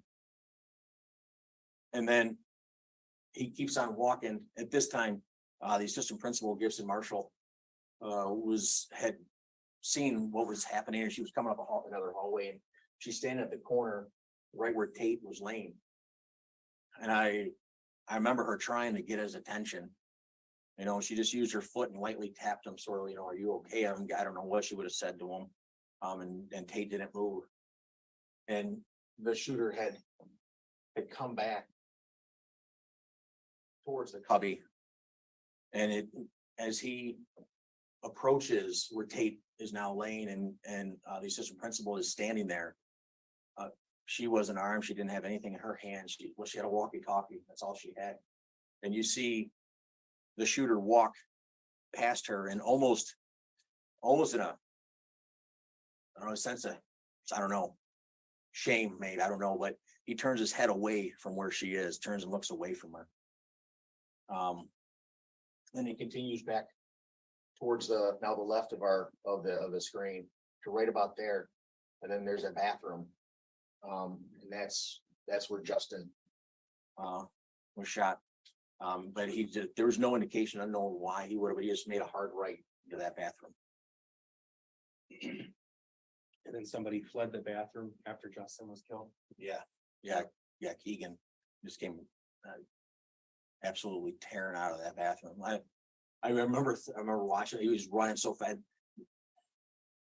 He was running so fast. The cameras that recorded him, all it was on the camera was a blur. He was moving so fast. Oh. Adam, so sorry, but I have to ask you about Madison. When he got to her, she was already on the ground in a crouched position, is that right? She was on like if she was on her feet and her butt was on the ground and she was like in a fetal position, laying up against the, like trying to hide the best she could. That was before she was shot. Then he walked up to her and executed her. Yeah. Yes, I'm sorry. Yes. It's okay. It's okay. Detective, thank you. You have a perspective that nobody else has. So I'm sorry for that.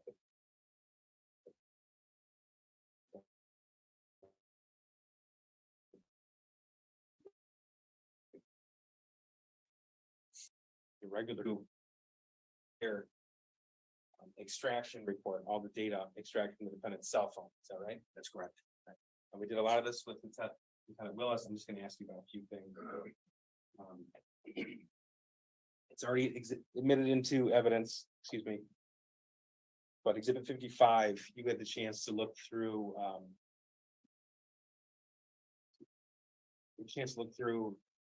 Internet searches, all right? Yes.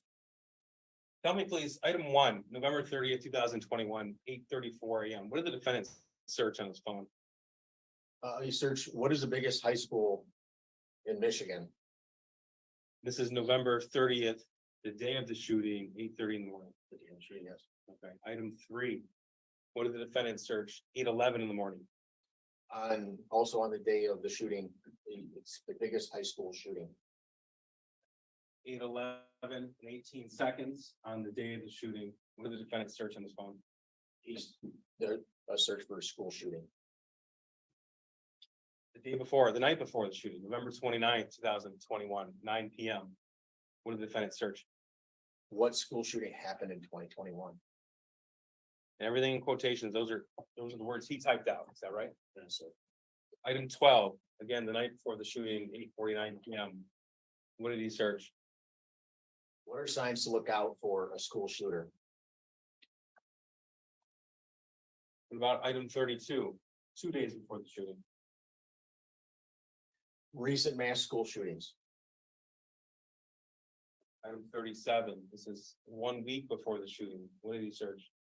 Why was a Parkland High School shooting so popular? Item 60, we have a name redacted. It's the name of a different school shooter from a different state. November 18th, 2021. What did he search? What gun did someone use in STEM school shooting? This is a week and a half before the shooting. November 18th, yes. Item 75. What did he search? Again, on November 18th, he searched Colorado school shooting. Item 79 on November the 12th, 2021. What did he search? Which school shooter listened to Come and Get You? November, and that's 18 days before the shooting. 18 days. November the 9th, 2021. Item 136. What did he search? Have there been any school shootings in Michigan? November the 9th, 2021. Item 151. What did he search? He searches Florida school shooting. What about November the 8th, 2021? Item 152. He searched how old was, That's the name of a different school shooter. yes, when he shot the school. What about item 156, November the 7th, 2021? Search Douglas High School shooting. This is weeks before the shooting. This is 23 days. Item 160, what did he search? And on November 7th, how many school shootings in Michigan? The last three. Item 164 from November the 6th, 2021, what did he write? What was the most deadly school shooting? Item 172, Sandy Hook school shooting movie. item 173. Who was the youngest school shooter? And those were all from November the 6th, 2021. Yes, sir. On your forensic examination of the defendant's cell phone, you also reviewed website history. You can see when you look through somebody's phone, you can see what websites they visit. Is that right? Correct, yes. And we're not going to name this particular website. But did you uncover evidence the defendant visited one website in particular that depicts extremely graphic real-life videos? Yes, sir. And you're aware of the incident in the Oakland County Jail with the courtroom tablet? Is that true? Yes, sir. Did you find evidence that he had visited that website before the school shooting, the same website that he visited while he was locked up in Oakland County Jail? Yes, there was. Can you give us a number on how many times he visited that website just in the month before the shooting? But believe it was in the 20s. Well, if I said 421 times, I'm sorry, I thought you meant when he was in the jail. no, that's all right. I'm sorry, yes. Detective, you have also reviewed recordings on the defendant's phone. Yes, sir. And did you uncover two recordings in particular that the defendant made of himself the night before the shooting? Yes, sir.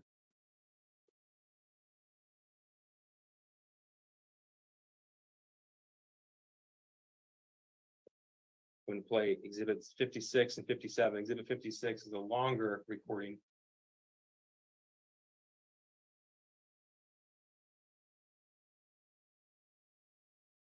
Have to unplug and replug that.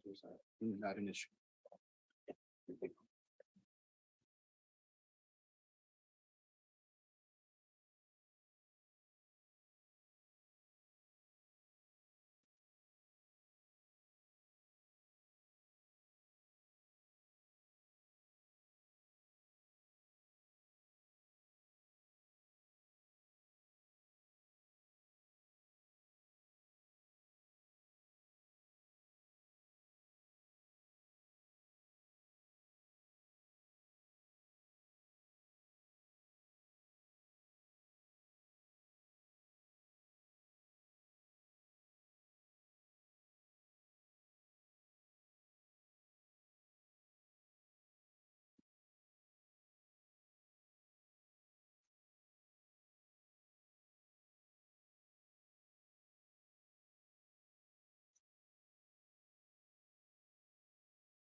This is it's actually video, but it's audio, and the video is just the defendant. He's pointing the camera or the phone at his feet. Is that correct? Yeah, you see the tops of his feet. Okay. In the interest of time, I'm just going to play the audio for you. Okay. And after, just confirm that that's what you found. November 29th, 2021.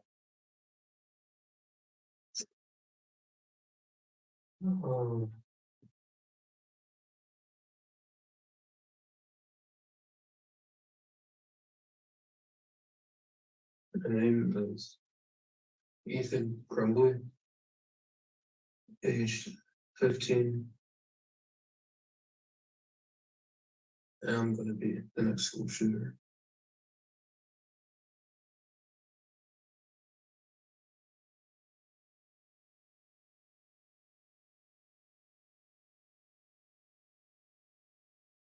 Thought about this a lot. I can't stop thinking about it. Like, it's constantly in my head. Every conversation I have with someone, no matter what, I'm thinking about it and I can't get it out.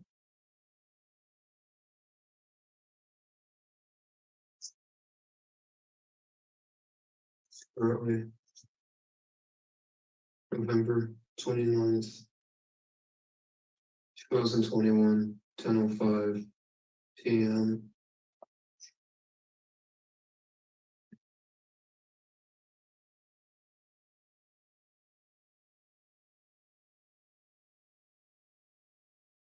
The school I'm shooting up is Oxford High School. I'm in 10th grade there. I've always been fascinated by guns when I was a kid. I always wanted to join the forces and SWAT when I was in 3rd grade. Navy SEALs when I was in 4th. Marines, 5th or 7th, Army, Rangers. I never thought of a career. I've never had motivation.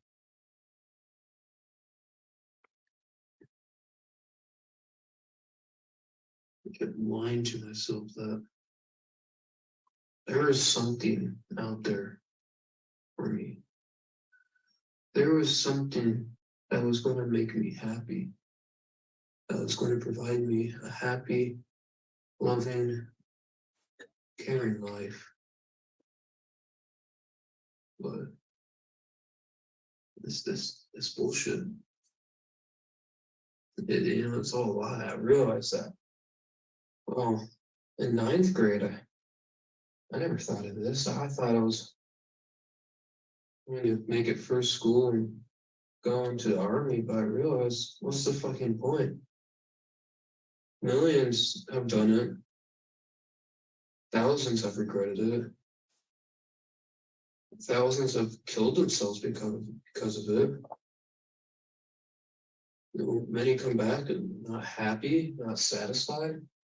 And I'm thinking, it's the only thing I want to go into, but how will it make me happy? How will I love doing that?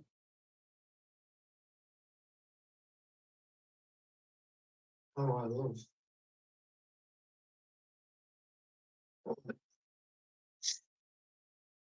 I realized that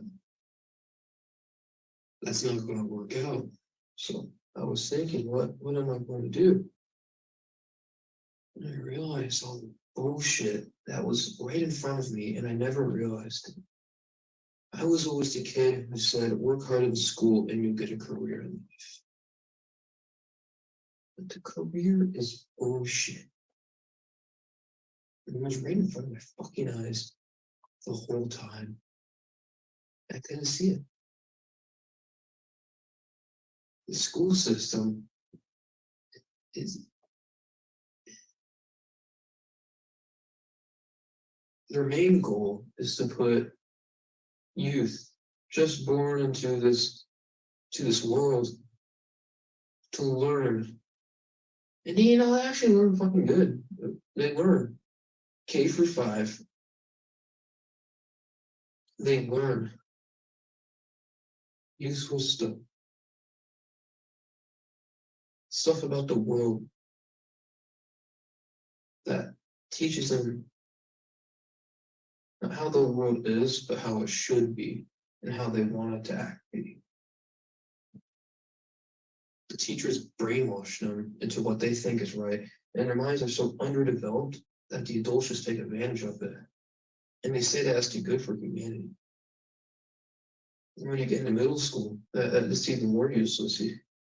It's just an excuse to wait till the kids grow up. They're wasting years of their life learning knowledge they're most likely never going to do unless they become a Nobel Prize scientist or mathematician or the fucking founder of a multi-million-dollar environment club. And they're brainwashed. They're teaching a working class into this world.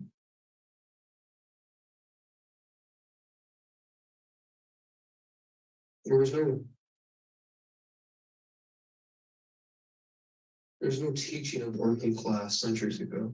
They're either born into it or they weren't. You were born into a working class, you were forced to work.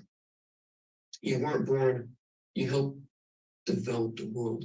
You created technology, you created advances in civilization.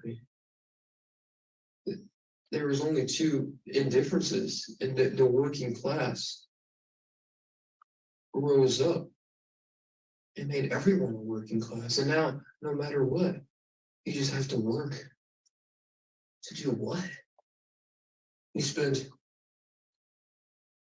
15 years of your life just hard studying and trying your hardest to achieve the best out of anyone in any school. And then you get accepted into college. And you could be rich, so you don't have to worry about it.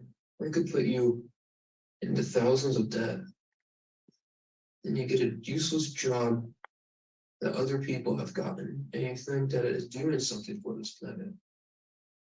You think that all those years of working and you get a job is doing something for the good of humanity. It's fucking not, it's useless. The education system, the government is just brainwashing people to be a working class. They're all brainwashing them just to fucking work and keep society how it is, but people want to go a different direction. They don't want to work, but they just want to fucking understand it. I'm not dumb enough to fully understand their capabilities. I'm not as dumb as them, so I can't understand, but they want to revolt and became a new class education system that just weakens everything. They want to fucking keep the innocence of everyone. They want to make sure that monsters are a thing.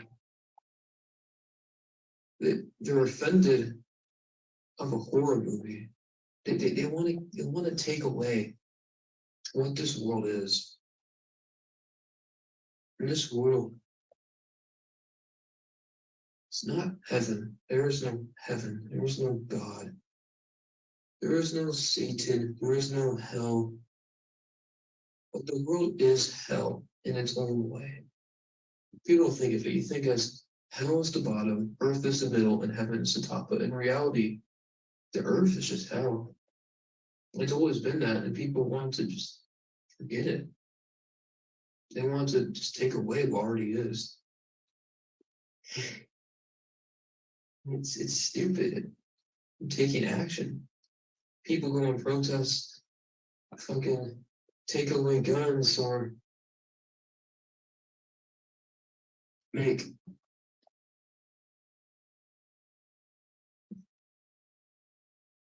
what I'm doing. I believe I am one of the first people to do this. I'm not really shooting up the school because I'm mentally depressed or mentally ill. I have anxiety that struggles me every day. But I'm doing it. Teach a word. And all the simplicities. I don't fucking know how to say that. All the fucking dunces out there. The brains are too, their skulls are too fucking low to understand everything. Unfortunately, the people I kill are the people that are killed. You know, I'm sorry that their families have to go through this, but it's for the right of humanity. And the course we're going, we're fucked.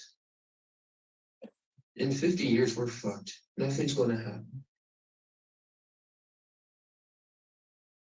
Democrats and the Republicans are just going to fight, and fight. And people are keep going to take sides and sides and sides. And some people are going to stick out and say they're the big brainers who don't think of it, but really they're the main problems.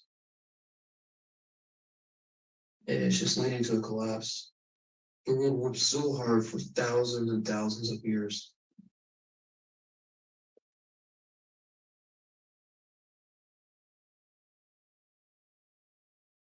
When war happened, peace was a thing. People understood everything. People understood the logistics of human civilization. The time from 1920 to 1980. It's the golden ages of humanity. In some countries may not have been that way. But for the big ones, it was the golden age. Everyone understood the world, but knew how to keep it in order. They knew the differences because war and peace. They knew that they can cooperate and live together.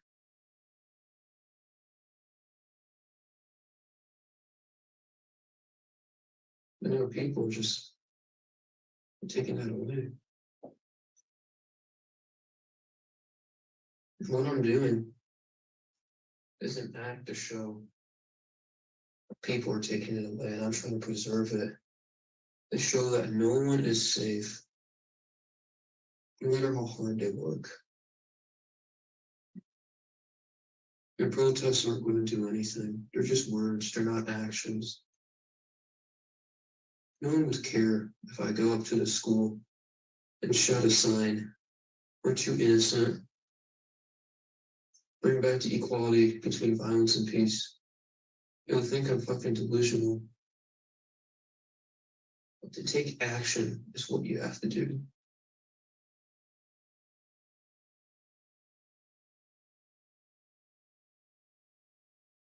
Action is the only thing out of humanity that has made us this far, has brought us this far into civilization. And society is collapsed. Civilization is no more. People don't see it, but we're on the brink of downfall. And not just the break, but the beginning. The end, basically. Everyone is born, works hard, and thinks that everything's going to be the same for hundreds of years. The technology will advance and that's it. But that's not how it happens.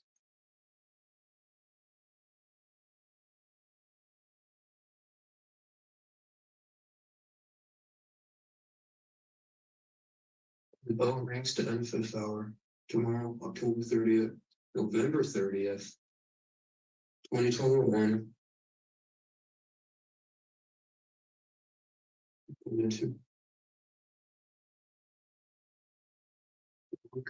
To the dividend between the boys and the girls' bathroom. With my black jacket on. And I will walk behind someone and I will shoot a bullet in their skull. And that's my first victim.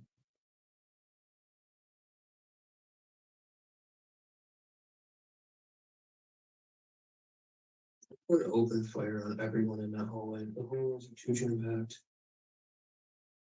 I will try and hit as many people as I can.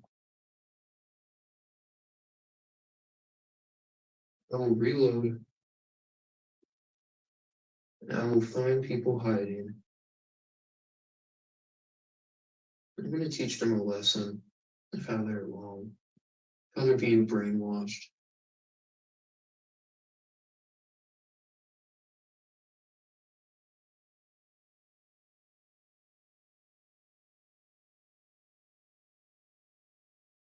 I understand that I'm going to prison for this. Michigan doesn't have a death penalty. I don't know it. So it is that they say I'm going to kill other people. I do not want to die. I realize how valuable life is. And I realize I broke the code of what's happening. I broke the code. I realize what is actually happening. And these people, they don't have the capabilities of understanding it. And so I'm going to teach the entire nation and the world of what's happening and how we're on the brink of downfall.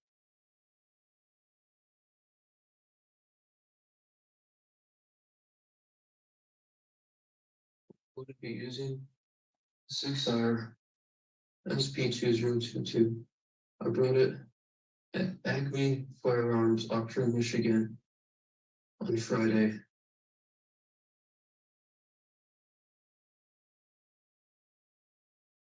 It is a 9mm pistol. It takes 15+1 ammo capacity. I have 3 magazines for it.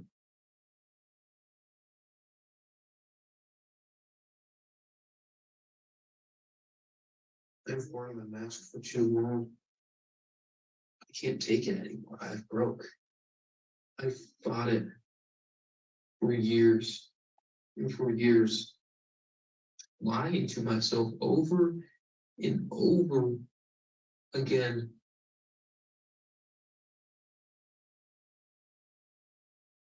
But it's taught me the truth.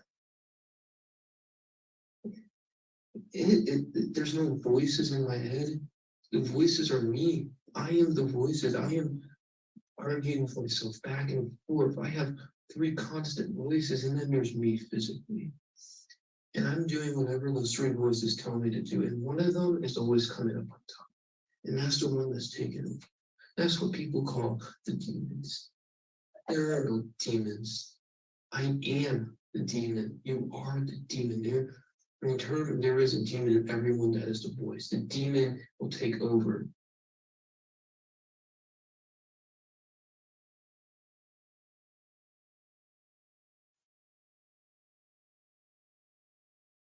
There's nothing I can do about it. My life is already on a downfall. If I don't do this, nothing will happen. The world will collapse. I will be in misery. I'll probably just end up in a useless career in the army and killing myself. What use is that? I have the chance to teach the world to become a better place. And I have to take that chance. I've missed many opportunities in my life, and I'm not missing this one.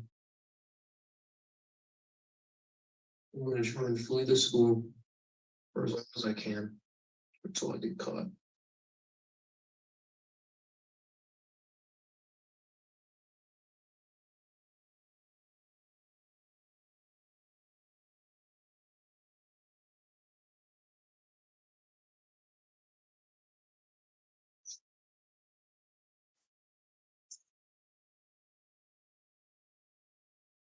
Out of There's so many people who think they're going to live a life, right? Go to college, have a great career, get a family, grow old, die happily. But they don't know. And once in a day, you're going to die, and your lives are going to be changed forever. I understand my consequences. I understand that people put me in prison for this. I've already said goodbye to everything. I went through all the phases. I'm surprised I even do it today.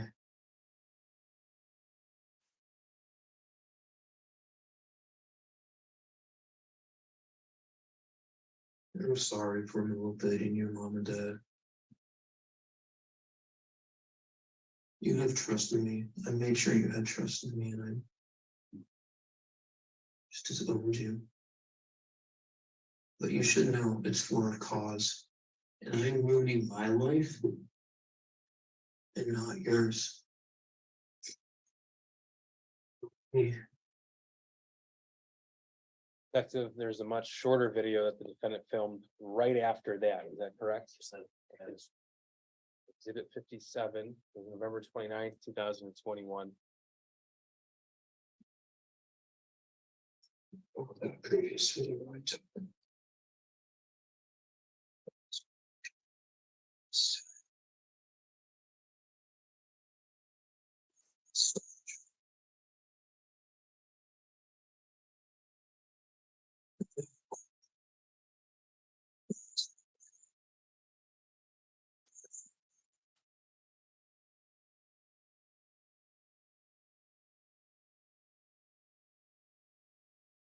I have no additional questions for this witness. Could counsel approach? Yes. Regarding timing? Yes.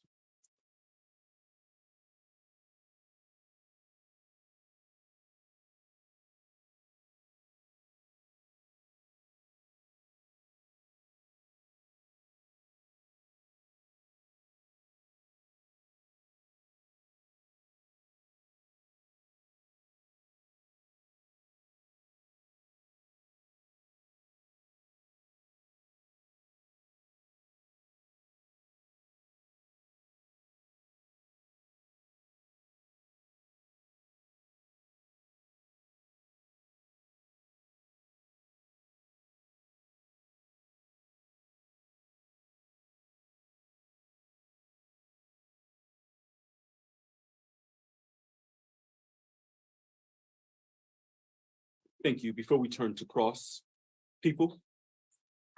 Is there a request? Yes, Your Honor, we have one additional witness for today. Molly Darnell, who was a teacher in the school that day. I very much would not like to ask her to come back tomorrow. She's been waiting. It's, as you know, it's very traumatic. And it's my understanding that opposing counsel has agreed to cross-examine our witness on the stand currently and tomorrow. And so that we can allow Molly Darnell to testify. Thank you. Agreed, defense? Of course. Thank you. With that being said, sir, you may step down. In the meantime, please don't discuss your testimony with anyone. Yes, sir. Thank you.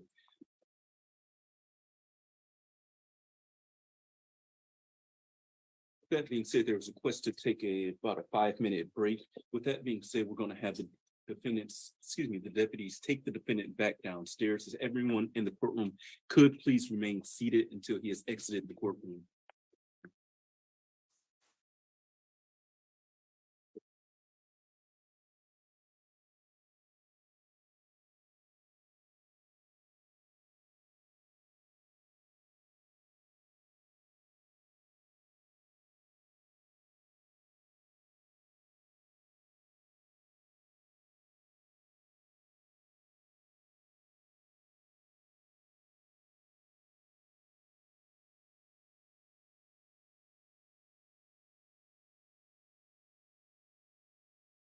Thank you. We'll take about a 5 to 10 minute break. The court will stand in recess. All rise.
Your Honor, calling People versus Ethan Crumbley, case number 2022-279-506 FC. Thank you. Appearances for the record. Karen McDonald on behalf of the people. Thank you, Mark East on behalf of people. David Williams on behalf of people. Call it Michelle Lawson on behalf of Ethan Crumbley. Amy Happ on behalf of Ethan Crumbley. DeBridge McKelvey on behalf of Ethan Crumbley. Thank you. And good afternoon again to council. You all may be seated. People, you may call your next witness. All right, and Your Honor, again, for the record, opposing counsel has agreed to let us take a witness out of order. And with that, the people call Molly Darnell to the stand. Thank you. Ms. Darnell, you're going to walk up to the witness box. You're going to stand in the witness box. Face my clerk to be sworn, please.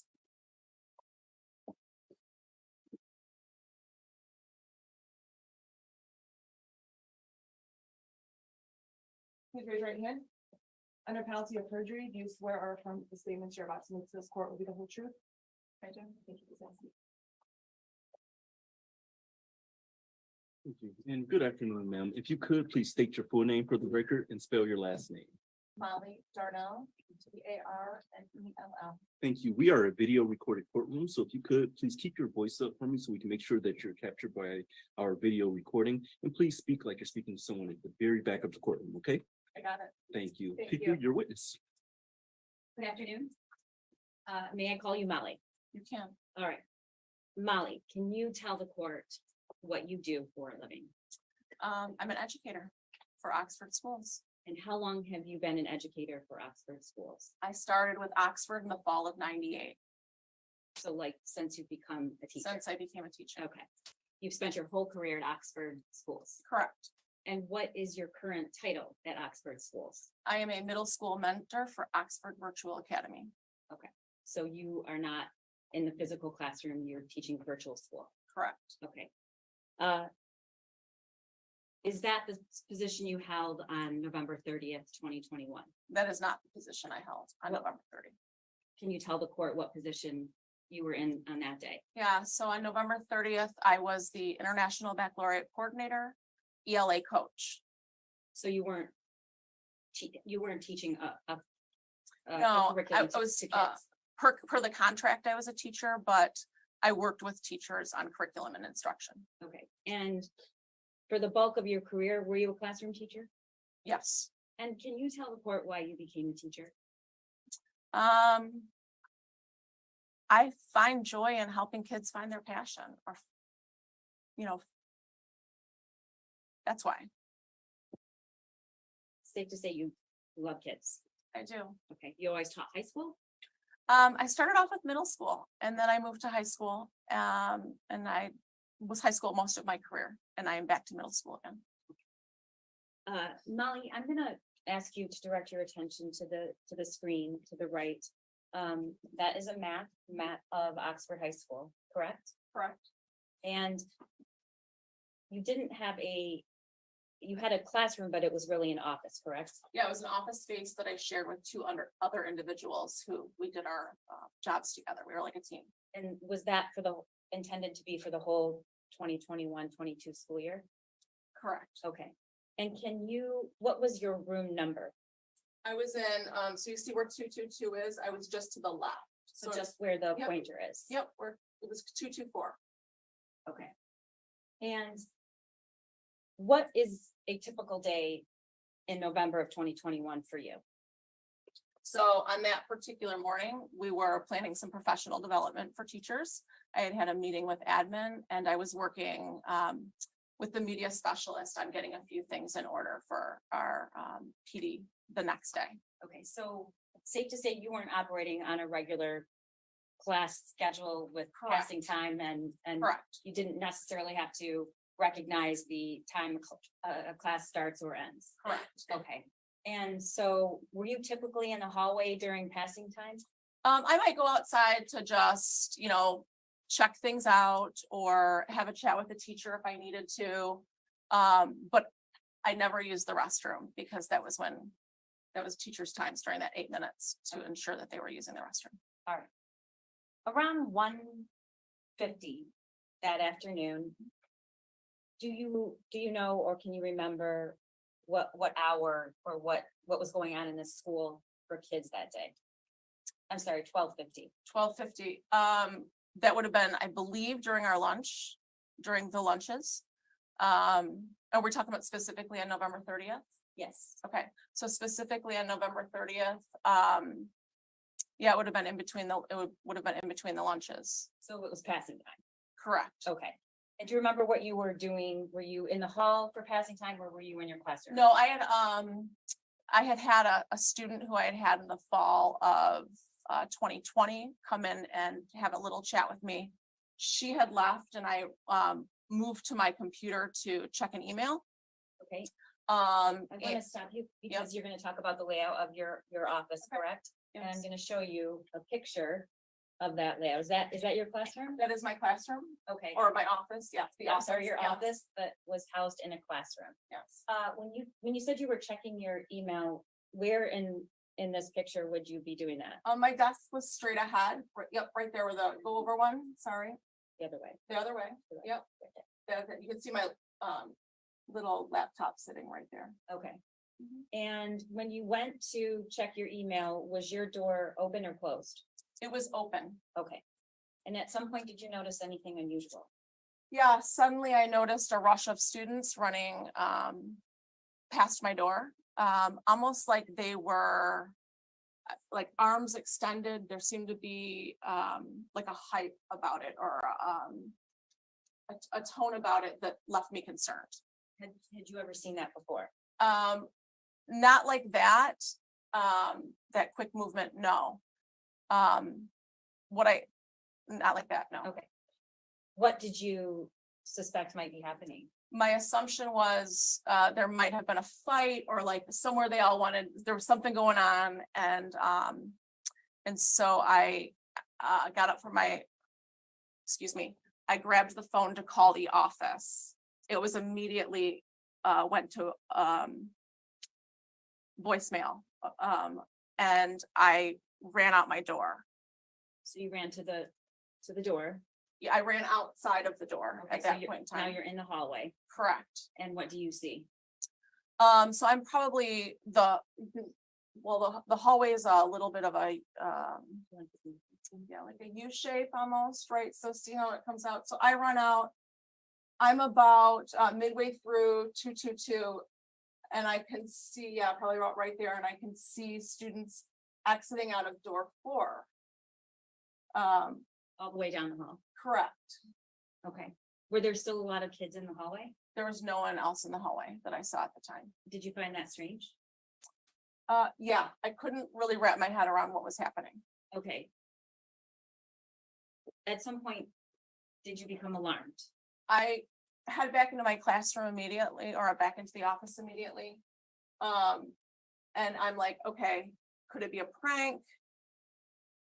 Is there something happening in the parking lot? And that's when an announcement came on that we were headed into lockdown, that it was not a drill. And there was doors slamming and the sound of pops. So the announcement, who was on the loudspeaker Steve Wolf, and who's that? the principal, at the time he was the principal of Oxford High School. And did you know him well at the time? I did. And did you notice anything about his voice? There was an urgency to his voice, but there was also an intention to remain calm. And after you heard it was a lockdown, what did you hear, if anything, next? So the announcement, and the pops and the doors slamming were really close together. I get them a little bit confused in my head as to what happened first, second, or third. Okay, let's stop for a moment. When you say there were pops, what did those sound like? What was that? Did it resemble any other sound? It could have been a locker door slamming. Okay. Like several locker doors slamming in a row. And what did you think? We weren't using lockers at the time. Because of the announcement, I knew I had to go into lockdown. And when you say go into lockdown, what does that mean that you're supposed to do? So my classroom or the office door was closed at that moment. So I ran over to grab the door and shut it. I knew I'd have to shut it and then I would have to put in the night lock which was a security barrier that's intended to allow, to kind of like, whether or not the door is locked, it also helps keep anyone else from getting in. It's just Okay. a second lock of a measure. So where is the night lock? And it's kept in the classrooms just for lockdowns, correct? Correct. Okay, where's the night lock located? So it was right over, yep, right over where, kind of like by that, yep, right in that area. And how is it, where is it kept? It's kept in a little plastic box on the side of the wall. And is it locked or can anyone, Anyone can open it. and is this in every classroom in Oxford High School? To my knowledge, yes. Do all the kids know what a night lock is? Are they taught what a night lock is? I know that we have done multiple drills before. I assume that kids know how to use it. I was not in the classroom when those were installed. Okay. Who taught you how to use it? We had a staff professional development when we, like on a Wednesday morning, and we all learned how to do it. Okay. How close in time did you learn how to use the night lock to the November 30th, 2021? Was it over a year? Was it It 6 was months? before COVID. Okay.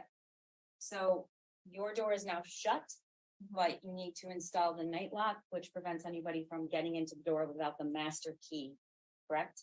Yeah, I think there's some way to get Some in. device. Yes, Other than that, you'd have to take the casing pretty much off the door, correct? yes. Okay. So tell me what you did. So I reached for the night lock. And the position that I held, I also had an office space at the middle school. Those doors open differently, and so you have to put the night lock in. There's two separate ways to put the night lock in. So I looked down at the night lock for a second to see what type it was. Could you hear anything during this time or was it quiet? It was quiet. Okay. That was when I noticed in my peripheral vision, some movement from up above, right? I'm looking down from up Because above. if you look at that picture, you're saying through that window. Yes, through that glass side right there, Is there one side that has glass or two? just one side. Okay. So, I noticed some movement. And I look. Tell the court what you saw. I locked eyes with, someone dressed in baggy, oversized clothes. They were wearing, a mask. And, Was the clothing dark or light? dark clothing. Okay. Yep, dark clothing. Could you tell if it's male or female? At the time, I thought it was a male. Okay. Um, And what did you so, see? yep, so I've locked eyes and then I noticed some movement down below and I looked to see a gun raising up towards me. Were you looking at this person's eyes directly? Prior to looking at the gun, yes, I was looking directly at that And- person's eyes. Is there anything or any words you could use to describe that? Or anything you remember about that? I remembered thinking in my head, no orange tip. Okay. I had heard previously that BB guns have an orange tip on them. So my thought was no orange tip. And that's when I jumped to the side, to my right, You're facing the door. and I jumped to the right. Did you recognize this person at all? I had never seen this person before. Okay. And why did you move to the right? I believed he was gonna shoot me. And did he shoot? He did. Okay. What did he do? You moved to the right and then did you hear a shot? I heard three very loud. They're physically loud, like I could feel them coming through that door.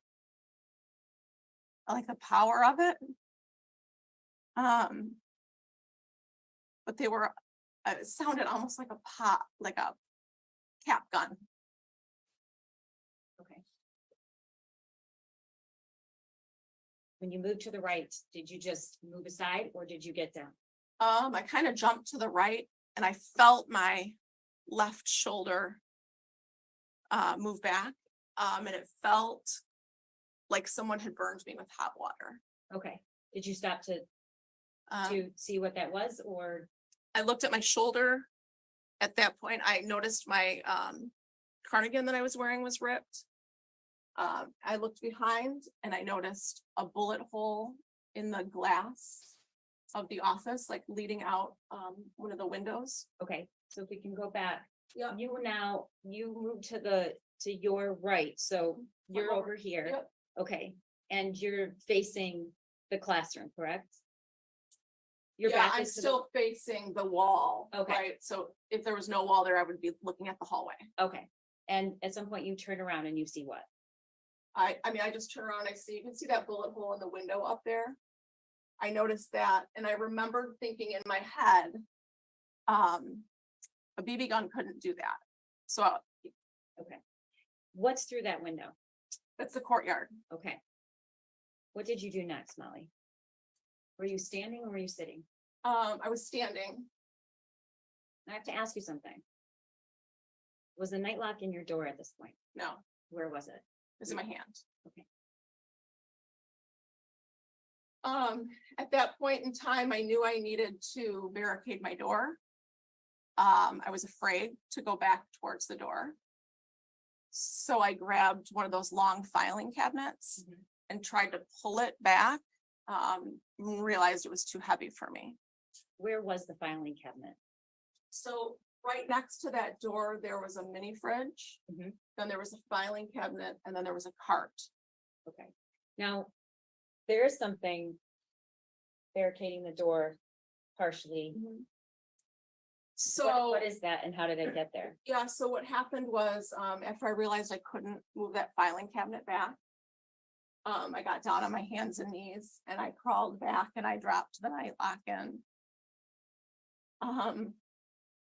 And then I grabbed the rolling cabinet and I shoved it against the door in the wall, So you crawled over and then finally put the night the lock night lock in. Okay. And what did you do after you put that in front of the door and you put the night lock in? At that point in time, I continued to move that filing cabinet out a little bit more so I could crawl behind it. My concern was that he would come back through that window and be able to see me. The courtyard. Correct. Okay. Now, were you using both of your arms to move these I things? was. Okay. Were you feeling any pain? I was not. Okay. Once you got behind the filing cabinet, which is not visible in this picture, correct? Correct. Okay. Were you crouching, sitting, standing? I was crouching down.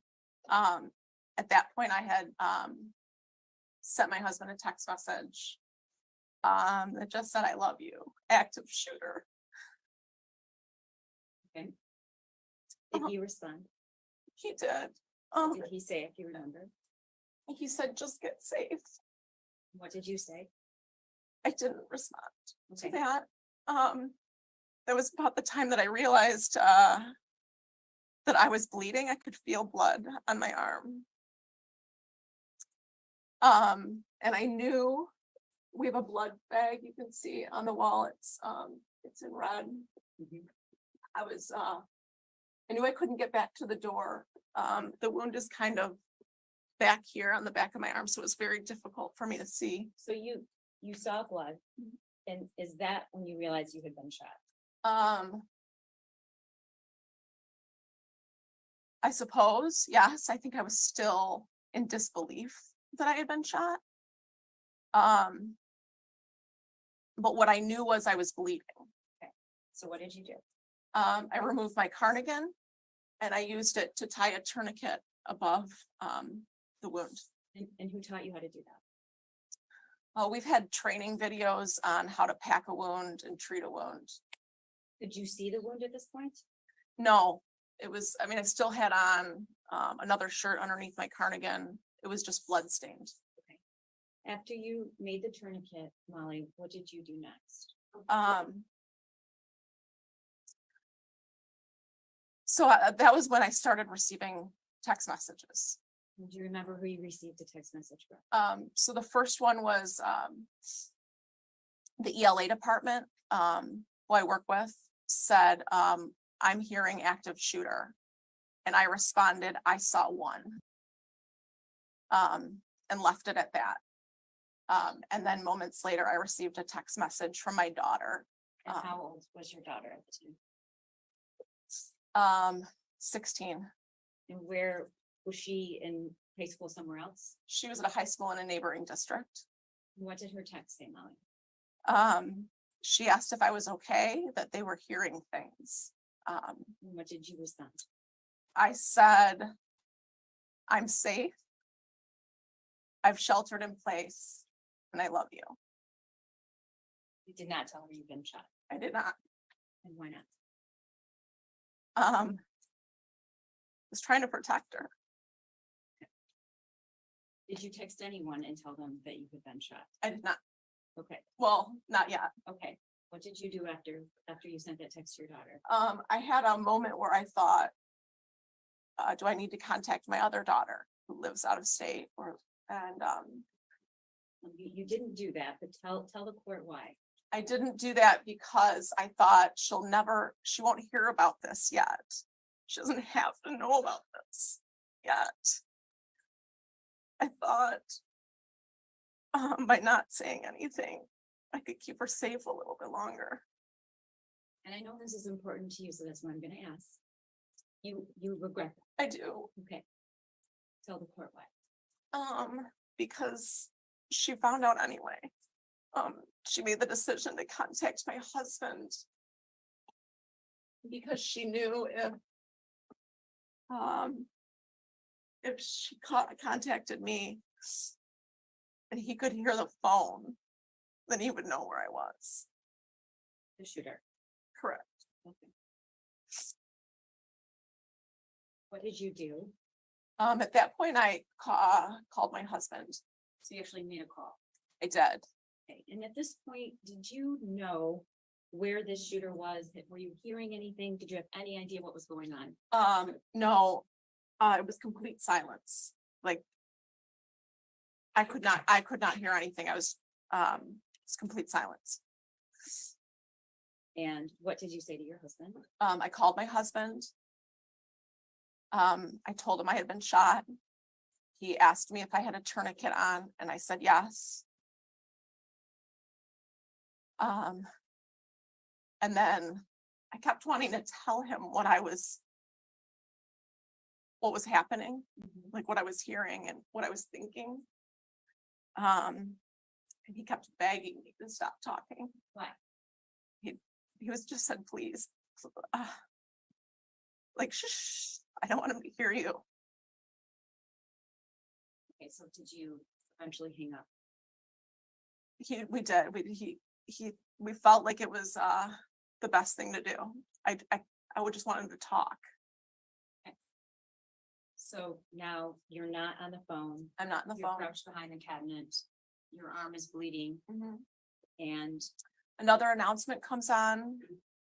This time it was Pam Fine and she said we are still in lockdown. At that point, I received a text message from our media specialist that said, I didn't hear that clearly.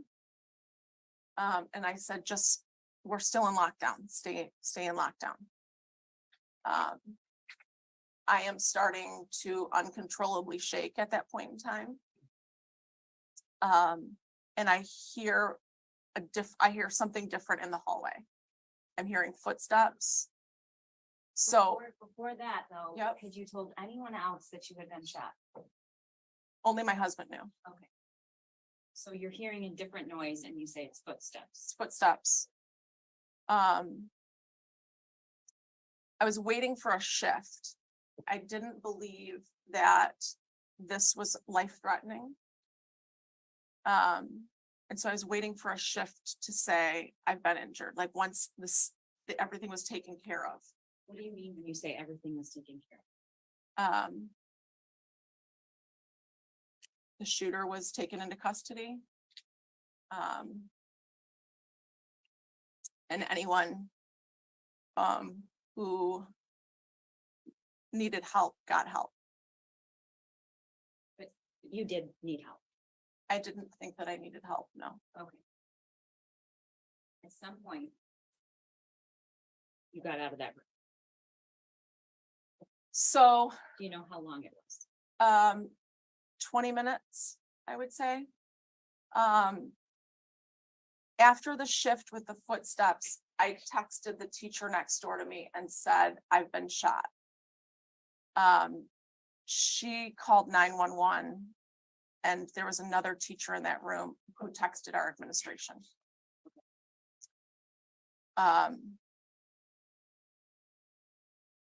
Or Kurt Noose arrived at my door, who was an administrator, assistant principal at the time, still is.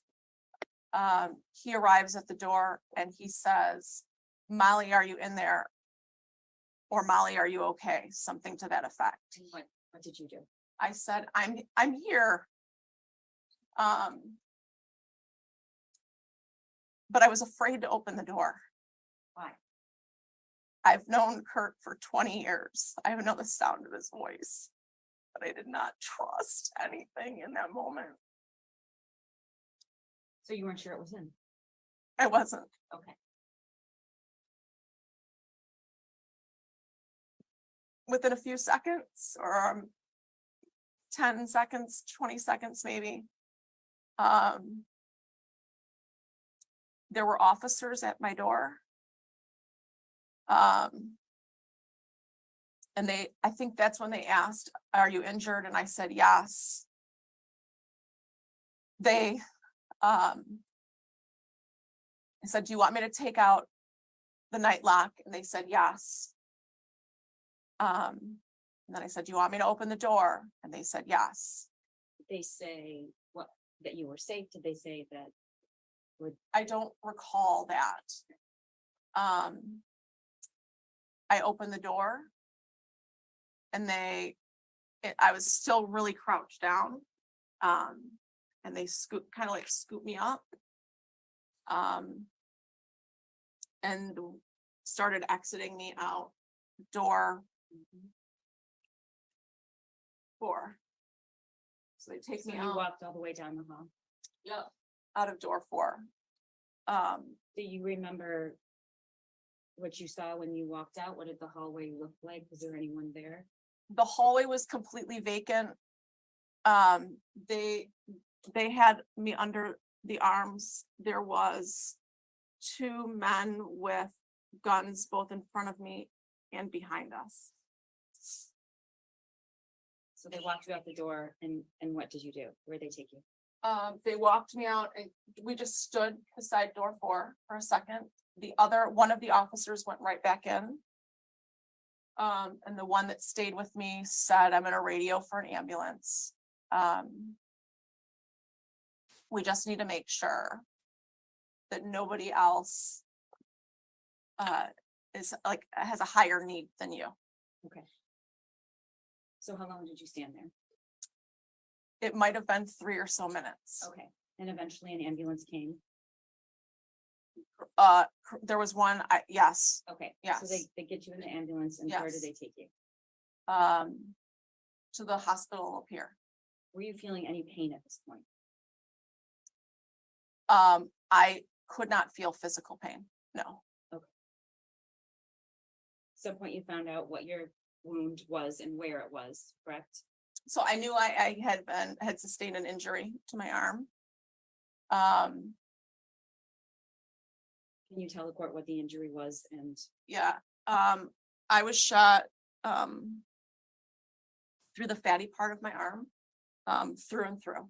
So I want the record to reflect, Your Honor, that she is pointing to her left shoulder and she is pointing to the portion of her bicep area that is in how many inches away from your heart? About 6. Thank you. The record will so reflect. You were treated there and released, correct? Correct. Okay. You said you were in shock. At some point,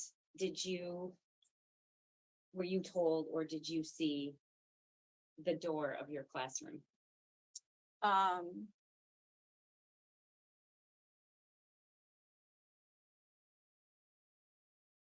Last week, Okay. And when was that? Why did you see that picture or? I had met with you to talk about testimony, about testifying, and, that's when I saw the door. And when you look at that door, what do you think?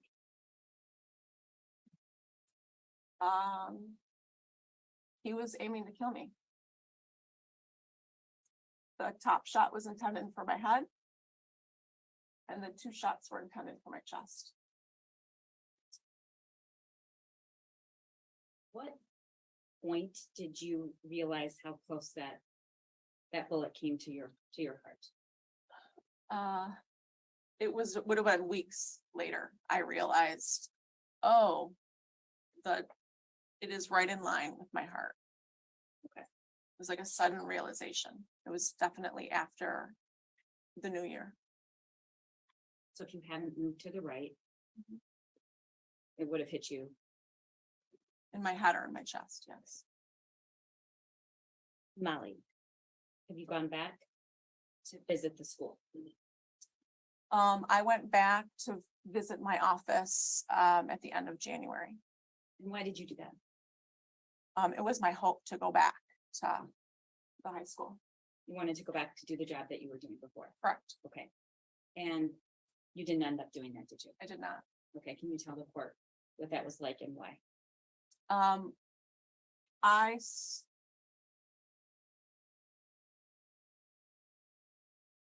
couldn't, I just, at the end, I wanted to go back. I loved the work that I was doing. And I wanted to kind of prove that I could go back.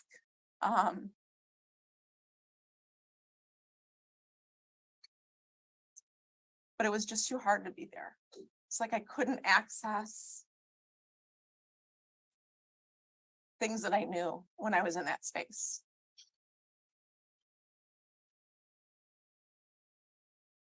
What do you do now? I work at Oxford Virtual Academy as a mentor. Okay. Was there any lasting scar or pain from that injury? There was some numbness for a while. There is still a visible scar. Okay, and I viewed the scar, and I certainly wouldn't ask you to show anyone else, but can you describe where your scar is? Yep. So it's on the back side. It's about right here. I can feel the 2. That's where the bullet entered and exited. There is a red, it's still red, in between where the bullet hole cauterized my arm. But you can still visibly see where it entered and where it exited.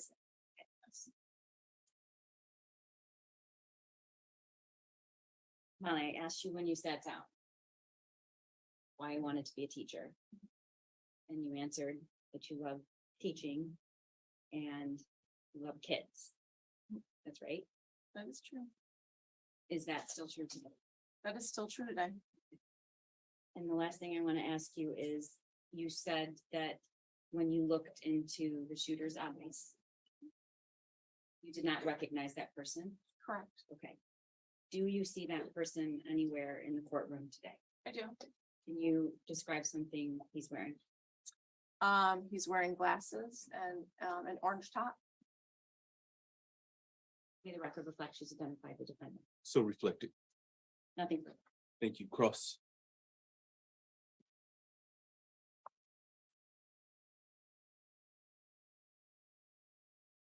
Mrs. Darnell, in order to become a teacher, you went to college, correct? I did. You had a major. I did. What was it? English. Which would make sense that you're part of the ELA program, correct? Correct. And did you teach English at the middle school? I did not. No. What did you teach at the middle school? When like years prior, when I first started teaching, Correct. it was one of the subjects that I taught. I worked at Crossroads for Youth, which was an adjudicated youth facility. And I had all middle school boys at the time. And so it would have been more specific, like a reading or a writing course. And in that position, you were still a teacher, correct? Correct. You weren't part of the counseling staff? I was not part of the counseling staff. As part of your education, do you have, or did you have any sort of classes in childhood development? I did have classes in, basic childhood development my sophomore year. Now, as a teacher, you're licensed as such to the state of Michigan, correct? I'm a licensed teacher through the state of Michigan. And that has some things to do with why you have some experience in first aid type classes. You're required to do that as a teacher, correct? I don't know if that's a requirement by the state of Michigan or if that's just something we're required to do, but it is part of something that we have to do. I mean, it's part of training that I've been given through professional development. And as a teacher, you're also something called a mandatory reporter, correct? Correct. Can you describe a little bit about what that means? Yeah, so if something's concerning, like a student says that she has been attacked, that is something that I would have to report. And who do you report that to? I would report that to oh my gosh, who do I report that to? I would probably go down to the office and say, who do I report this to? Maybe Child Protective Services? I don't believe it could be Child Protective Services, but I know I would go down to the office and ask, this is what happened and I need to report this. So you mentioned having children and your concern for them and your role to protect them, correct? And you would think that would be consistent with any parent, correct? I would think. So, from a perspective of a parent, if you saw a child struggling with mental health issues, would you get that child some sort of treatment or support or counseling? I would. And if that child reported delusions, hallucinations, hearing voices. Your Honor, this is a witness that testified about being shot and she's a victim. I don't know, I'm not sure where counsel's going, but she's not qualified as a child development expert. And I would ask that counsel refrain from asking these kinds of questions. Your response? Your Honor, this is a Miller hearing. There are Miller factors. One of those factors is the history, family history of Mr. Ethan Crumbley. I'm asking her from a parent perspective, not necessarily her personally, and even as a teacher, questions that get toward his family history, her knowledge of it, as well as the issues that should be raised in a Miller hearing. It may be a Miller hearing, but this is a victim of a crime. And if she wants to call somebody to talk about those things, they have witness lists and they're going to do that. But this witness is not and should not be subject to those questions. And she's not a lawyer and she doesn't know what the Miller factors are, unless there's some independent knowledge I don't know about. Thank you. Let's get to the point. You can ask her specifically if she's ever interviewed your client. I think that's more appropriate, but to ask her general questions, I don't believe that's appropriate here, as you haven't laid the appropriate foundation for this witness to answer those questions. So the objection is sustained. You may continue. So if, as a mandatory reporter, you learned that there was a student having hallucinations, mental health issues, delusions, or hearing voices, would that be something that you would report to someone? I would take it down to the office.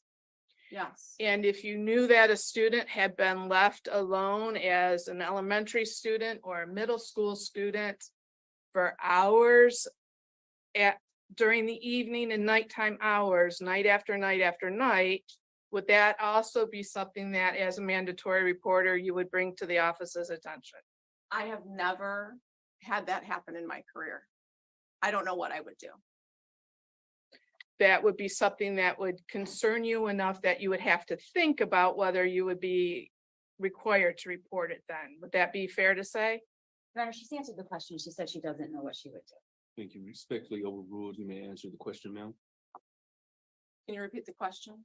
Sure. As a mandatory reporter, if you had learned that a student in an elementary school age or middle school age bracket had been left alone for hours by themselves at night and in the evening, night after night after night, would that be something that you would have to think about reporting to someone? I would be concerned. Absolutely.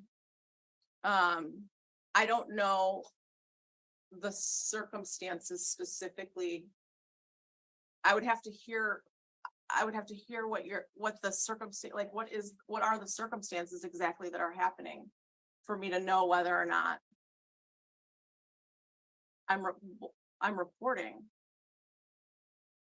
I don't, right, you're talking middle school, elementary age.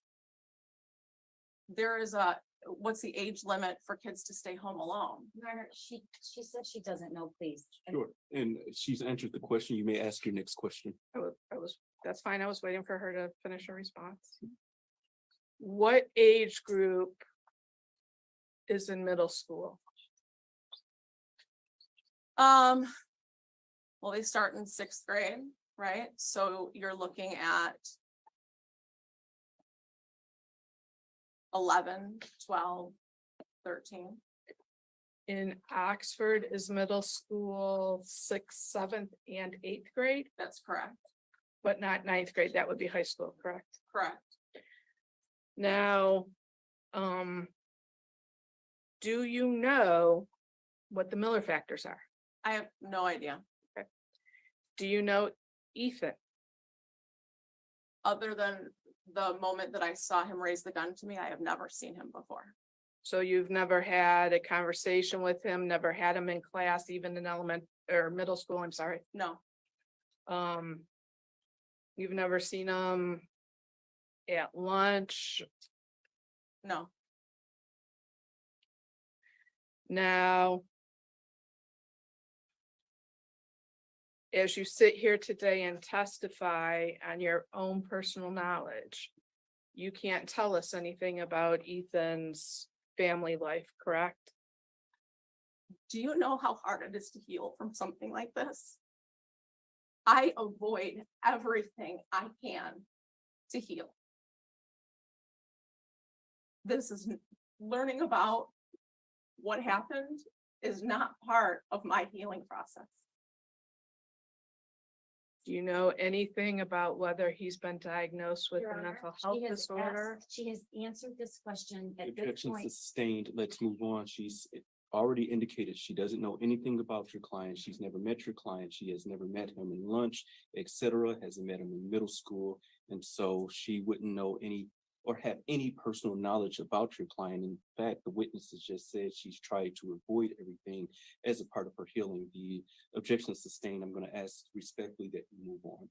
Thank you. Do you know what it means to be rehabilitated in the sense of the criminal justice system? Your Honor, I do not. Your Honor. And Your Honor. she's answered the question. I understand your objection. Okay. Yes. But for the record, it's bordering on harassment for the sake of harassment. This council knows full well, she has no idea, and she's also visibly shaken and asked her to say, I don't know anything about it and I don't want to. The court agrees, and that's why I'm asking counsel to move on away from this, because again, unless you're going to lay the appropriate foundation that she knows something specific about your client or that she has specific knowledge of childhood trauma, etc., that's a part of the Miller factors, she's already testified that she does not know. And so with that being said, the court is sitting as the trier of fact here, and I've been listening throughout this entire hearing, and I will note that there are some things that have been relevant to the Miller factors. There's things that have not been relevant to the Miller factors. The court will place the appropriate weight on the evidence that supports the Miller factors. And so I've been listening very patiently, but again, this witness has testified that she doesn't know what the Miller factors are, and the court is, again, based upon her testimony, is going to conclude that she has no direct testimony as it relates to the Miller factors. And so again, counsel respectfully, please move on. The objection is sustained. How many years did you teach at, well, Crossroads for Youth? 2 years. Your Honor? That was my last question. Thank you. Thank you, Ms. Hopp. Any redirect? Yes. Thank you for being so strong and for having the courage to be here. May she be excused, Your Honor. Yes, ma'am, you are excused. You may also leave the courthouse. Any need to have this witness called back? None at all. Thank you. Thank you, ma'am. You're all set. With that being said, the time is approximately 4:05. As I indicated to counsel off the record, we will end our hearing before 4:30 because of security building issues. With that being said, we're going to conclude for today's date, and we're going to pick up tomorrow at 8:30 a.m. With that being said, anything else from counsel this afternoon? No, good. I'm sorry, you said 8:30? 8:30. Thank you, Jeff. Understood. Thank you. With that being said, deputies, you may take the defendant.